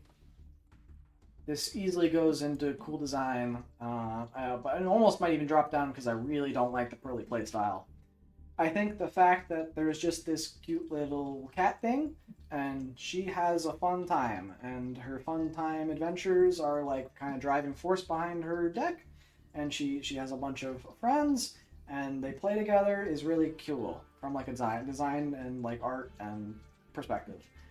But I think that the deck devolves very quickly as a playstyle into sit on a very large unaffected monster that can completely interrupt your opponent's combo, and your opponent really can't do much to out it or interact with it or do anything against it. And if they do, a lot of your cards just float or give you infinite amount of recursion, so you can just do it again ad infinitum until your opponent loses the duel. It doesn't feel particularly fun to me. The spell cards all being E-Telly was a bold decision by Konami, I'll say that. But I think that the art style definitely carries the deck a lot. I think it's very cute. And I really wish that it had more tools to work with, or maybe if they even just got rid of Noir and forced them to work in with the different tools, it would be more interesting. But as it stands now, it's just not. Klee. Klee is up next with Apocryphal Towers. Klee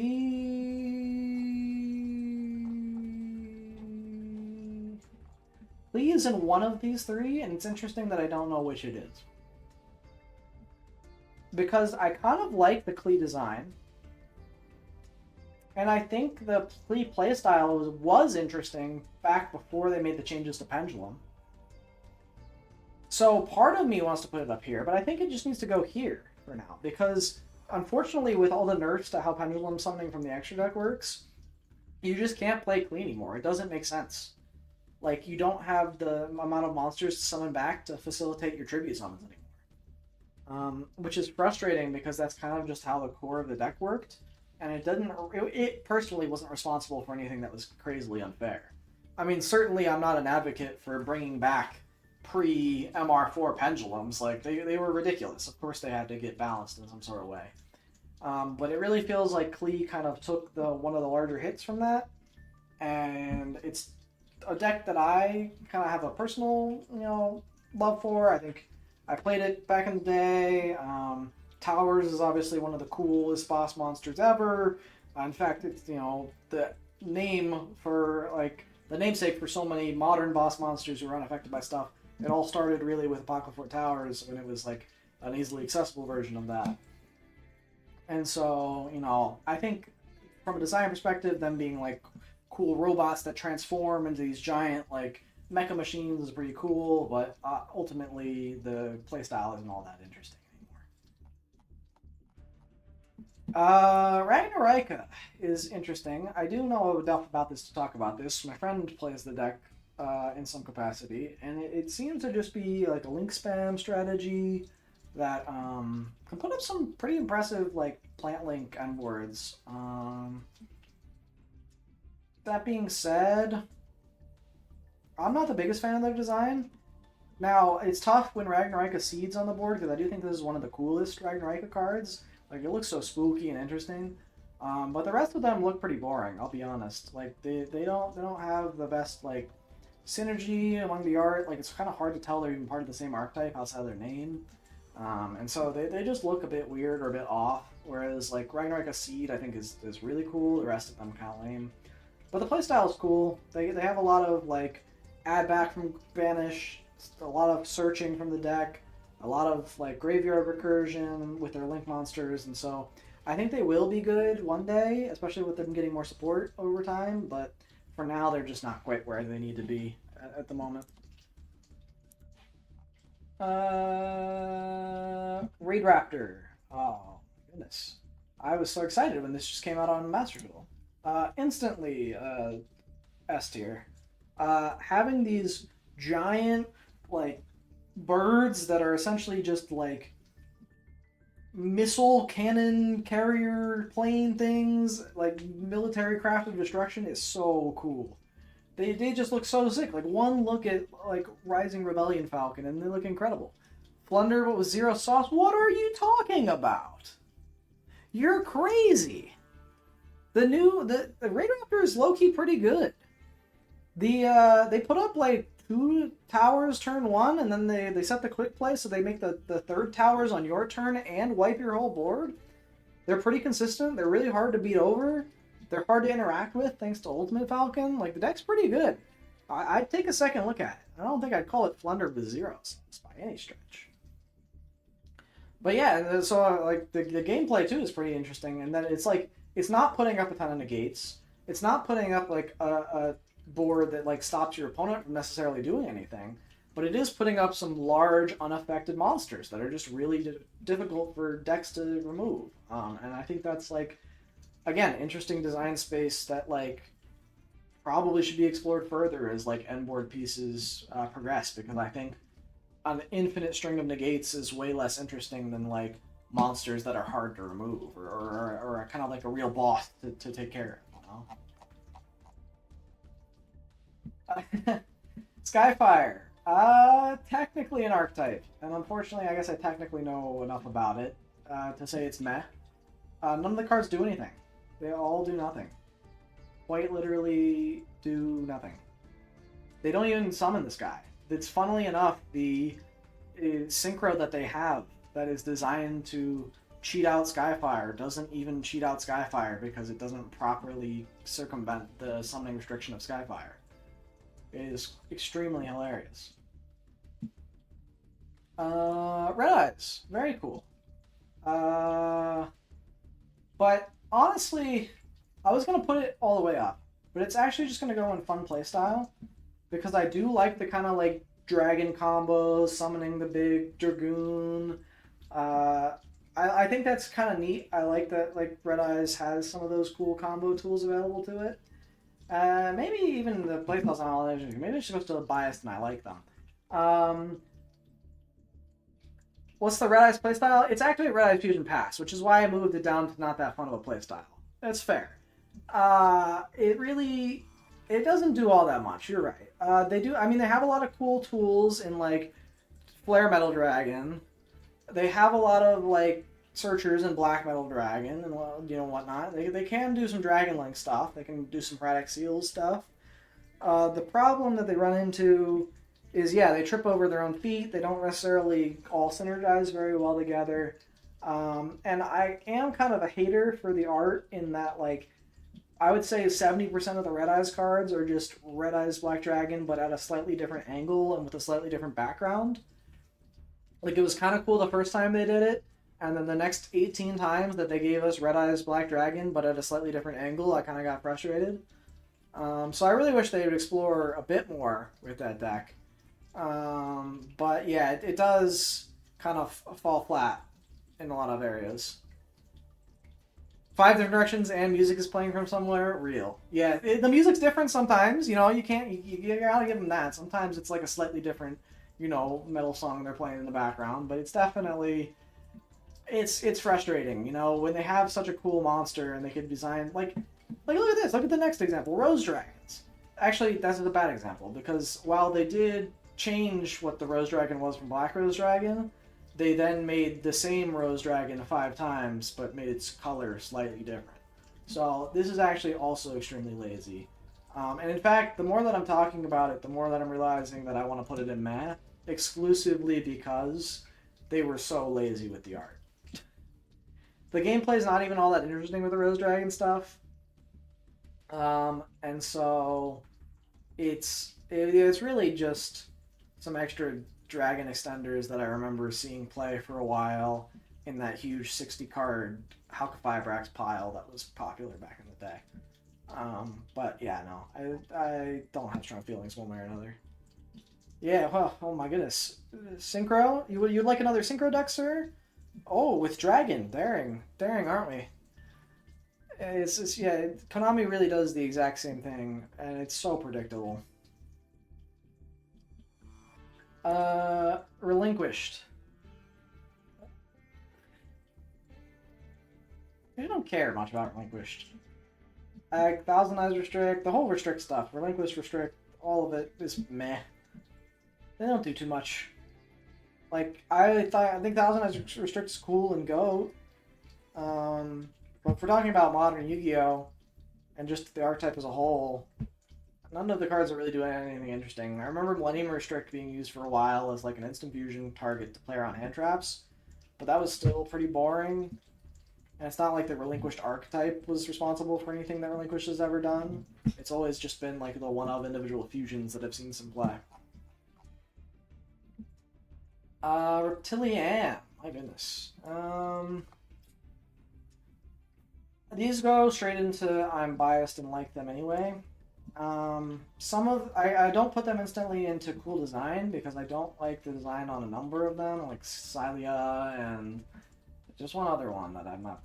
I think Vasilima. I don't think the art is pretty cool on, but the Reptilian strategy I think is kind of like funny in that like you change your opponent's monsters all to 0 and then that's like it. You don't really gain too many benefits outside of that.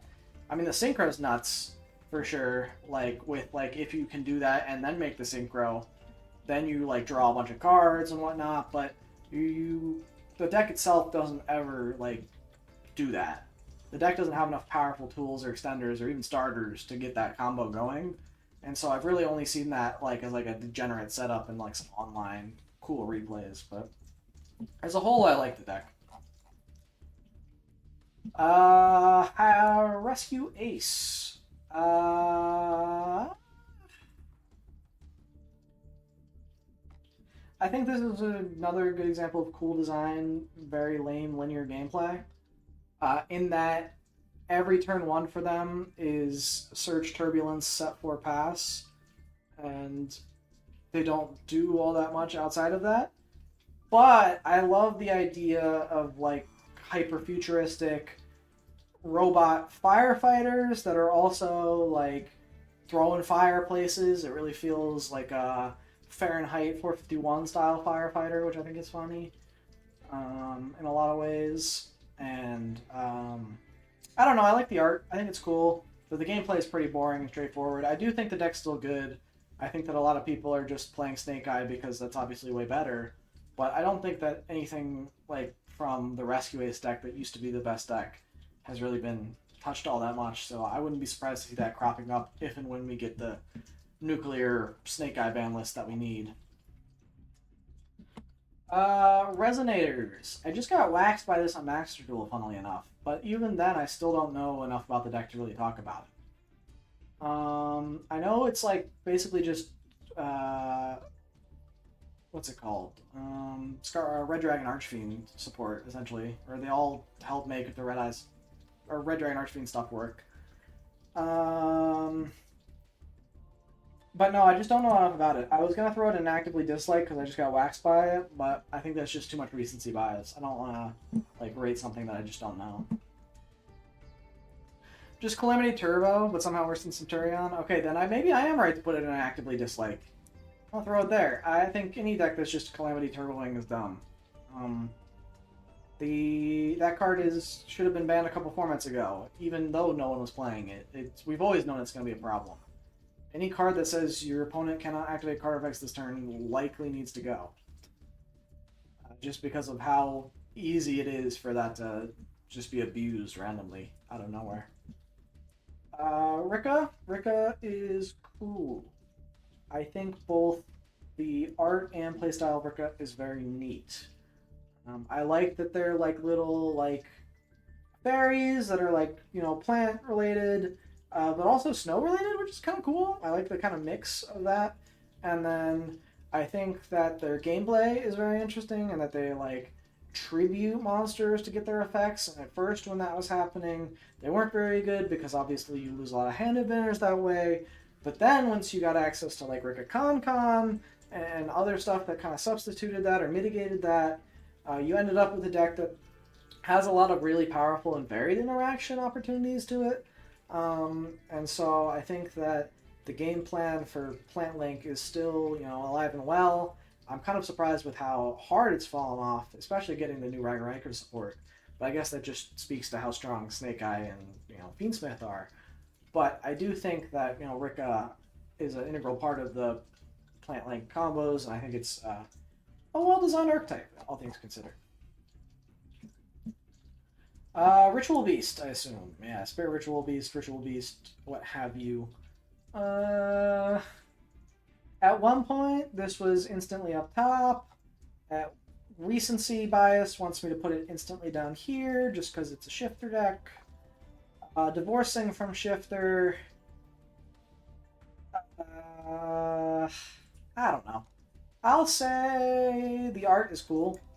Like, I like that they're, like, plant dudes just chilling out with like their pets. I think that that's kind of a cute concept. And then their pets grow up and they ride them into battle, which is kind of fun. Like, I think that that's neat from an art standpoint, neat from a lore standpoint, but from a gameplay standpoint, they do too much like banish looping and summoning and unsummoning and resummoning the same monsters. It's pretty boring, and at the same time, again, they're all just banishing stuff, so they can play Shifter, which is not helpful towards their points, even though I should be trying to not talk about Shifter when talking about how Archetype functions, but it's hard to mentally divorce the two.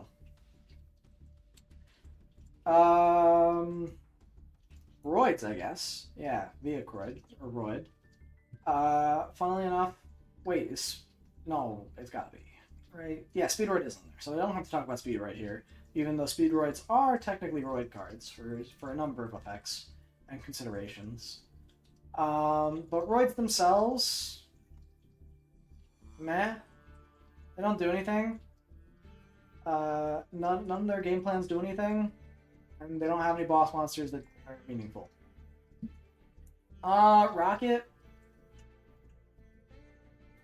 I, on the one hand, like the fact that they have some neat stuff when like you target your own monsters. They then have some neat or cool effects. On the other hand, I don't really like Dragon Link. I think that like these cards far too often just get taken the best cards from them and shoved into a dragon pile. I don't think that the bad rocket cards are very well designed. I think they had obviously too many restrictions, and that's why they're bad. And at the same time, cards like Tracer and Recharger and Quadboral and cards like that are just like infinite link material that just search and go crazy and go plus. Striker Dragon, of course, being extremely infamous of that. And so I think that part of me just doesn't like the rocket cards for that, and that's just where they're going to have to stick.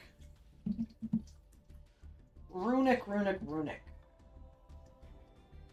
Again, I hate Runic Stun, but I hate the stun cards in Runic Stun. Oh, I actually dislike the Runic cards. In fact, I've played the Runic cards in many a deck before. And in fact, I think the Runic, banish them to heck. Oh, I'm going to put them up top, but you're not going to like it. You're going to hate this, but they are cool. I love the fact that like the spells are all you playing a like FPS that's really like a FPS that's really cool. Like that you're in like a video game and like you've got your gun and your spells that you're casting and whatnot. I think that's pretty cool. Yes, it's 20 instant fusions, so maybe actually then maybe you're right. You're right. It's cool design. It's cool design. But the playstyle is relatively boring. Because they do the one thing very, very consistently. The gameplay is pretty boring in that they all just get you to the fusions. And I would even argue, because I was going to give you a counterpoint, that they all have their individual effects that make them like kind of like niche utility spells as well. But I'd argue the fact that they're all instant fusions kind of overshadows that, in that like that's just a nice added bonus to the 20 instant fusions. Like the vast majority of time when you're seeing Runic, you're using them as the monsters to extend or continue your combos. And so I think that while they do offer some neat going second tools, and that part I do appreciate, I think that it is pretty uninteresting from a gameplay or playstyle perspective. And so I'll put them in cool design, because I still can't get past the fact that it's like you're in like a FPS video game, fighting it out. I thought when I saw that for the first time and saw them doing that was so cool. Salamangre! Instantly to the top. I love those little fiery boys. I think it's so cool seeing all those desert animals and like little fiery state. They're just enjoying life. Being part of a whole little animal crew. And at the same time, I love the Salamangre gameplay and game plan. Having a quick, simple, repeatable resource loop is nice to have. It puts up a strong board, but nothing crazily oppressive. I think it's like close to where I think that like a Yu-Gi-Oh! End board's power level should be in an ideal state. I mean, maybe Princess should be gone because it's a bit too oppressive in terms of what it can do with like the graveyard interaction that I don't like. But like everything else about the deck is super fair, like putting up one Omni Negate, putting up a couple of pops, having a lot of good graveyard protection, having a lot of good recursion. It's kind of like a good standard for what a deck, in my opinion, should look like, as well as having some cool looking monsters like Spinning Gazelle doesn't hurt them by any stretch. Alright, Teller Knights. Or specifically here, this is Teller Knights, but I think this is just the Teller Knights realistically. We're gonna throw them in very fun and cool design. I think, as you can see from my cool design and or fun to play in cool design, I'm a sucker for the space theming. I really like stuff that's like based on the constellations. I'm not even like that big into like astrology and like stars and astronomy and whatnot. But the like something about it is just really cool having these space warriors battling it out. And then at the same time, the gameplay is pretty interesting in that like they're rank 4 tools that trigger anytime they're summoned. So you get to play a lot of niche cards that like just summon monsters or some revive monsters, triggering effects on both you and your opponent's turn. They don't ever typically put up anything too oppressive. They're not like they do main deck some floodgates, but like, and I guess that is kind of weird / cringe of them to do. But I don't think like a lot of deck lists need to necessarily. Travera is a great card. It does a lot of cool bouncing, so I'm definitely a fan. What's up next? Scareclaw. Interesting. Konami really tried something with Scareclaw. They tried to make something cool where you could like special stuff to Scareclaws that are adjacent to each other, and then they give themselves like neat bonus effects when they're near each other. But then they just made Tryhard, and that's just kind of like your end boss piece that things like decks can make, and it just like shuts off like effects for your opponent, which is kind of frustrating. I think the gameplay is kind of lame. I'm not even that big of a fan of the arts. I'm gonna put them in meh because they don't have a special place for Tryhard. They're pretty meh. Scrap. Scrap is interesting, and that had like a stint in Dinos where it was playable, a stint in Orchestra where it was playable.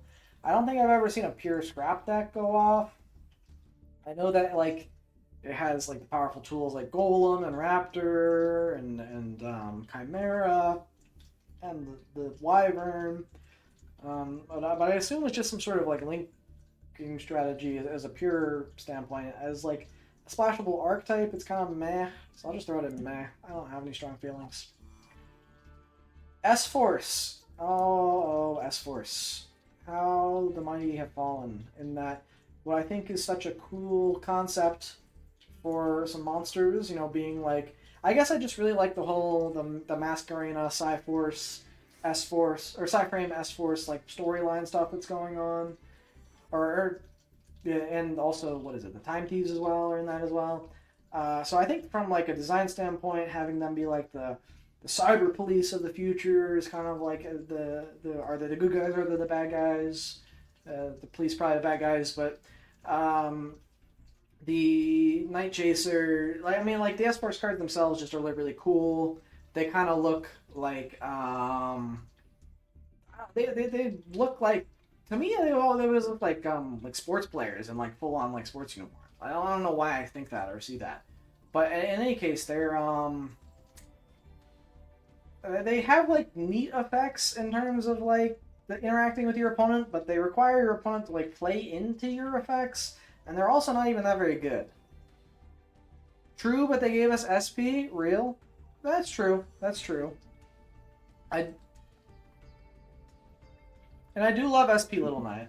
I don't know if that's a hot take. I know a lot of people are frustrated just seeing that card everywhere. How bad is the S-Force retirement pay? Yeah, that's the question. Well, you gotta think they got a lot of members for being so bad and outfitting their guys with such like terrible like weapons and effects. You gotta imagine those pension programs are good because people keep signing up for the S-Force, you know, and it's like I don't know, I don't know what the incentive is there. There's not much pulling. Maybe it's just an easy job. They probably don't do much, all things considered. They never seem to catch anyone, anyways. Yeah, okay, sure. But have you considered that he's riding on the currents of lightning into battle? Have you considered this? He's kind of going crazy. Like, there's no way they could catch him. Oh, in any case, yeah, S-Force pretty mid. It's a rental scooter? Yeah. Yeah, okay. Yeah. Yeah, that's pretty true. That's kind of true. That's pretty true. Oh, Shadal. It's a problem because its game plan is make Winda now, which is not cool. But its game plan prior to just making Winda was really cool. So I'm still going to have to put it in the not very cool for playstyle, but cool for design. Because I do think the fact that they're like dead, revived puppet monsters from like other archetypes and all the other dual terminal lore stuff is really, really cool. I do like their playstyle and their combo potential, you know, going first with all the different tools they can use. Shadal Fusion's obviously a broken card. Shadal, like, not Winda. Why am I blanking on this? Construct is obviously a crazy card. But they are, their game plan now is pretty much just make Winda and pass. They're definitely just being shoved into Tier Element, which is frustrating as well, but I think it's like still very, very cool from an art perspective, and it definitely doesn't bump it down into like any of the lower tiers with given how cringe Winda is. Sharks. Sharks are cool. I like sharks. It is a deck that's pretty fun to play. It has a lot of rank 4 tools. It makes very great use of the new Armored Xyz cards, which are very fun. It can make Bahamut and Toad, of course, to insulate its combos. It has a lot of, just a lot of great extenders. It plays through a lot of stuff. But at the same time, it's a bit too hand trap resilient in my opinion in certain scenarios. It just loses hard to board breakers in a lot of spots. Board breaker plus a hand trap can be devastating for them. But it is a good deck. And the design, of course, like most of the sharks being like cool robotic sharks is really neat. I kind of like what they went for with that. So yeah, not much else to say. Cool archetype. Shiranui, the zombie / ghost samurai archetype, is... This is going to be tough to say, but I don't really love the art style. And I don't love the play style, but I do like the... I don't even like the archetype all that much. It's going in meh. It's going in meh, and it's hard for me to say, because I was prepared to shove that pretty high up the list. But at the same time, the art is pretty basic on a lot of the Shiranui cards. And the playstyle is very straightforward. Like, they just make a couple of small synchros. Those small synchros let you tag up into the slightly larger ones. All while you're trying to banish your main deck monsters to get some bonus effects. But at the end of the day, they don't do all that much. So it's not like they're particularly intimidating. I'm going to put them in meh. Silent Magician and Silent Swordsman, I've not read any of the new support for, so I don't know what they do. I don't know if they're good. I don't know. I haven't seen anyone play them. I haven't seen any deck lists, so I gotta assume they're not very good. But maybe they're okay. That's all I have to say about that. Simorg. Well, as an archetype, I'm trying to think, because I like this card specifically, but I've just been playing it in Raid Raptor. As an archetype, though, like you have Dark Simorg, which is Floodgate. You've got like the Simorg Bird of Sovereignty, which was cringe when it was legal. But I don't have any strong feelings about Simorg, so I'll just put it in meh. Diabellstar, we're moving here because I thought this was for Snake Eye, and it's not because we have Snake Eye here. So I don't know what they want me to talk about with Diabellstar. They put it on here twice, neither of which made sense because Diabellstar is not like an archetype. Like, even though it's like a lore like tie together piece, I don't think Diabellstar has ever been referenced as an archetype, and it's not worth talking about without Snake Eye, in my opinion. So we're gonna talk about it as Snake Eye stuff. Shien as a like sort of icon for Six Samurai makes a ton of sense. And I think these go into... Part of me doesn't want to put them in cool or fun to play just because they basically just do infinite combos over and over and over and over and over again, which I don't love all that much. But they do make some pretty cool... No, yeah, they're going in cool design, not that cool to play. I don't really thoroughly enjoy playing Six Samurai. I've never enjoyed it. Gateway is a broken card. It's not particularly interesting to loop red and blue over and over and over again for an infinite number of counters and then, like, still just end on, like, Shien pass. I know they've got the new Monster Negate guy. He seems pretty good. But for the time being... just a cool, archetype. It's hard to hate some samurai monsters who look really sick, but I don't like playing them. I'm not interested. Sky Striker.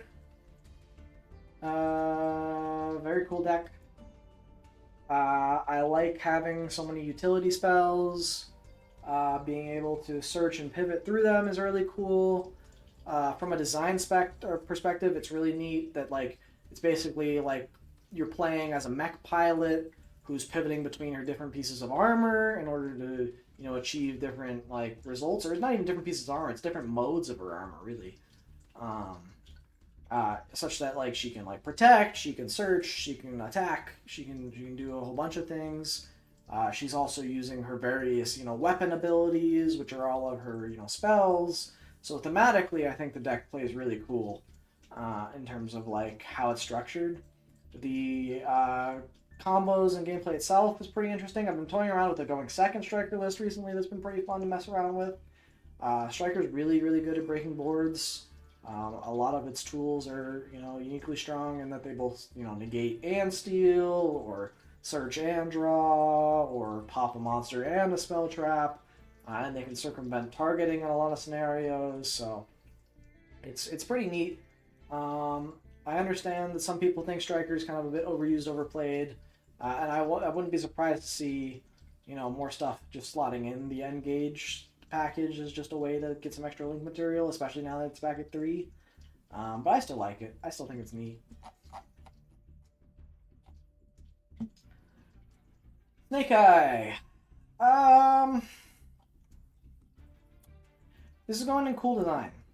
The gameplay loops that it has, maybe I'm just tired of seeing Flamberge resolve over and over and over and over and over again, and Ash resolve over and over and over and over and over again, but it feels like the deck is hyperlinear. It always tends to get to its combos regardless of whether you try and interrupt it, and it ends up putting a comparable end board up very frequently regardless of what kinds of interruption you have as well.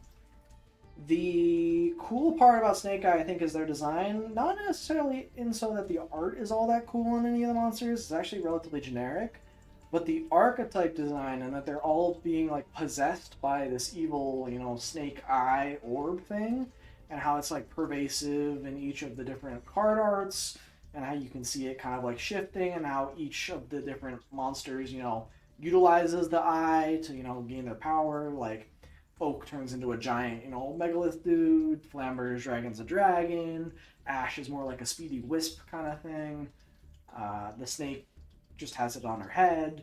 But I think that kind of like tying the whole archetype together and being integrated so well into each of their arts is really cool from a design perspective.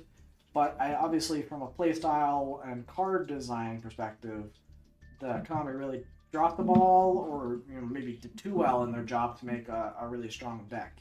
They made it too strong, too consistent, too much of a problem. Each card does too many things. Sulfur is also cool design, terrible playstyle. Why Konami thought that like having players attempt to keep track of which of their pendulums had an odd scale and an even scale, and like balancing their effects around that, and like trying to like have you modulate scale and do all that stuff is really weird. From a gameplay perspective, but from a design perspective, I think it's cool to just have, a bunch of girls just jamming out, having a good time, making music, putting on a little concert, conducting, the songs as they see fit. You kind of switch and pivot through the monsters as you want to pivot your strategy. So I think that's cool from a design perspective, but from a playstyle perspective, it just doesn't make sense in the game. I also think this was a huge time where Konami could have finally experimented with putting one number scale on one side and a different number on the other side, because for forever we've had these two different slots that have always shown the same number, and Konami has never split them. Konami's never said when you put it in one side it's one number and when you put it in the other it's another, and I think that's design space that is so underexplored. That would be so cool. They clearly designed the pendulum mechanic with that in mind, so they could have different numbers. But they didn't. They chose not to, and it's kind of confusing. Speedroid. As an archetype, meh. They do have like a ton of monsters that just combo into infinity. A lot of their tools will summon themselves and search something and summon stuff from deck. Speedbird Rubber Band is a broken Link to, but at the same time, they don't really end on much because they're pretty xenophobic. Outside of course, Terratop, infamously. But the deck itself really just struggles to. I think it's really struggled to find what it wants to do with the end board, and I think that's kind of what's holding us back. Spellbook.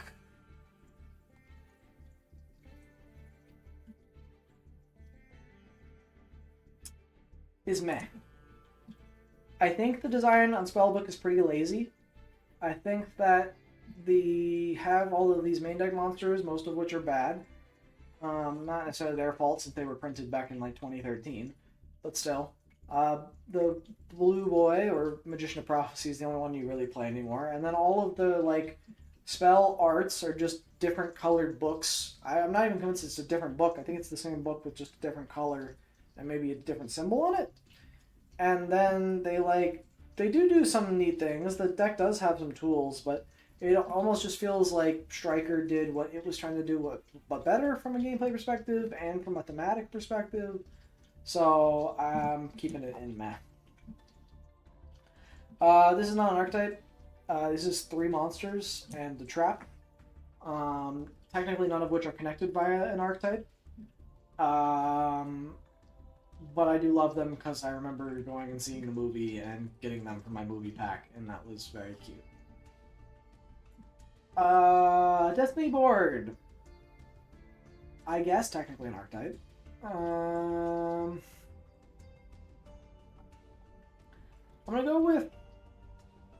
Well, it's not a fun playstyle though, but it is interesting because it's an alt-win condition that is so unique. It's kind of like they kind of had to like make it different every single time they've added support to it to try and make it easier to pull off, and every time they failed.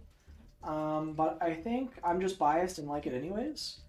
I like the idea, of spelling out your opponent's defeat or death in this case, and so that's kind of really cool to see happening, on a turn-by-turn basis. It's obviously too slow, and the fact that they take up spell and trap space is a real problem.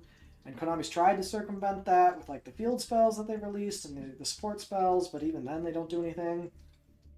I guess it's good that there isn't an alt win condition that is just super consistent and wins on the spot, but it really feels like Destiny board get a bit more love. Like I think it's still so far away from being any sort of good that we would be okay with having it up there.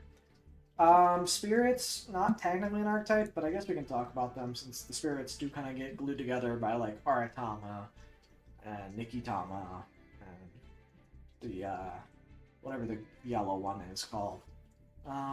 They are cool in terms of playstyle.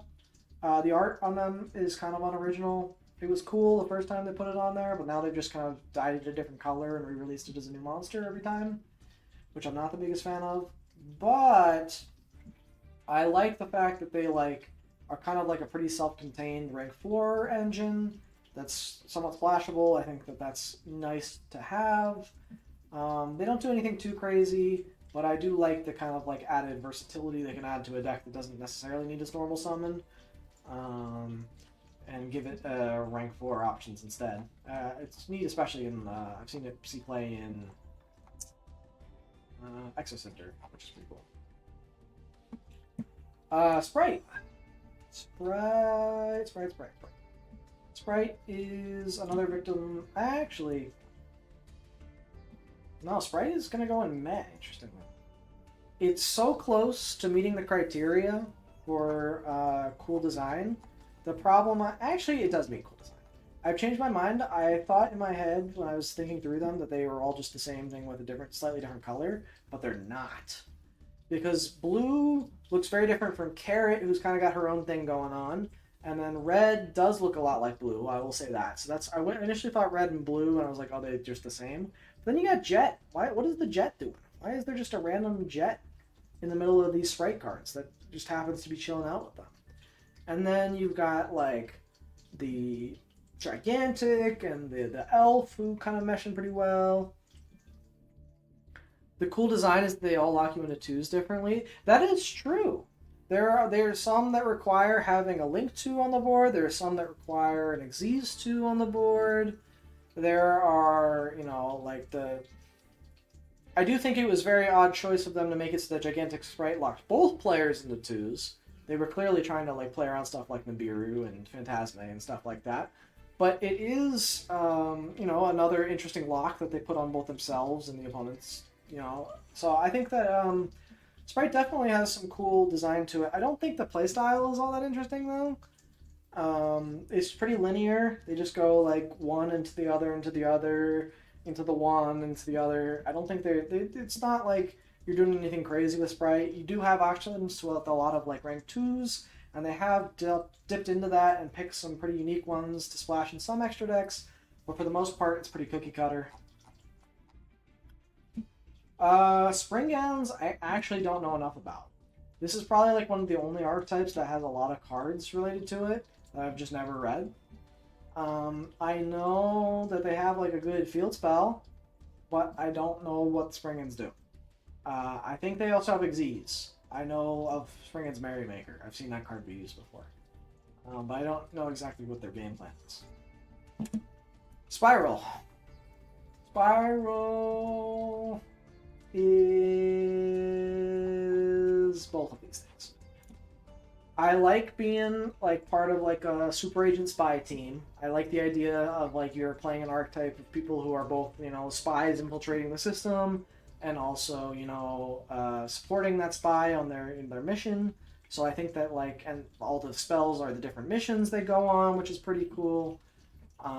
The game plan, I think without a lot of the cards that we now have banned, which is nice. The deck does have that kind of like you have to guess the top card of your opponent as their main gimmick, which is pretty cool. I always liked that idea as like a design choice, was like making it so that Super Agent, Tough, and Misty need to guess the top card of your opponent's deck, but you can kind of manipulate that with stuff like Drone and whatnot. So that's pretty cool. And then if anything, I think it would be funny if you had to shuffle your opponent's deck as well after that, or at least shuffle the top card away, because like then the guessing game becomes a bit more interesting. Where like yes, you can stack it once, but then once you've guessed it, you're back in the dark and you need more intel.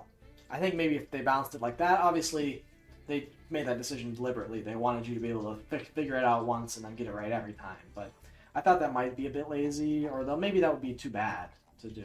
But I think it's fine either way. Spiral's cool. Star Seraph. Barely an archetype. I think this was just like Scepter and Chair, so we're not going to talk about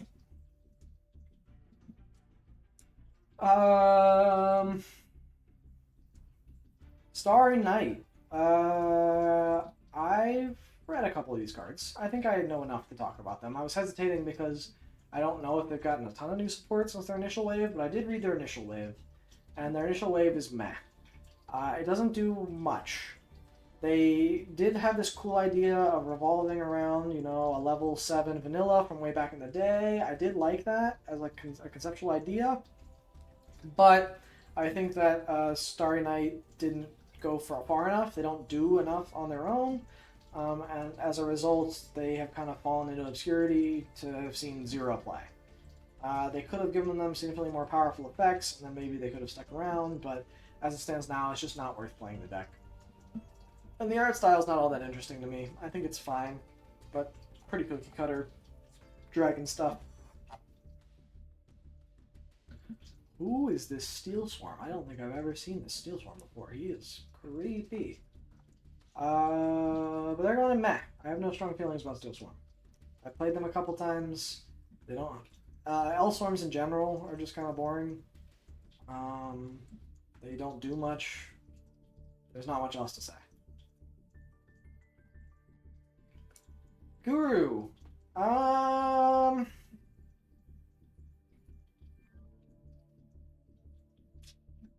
This is a tricky one.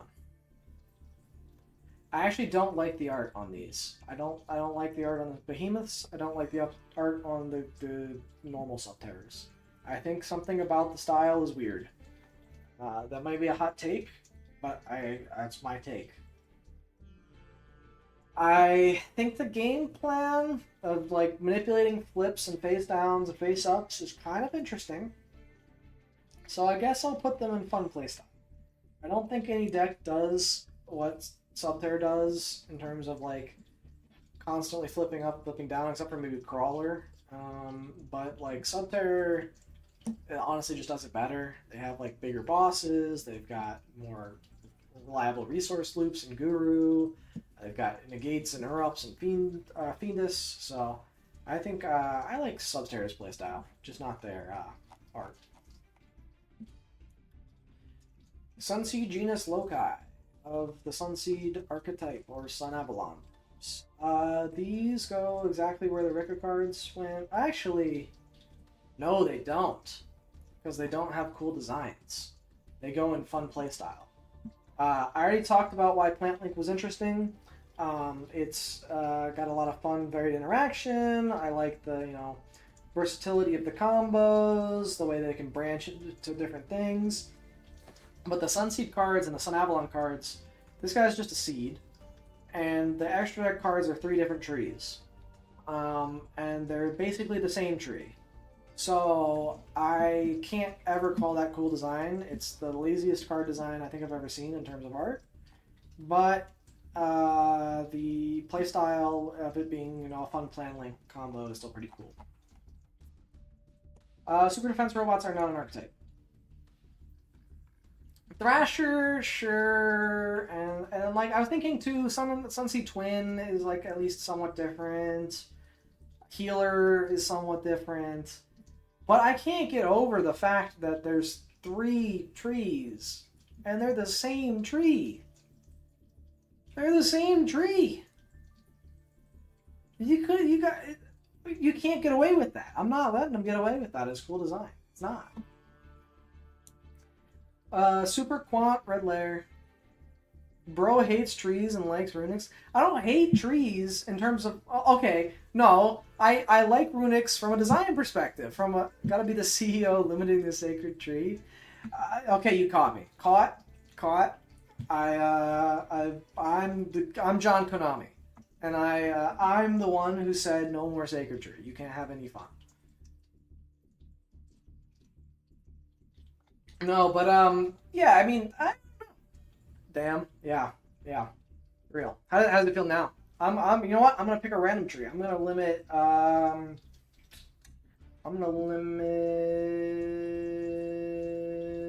the cherry bamboo tree. Not even a tree, barely a tree. Get that out of here. Gone. Ban that boy. But Super Quant, very cool. The fact that they're the Power Rangers is really sick. The fact that like the main deck monsters pivot into the extra deck, Megazords that they're piloting is really sick.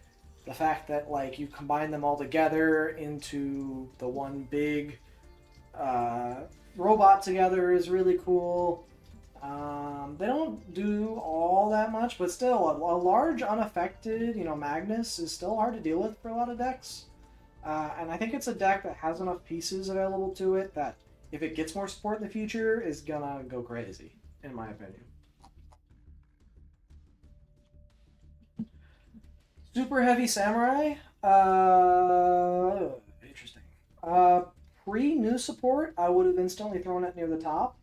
Now that I've seen Wakaushi resolve like 27 bajillion times in every single combo deck ever, I'm kind of tired. I'm uninterested in the Super Heavy Samurai cards. I think this is just more of a product of they do one thing really well, which is put up some link material, put up some level 4s very easily for free, and too many decks are able to take advantage of that without locking themselves in anything. And so I think that this card and its new support counterpart really did ruin the Super Heavy Samurai archetype for me as a whole too. Because the other Super Heavy Samurai cards just don't see any play anymore. They're not even part of the discussion when talking about Super Heavy Samurai. Really. Zark. I guess Zark is an archetype, sort of. They did release some new support for it to make it easier to cheat it out, and I don't know if this is also like Pendulum Magicians as well, but I'm going to use it as an opportunity to talk about Pendulum Magician.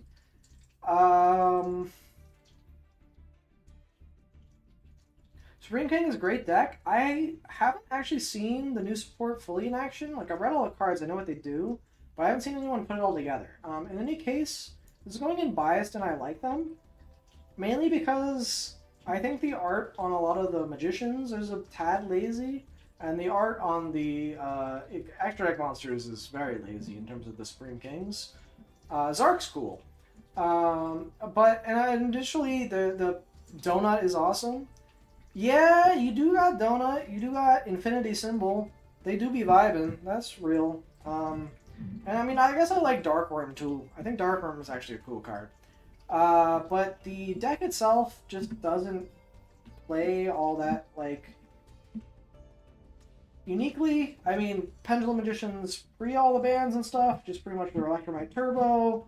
Pendulum Magician post the ban is now back to some sort of, like, advantage control engine with the new Zark stuff and the new Pendulum, and the old Pendulum Graph support and stuff like that, so I think that, like, that's not all that interesting to me. Again, this is just my personal opinion, but I think I'm just going to put them in my bias, and I like them anyways, because I still do like the deck for some reason, even though I just talked about why I didn't. Sword Soul. Ugh. I don't know why I dislike this deck. I think it's because of how many times I got Protossed when this deck was first coming out. I think for that reason I'm putting it a dislike. Not necessarily that current Sword Soul does anything crazy. I guess they do have Protoss again. What am I saying? Yeah, they're dumb. Sword Soul. I guess they don't have Baron. Baron's gone. That's nice. But something still deep down in me wants to put them in dislike, so that's where they're going. I don't have anything else to say. Sylvans. Another tree archetype. Now, you may be thinking, I hate the tree. I have hated on trees in the past. However, I like Sylvans a lot. I think Sylvans are very cool. I like the mechanic that they have where they, like, excavate the top cards of the deck, and then if they hit some plants, they do some extra bonus effects. I think that's a really cool mechanic because it encourages you to play a lot of the Sylvan cards and a lot of the plant cards that can trigger those kinds of effects. Additionally, there are cards like Sylvan Charity that are really, really crazy even now to this day.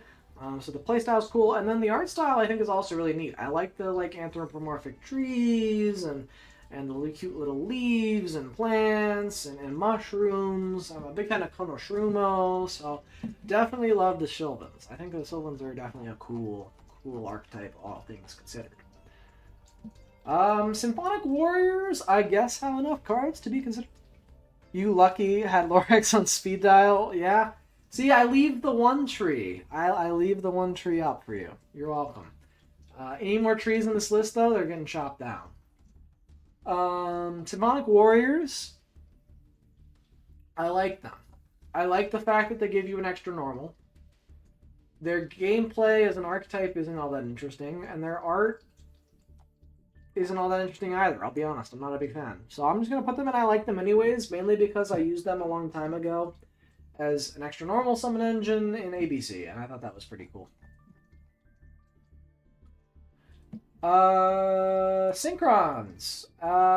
This is going to be talking about all Synchrons, not just Revolution Synchrons. So we're really talking about that, like, Synchro pile deck that's kind of going around right now. Not necessarily in any super meta sense, but there's a deck out there that can just kind of put an infinite number of Synchros on the board and some, like, Dispater, the Blazar, the Quasar, like all that nonsense. It pretty much just puts it all on the board with these, like, really, really powerful greatest Sidra extender pre-support.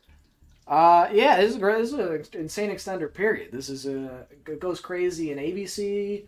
It goes crazy. Honestly, I'm kind of surprised with how much this thing fell off, because it makes a free Crystal Wing in any deck that puts a 4 on the board that doesn't need the 4 to stay on the board. Maybe just because it's kind of like hard to get into your hand. Like even with 3 of this and 3 tuning, it's still not consistent. But it's a lot of both synchro and Xyz material in just one card, and it's from the hand for free, so it acts like a link one. That being said, this is going in cool design, not cool playstyle. Mainly just because I don't like the full synchron combo lines.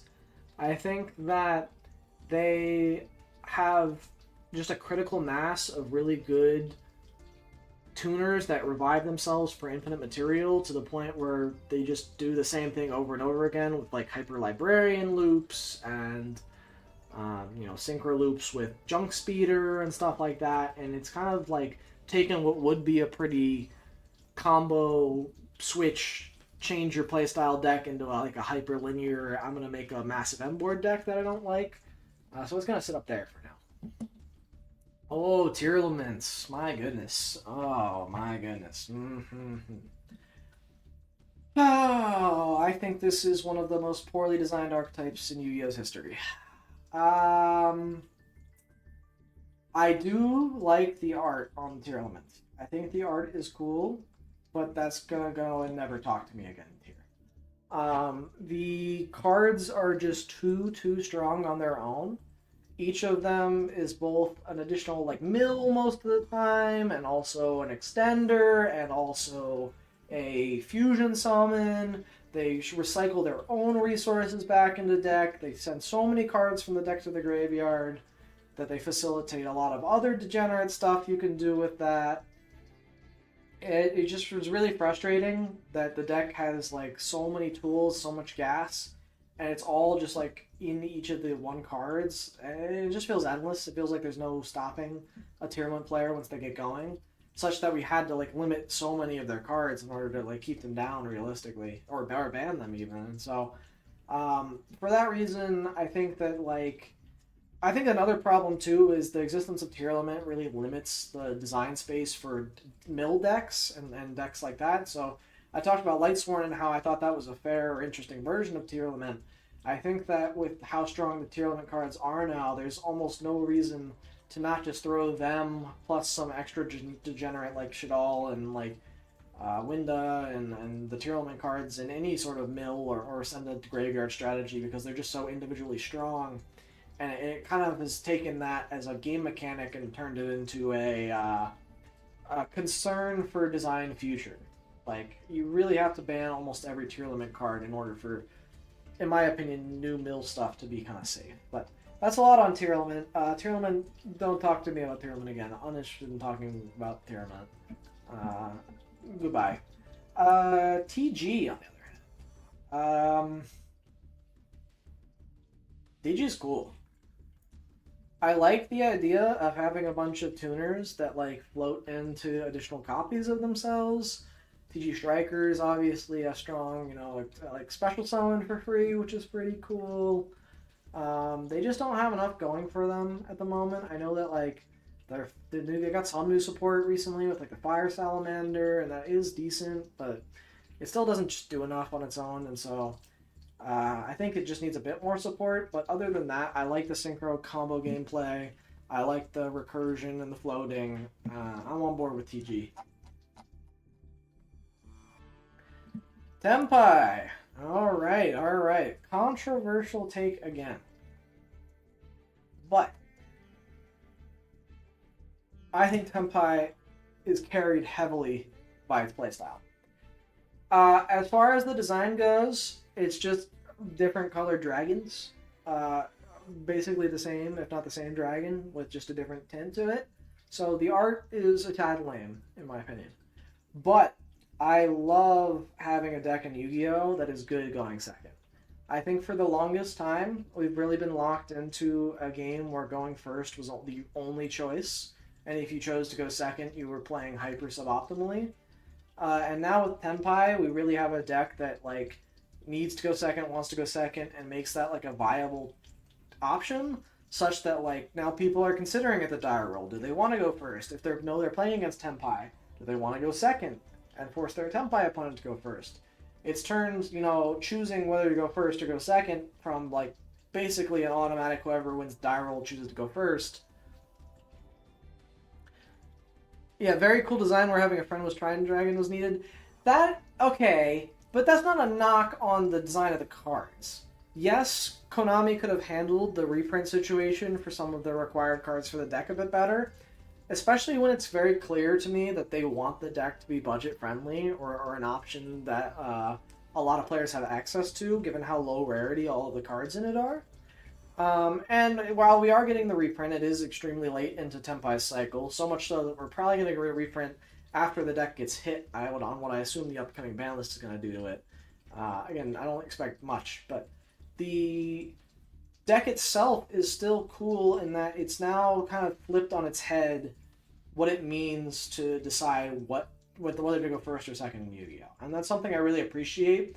And I don't necessarily think OTKing your opponent in one turn is always the right way to go with that, but I do want Konami to explore options that they have for making it such that, like, playing a deck that has a lot of inherent, like, power going second, but is maybe weaker going first, is, like, a deck design choice that they're making. So, like, whether it's a ton of board breakers, but they can't really set up much going first, or whether it's a...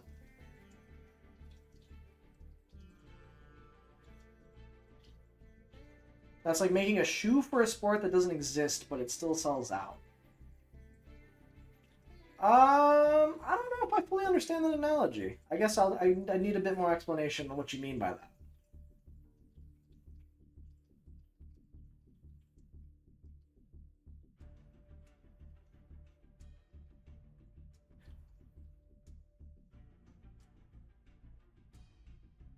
Oh, okay. Yeah, I see.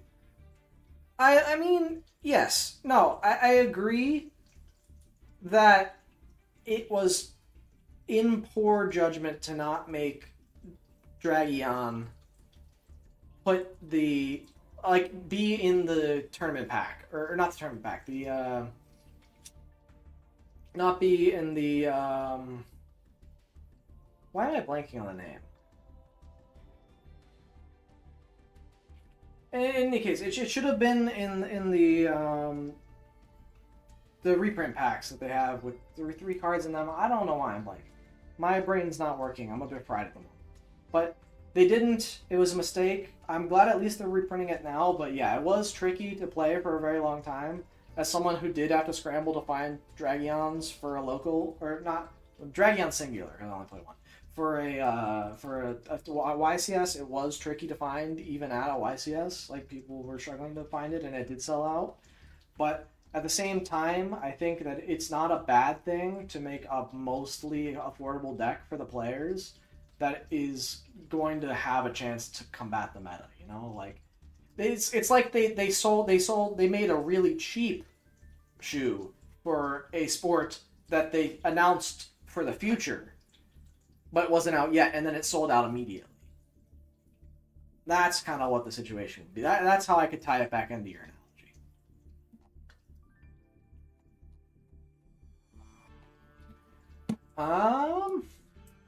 But Tenyi is cool. I like Tenyi. I think that, like, having a deck that revolves around non-effect monsters is very cool, especially when those non-effect monsters are what you turn your, like, main deck effect monsters into. So I think the playstyle is really cool. The design, a bit lazy. It's just different colored dragons. So we're going to put out in one playstyle and call it a day. But it is, I think... Yes, Tenyi Pre-Social Warmer was so cool. You were so right. I played that deck to death. I was playing basically just Tenyi control with, like, setting fists and passing, and I was comboing off, making the Berserker, the Tenyi passing. You could make the rank, or the Link Fort wasn't even out yet before the Sword Soul stuff came out, which was frustrating because I did want to play the Link Fort too. But yeah, Miramar went crazy. Absolutely.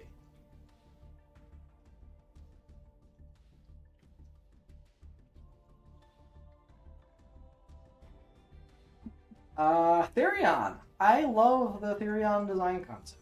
I think it's neat how they made an archetype that kind of can play together, but definitely was designed for, like, I'm going to support my individual typing almost as much, if not better, than my own deck.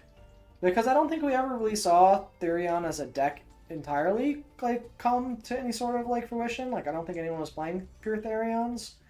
But we got to see Regulus make any sort of deck that could put machines on the board in the graveyard like a much more like competent or protected strategy. We got to see plants take advantage of Lilyboria and add that as kind of like an extender for some other plant plays.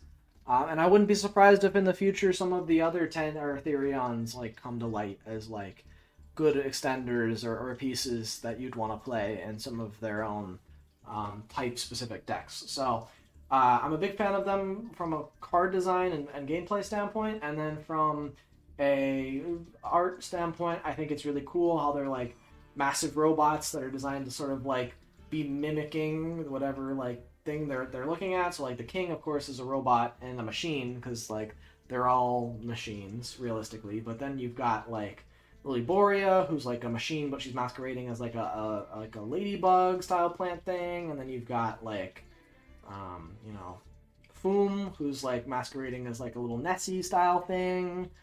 And so I'm a big fan. Thundra. This is interesting because I'm not a big fan of Colossus and locking things down, and when Thunder Dragon was just Colossus Pass, and that's kind of what it turns back into now, I don't like it as a stun deck. But I think Thunder Dragon as combo potential is pretty cool.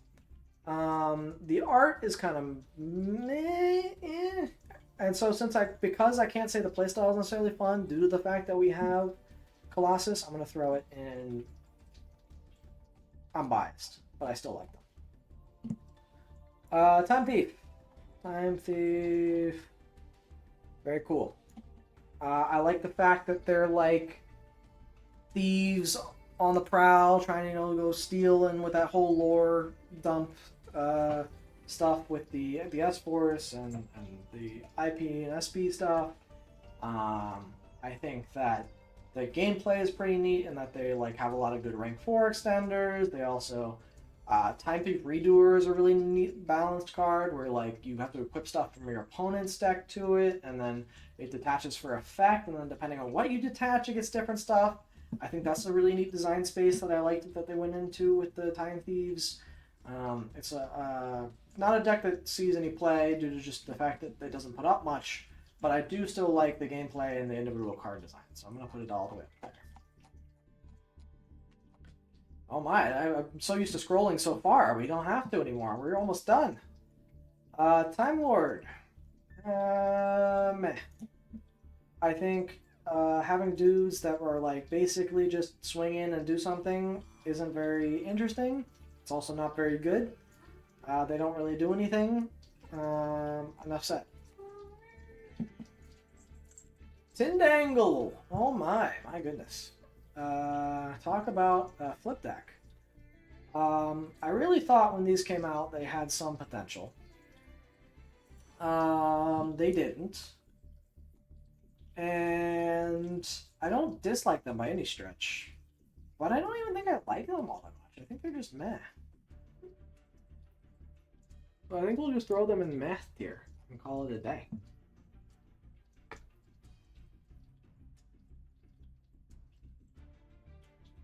I don't know if you're picking up on my cat at all. She's blocking the screen and purring into the mic, so hopefully you're getting that experience at the very least, but I'm taking a quick break to pet her and also see if I can move her out from in front of my monitor.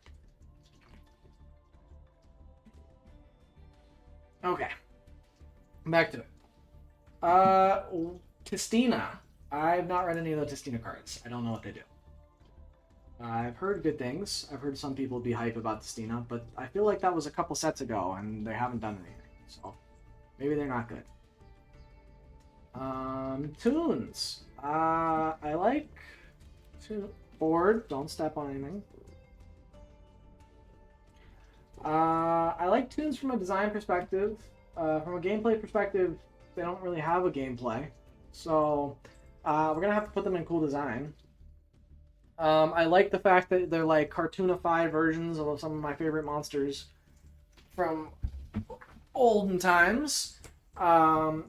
one might argue that's a bit lazy in terms of card design, but I think this was kind of the first sort of archetype to sort of spoof on a bunch of different archetypes. So I'm kind of on board with holding that as like their gimmick.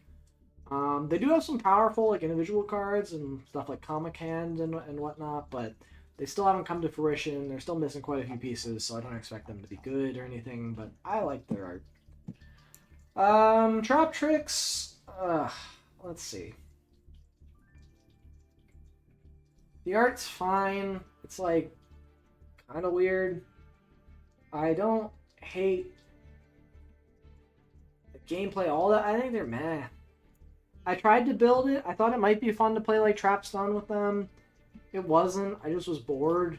And I ended up like not wanting to play enough Floodgates, but that just meant I lost because all the 1-for-1 interactions weren't enough with the deck. So we'll just throw it in meh. Call it a day. Tri-Brigade. I think they have a fun playstyle. I'm not the biggest fan of all the art on them. I think they're okay. But I do like the fact that they kind of like tied together those three always tangentially related types and beast warrior, or like beast warrior and wing beast. Like they all felt very similar for the longest time, and we finally got something that was like, hey, yeah, so these are supposed to be linked in somewhat. Here's our big linking glue. It's fun that you can kind of splash this in any sort of those kinds of decks. They do add a decent amount of power. Revolt's a crazy card. Not the biggest fan of the art, so I think it'll just stick in fun playstyle for now. Triamid, my boys. I love Triamid. Big fan of Triamid. I played it in Duel Links a decent bit back when it was still decent in Duel Links. I've tried to build it numerous times in the TCG to no success. And I think it's a real shame because I like the concept of like constantly tagging out your field spells to like generate advantage and interrupt and deal with your opponent's cards. The problem is they just need more cards, to be honest. We don't have enough main deck monsters to do much. But Sphinx is a good card, Master's a decent card. We've already got an additional normal summon for free. Like the deck has some tools for it to be powerful. It just needs some stronger like field spells that interact with your opponent a bit more. It just needs some stronger combo pieces going first, and then maybe a nice endboard piece as well that like Sphinx can take advantage of. But I do love the art. I like the Egyptian theme, and I think the deck's fun to play. Trickstar! Pretty cool. I like the fact that like the whole core of the archetype searches itself.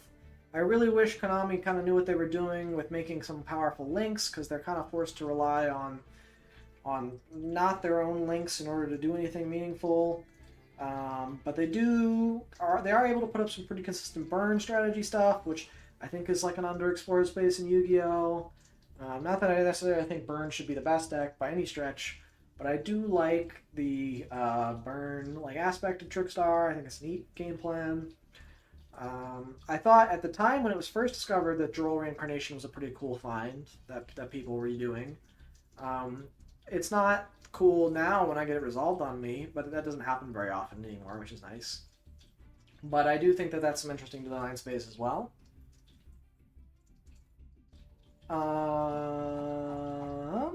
But continue onward. Yeah, the art is good too. Like the design, the fact that they're singers and idols, I dig it.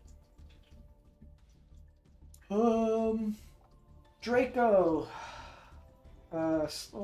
True King. This is, I guess, True King or True Draco. That's why it's the T. Never talk to me again. I don't want to see another Draco player ever. I don't like the fact that they sit on floodgates, but can also tribute their own floodgates to out them for their own monsters. I think the fact that they generate advantage whenever you sneeze in their direction is very dumb. I think the fact that they can normal summon on both your and my turn is dumb. I think the fact that when they normal summon and tribute their own traps and spells, they get to pop my stuff. In general, I'm not a big fan of True Draco.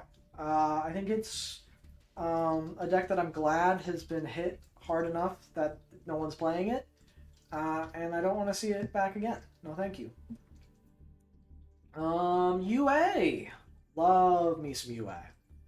I like the design. I think the fact that they're playing sports and they're out there and they're having a good time, uh, playing with their teammates, playing different sports is pretty interesting. I thought it was a bit bold to bundle all of the sports into one archetype, but you know that was Konami's decision, not mine. Um, and yeah, so I think, and then the game plan, the gameplay is pretty cool with them as well. The fact that you can like tag them out for each other is really really neat. So you can like swap out your players depending on the situation and when you want to use them. Like Perfect Ace is great for going first, but when you're going second, you want to swap into your big OTK guy. If anything, they just need more main deck monsters for going first and second. They need probably another like negate or interrupt that they can put up going first, and then going second. It would be nice to have more of a board clear, although they do have that with Player Manager now, which is nice. But yeah, I like UA. I'm a big fan. Unreal Horror has like 3 cards, not an archetype. Unchained is an archetype.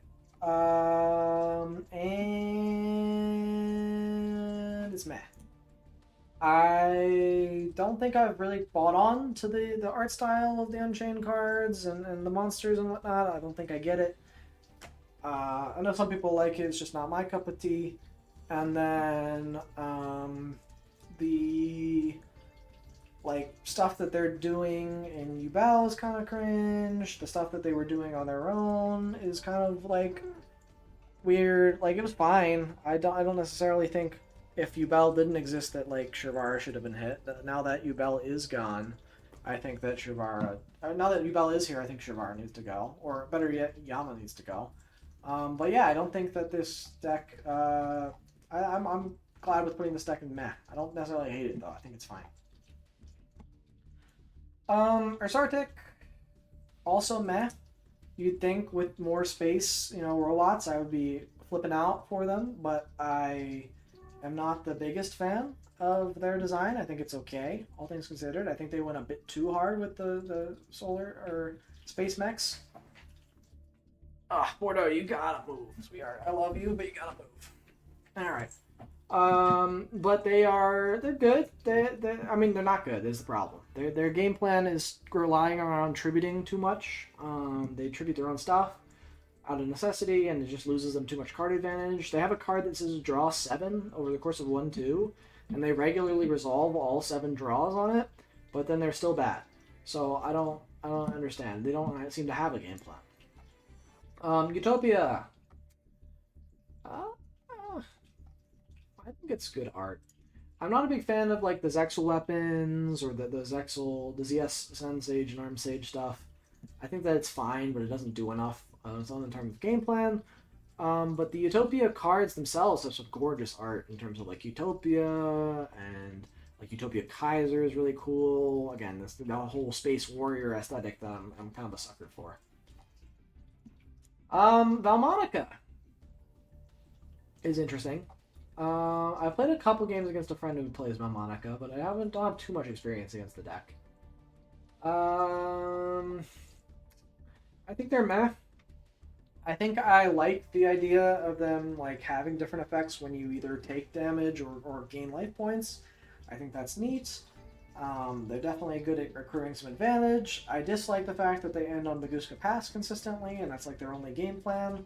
I really wish they had some better archetype tools to like go first and not do that, but that's what they're doing, so I have to rate it as such. Valkyrie. I dislike it simply because it was so cool in the anime, and then they made it really, really bad in the TCG. And it's kind of frustrating considering that like I kind of thought it was like as a kid I thought it was really cool, and now that like we've actually got a chance to play with the cards, they're really just really disappointing. Vampires. Vampires are cool, but not that cool. They're going meh. The art style on them is a bit bland compared to like some of the other cool like zombie archetypes or cards in Yu-Gi-Oh, all things considered. And while their game plan is like they have a confusing game plan, and that sometimes they're trying to like just revive a bunch of guys from their own graveyard. Sometimes they're trying to take your stuff and use it as their own for their own Xyz. So it's a bit confusing to me on what they're actually trying to do with the whole archetype, but as a whole, I'm not like, I don't have strong feelings for or against the vampires. Vanquish Soul, we alluded to briefly beforehand, is interesting. I do like the card names. I don't know why, but I like Heavy Borgor, and I like Caesar Valius, and I like Soul Raisin, or I like Raisin. I think like the naming they did with these cards are incredible. And the design looks pretty cool, all things considered. I think the problem just comes down to I don't love the gameplay. They tend to just play a ton of floodgates and then floodgate your opponent out of the game while accruing a bit of advantage themselves. For that reason, they're going to stay in cool design, but I don't want the playstyle. Who are you? Valence. I've actually never read a single Valence card. I don't know what they do. All I know about Valence is that they make you play a game that's not Yu-Gi-Oh! From what I've heard. I don't know what that game is. I haven't figured out. It has something to do with columns, I think. But I've never read a single Valence card. So, don't know. Revendred. Oh. Dude, I love Revendred. Or just Vendred in general. I think Vendred was so close to being cool. Like, they had all of these, like, really neat monsters that would, like, give your main slayer some really good effects. But I think that they just, like, made it a bit too restrictive on, like, how it gained the effects and how you could use it. So, while I do... Rule of cool applies here, yes, it does. Because the art is so good. The art is just so cool. It's like... And then the story is so neat, like... He lost his family and has now come back and is trying to like avenge them in like a city that's turned undead. It's like it's pretty sick. So yeah, definitely cool design. I guess I was hovering really low for a while, and I knew it was coming up here, but the gameplay is just so disappointing. I can't put fun play style on there, unfortunately. Venom Swamp. I guess this is just for Venoms. I do know enough about Venoms to talk about them. And what I can tell you is they're very meh. They revolve around putting Venom counters on your cards and then doing stuff based on the Venom counters. It's almost always just reduce your monster's attack by X number of attack points.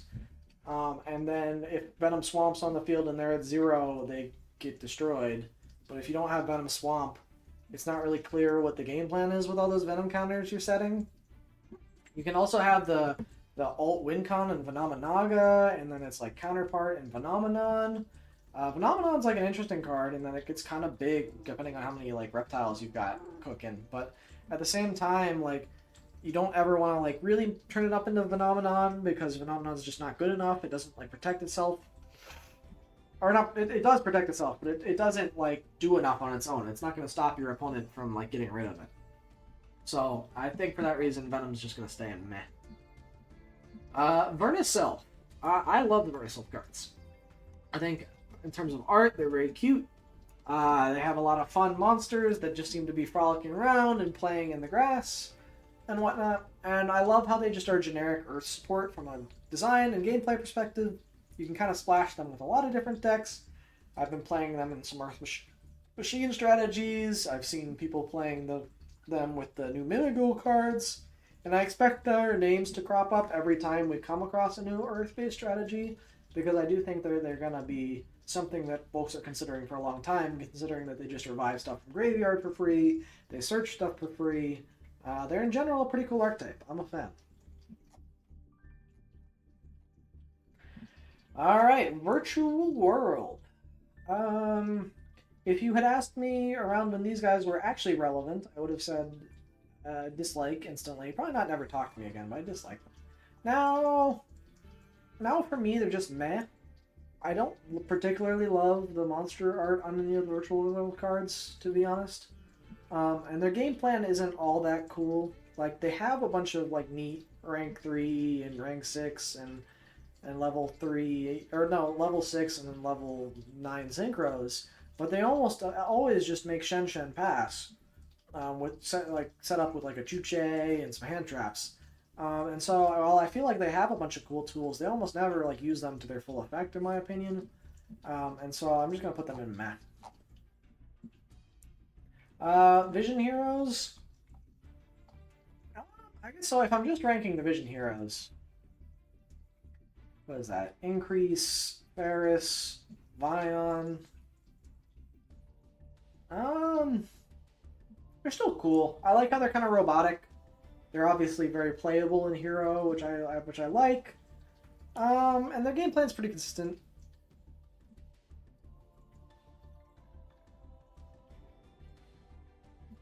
Yeah, I mean, like, their playstyle isn't fun or interesting. I'm putting them in cool design. I kind of like how they look, though. I like the robotic part.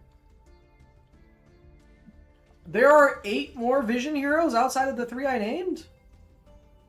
I'm sorry, what? Oh, wait, isn't Trinity a Vision hero? He was played for a while.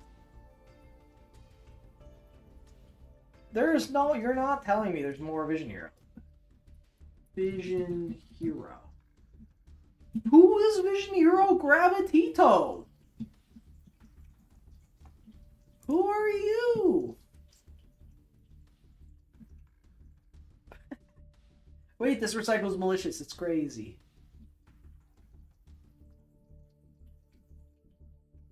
That's an awful card. Vision hero multiply guy? Holy. Okay. That's the same thing as increase. During the main phase, tribute hero, special this. Okay. His special... Okay, so you're telling me they printed a Vision hero increase, which does this exact same thing, summons a hero from deck, and then they decided that this guy was gonna buff by 800, and those are equivalent effects. In Konami's eyes, those are equal. That is crazy. They are smoking something good at Konami headquarters, and I want to get in on it. Okay, but back to the tier list. We've got Voiceless Voice, and I am a Voiceless Voice hater. I don't know if it's did never talk to me again tier, but I don't like it. I think it's like somewhat neat that like Saravis is getting some time in the sun, but it's not even the like effect of Saravis that I thought was neat, which is like the targeting protection. It's like the on-board effect, which is absolutely broken. Additionally, they got like Skull Guardian, which is crazy.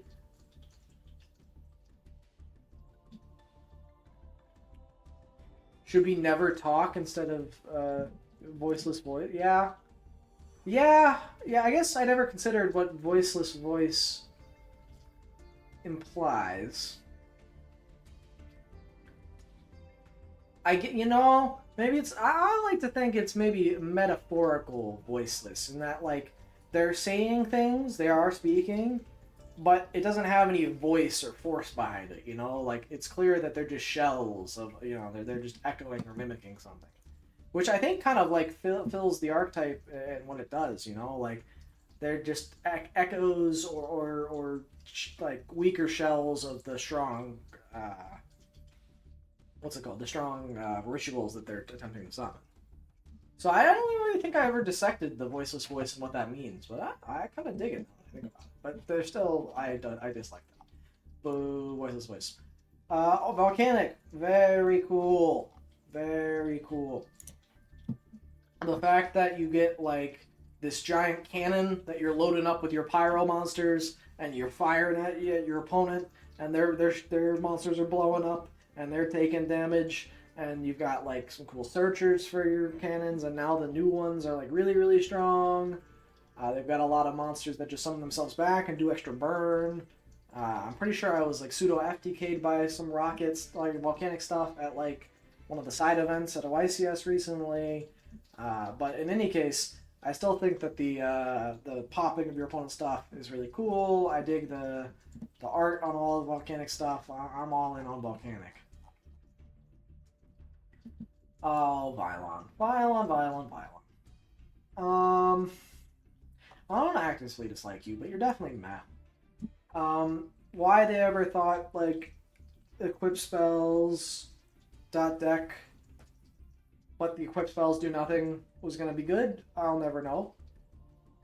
They did make a guy that was like a negate with equip spells, but you can't make him because none of the other guys do anything. And yeah, I just don't think that the archetype was very poorly thought out. I think they, like, someone at Konami was like, what if we made it an equip spell archetype? And then no one else said any other words, and this one guy just wrote a bunch of cards down. I think that's all they did for Vital. All right, finally, we made it to the end. We churned through. I'm impressed. X-Saber Air Bellum is the last card we're going to talk about here. And I guess it's just the X-Saber archetype. X-Sabers are okay. I kind of like them. And I think I kind of like them because I like the art. Grandpappy's Tier 0. Yeah. I think... that's fair. No, I think that X-Saber, what I like about them most is just the card like art design. I like how they're like essentially just like the X-Men or like some sort of like heroes who are like fighting. They always look badass, and I like the game. I guess I don't love the game plan of hand looping repeatedly with Gothams, which is probably why I'm not saying they have a fun playstyle. But they are pretty cool, so I'm a fan. And yeah, okay, so we'll do a slow scroll down through the tier list to give like one last look over the tier list as a whole, but this is every single Yu-Gi-Oh archetype, kinda, sorta, if you ignore a couple of the new ones. And also, I'm not sure if someone who made this list forgot any. Right. We've got a pretty diverse array of decks and a pretty diverse array of tiers. Of course, if you have any things you want to think that I got wrong, or you think anything you want to discuss, definitely let me know. I'm more than happy to talk about it. But that's the tier list. And yeah, I've been live for 5.5 hours now. This took way longer than I thought it would. So I am gonna have to call it here, but thanks so much for watching. I really appreciate everyone stopping by the stream. Dispatch, thanks for hanging out for quite a while. I really appreciate you chatting with you. Yeah, you are a trooper for real. No, you're a trooper for real. You stuck with me through this like whole back half of the discussion. So I really appreciate you hanging out. But I'm gonna head off line now. Feel free to, follow the stream. Find me on YouTube at 02 as well. I go live almost every weekday, doing either some Yu-Gi-Oh content or some variety content, kind of whatever I'm feeling on any given day. But yeah, I'll see everyone later. All right, have a good one. Bye.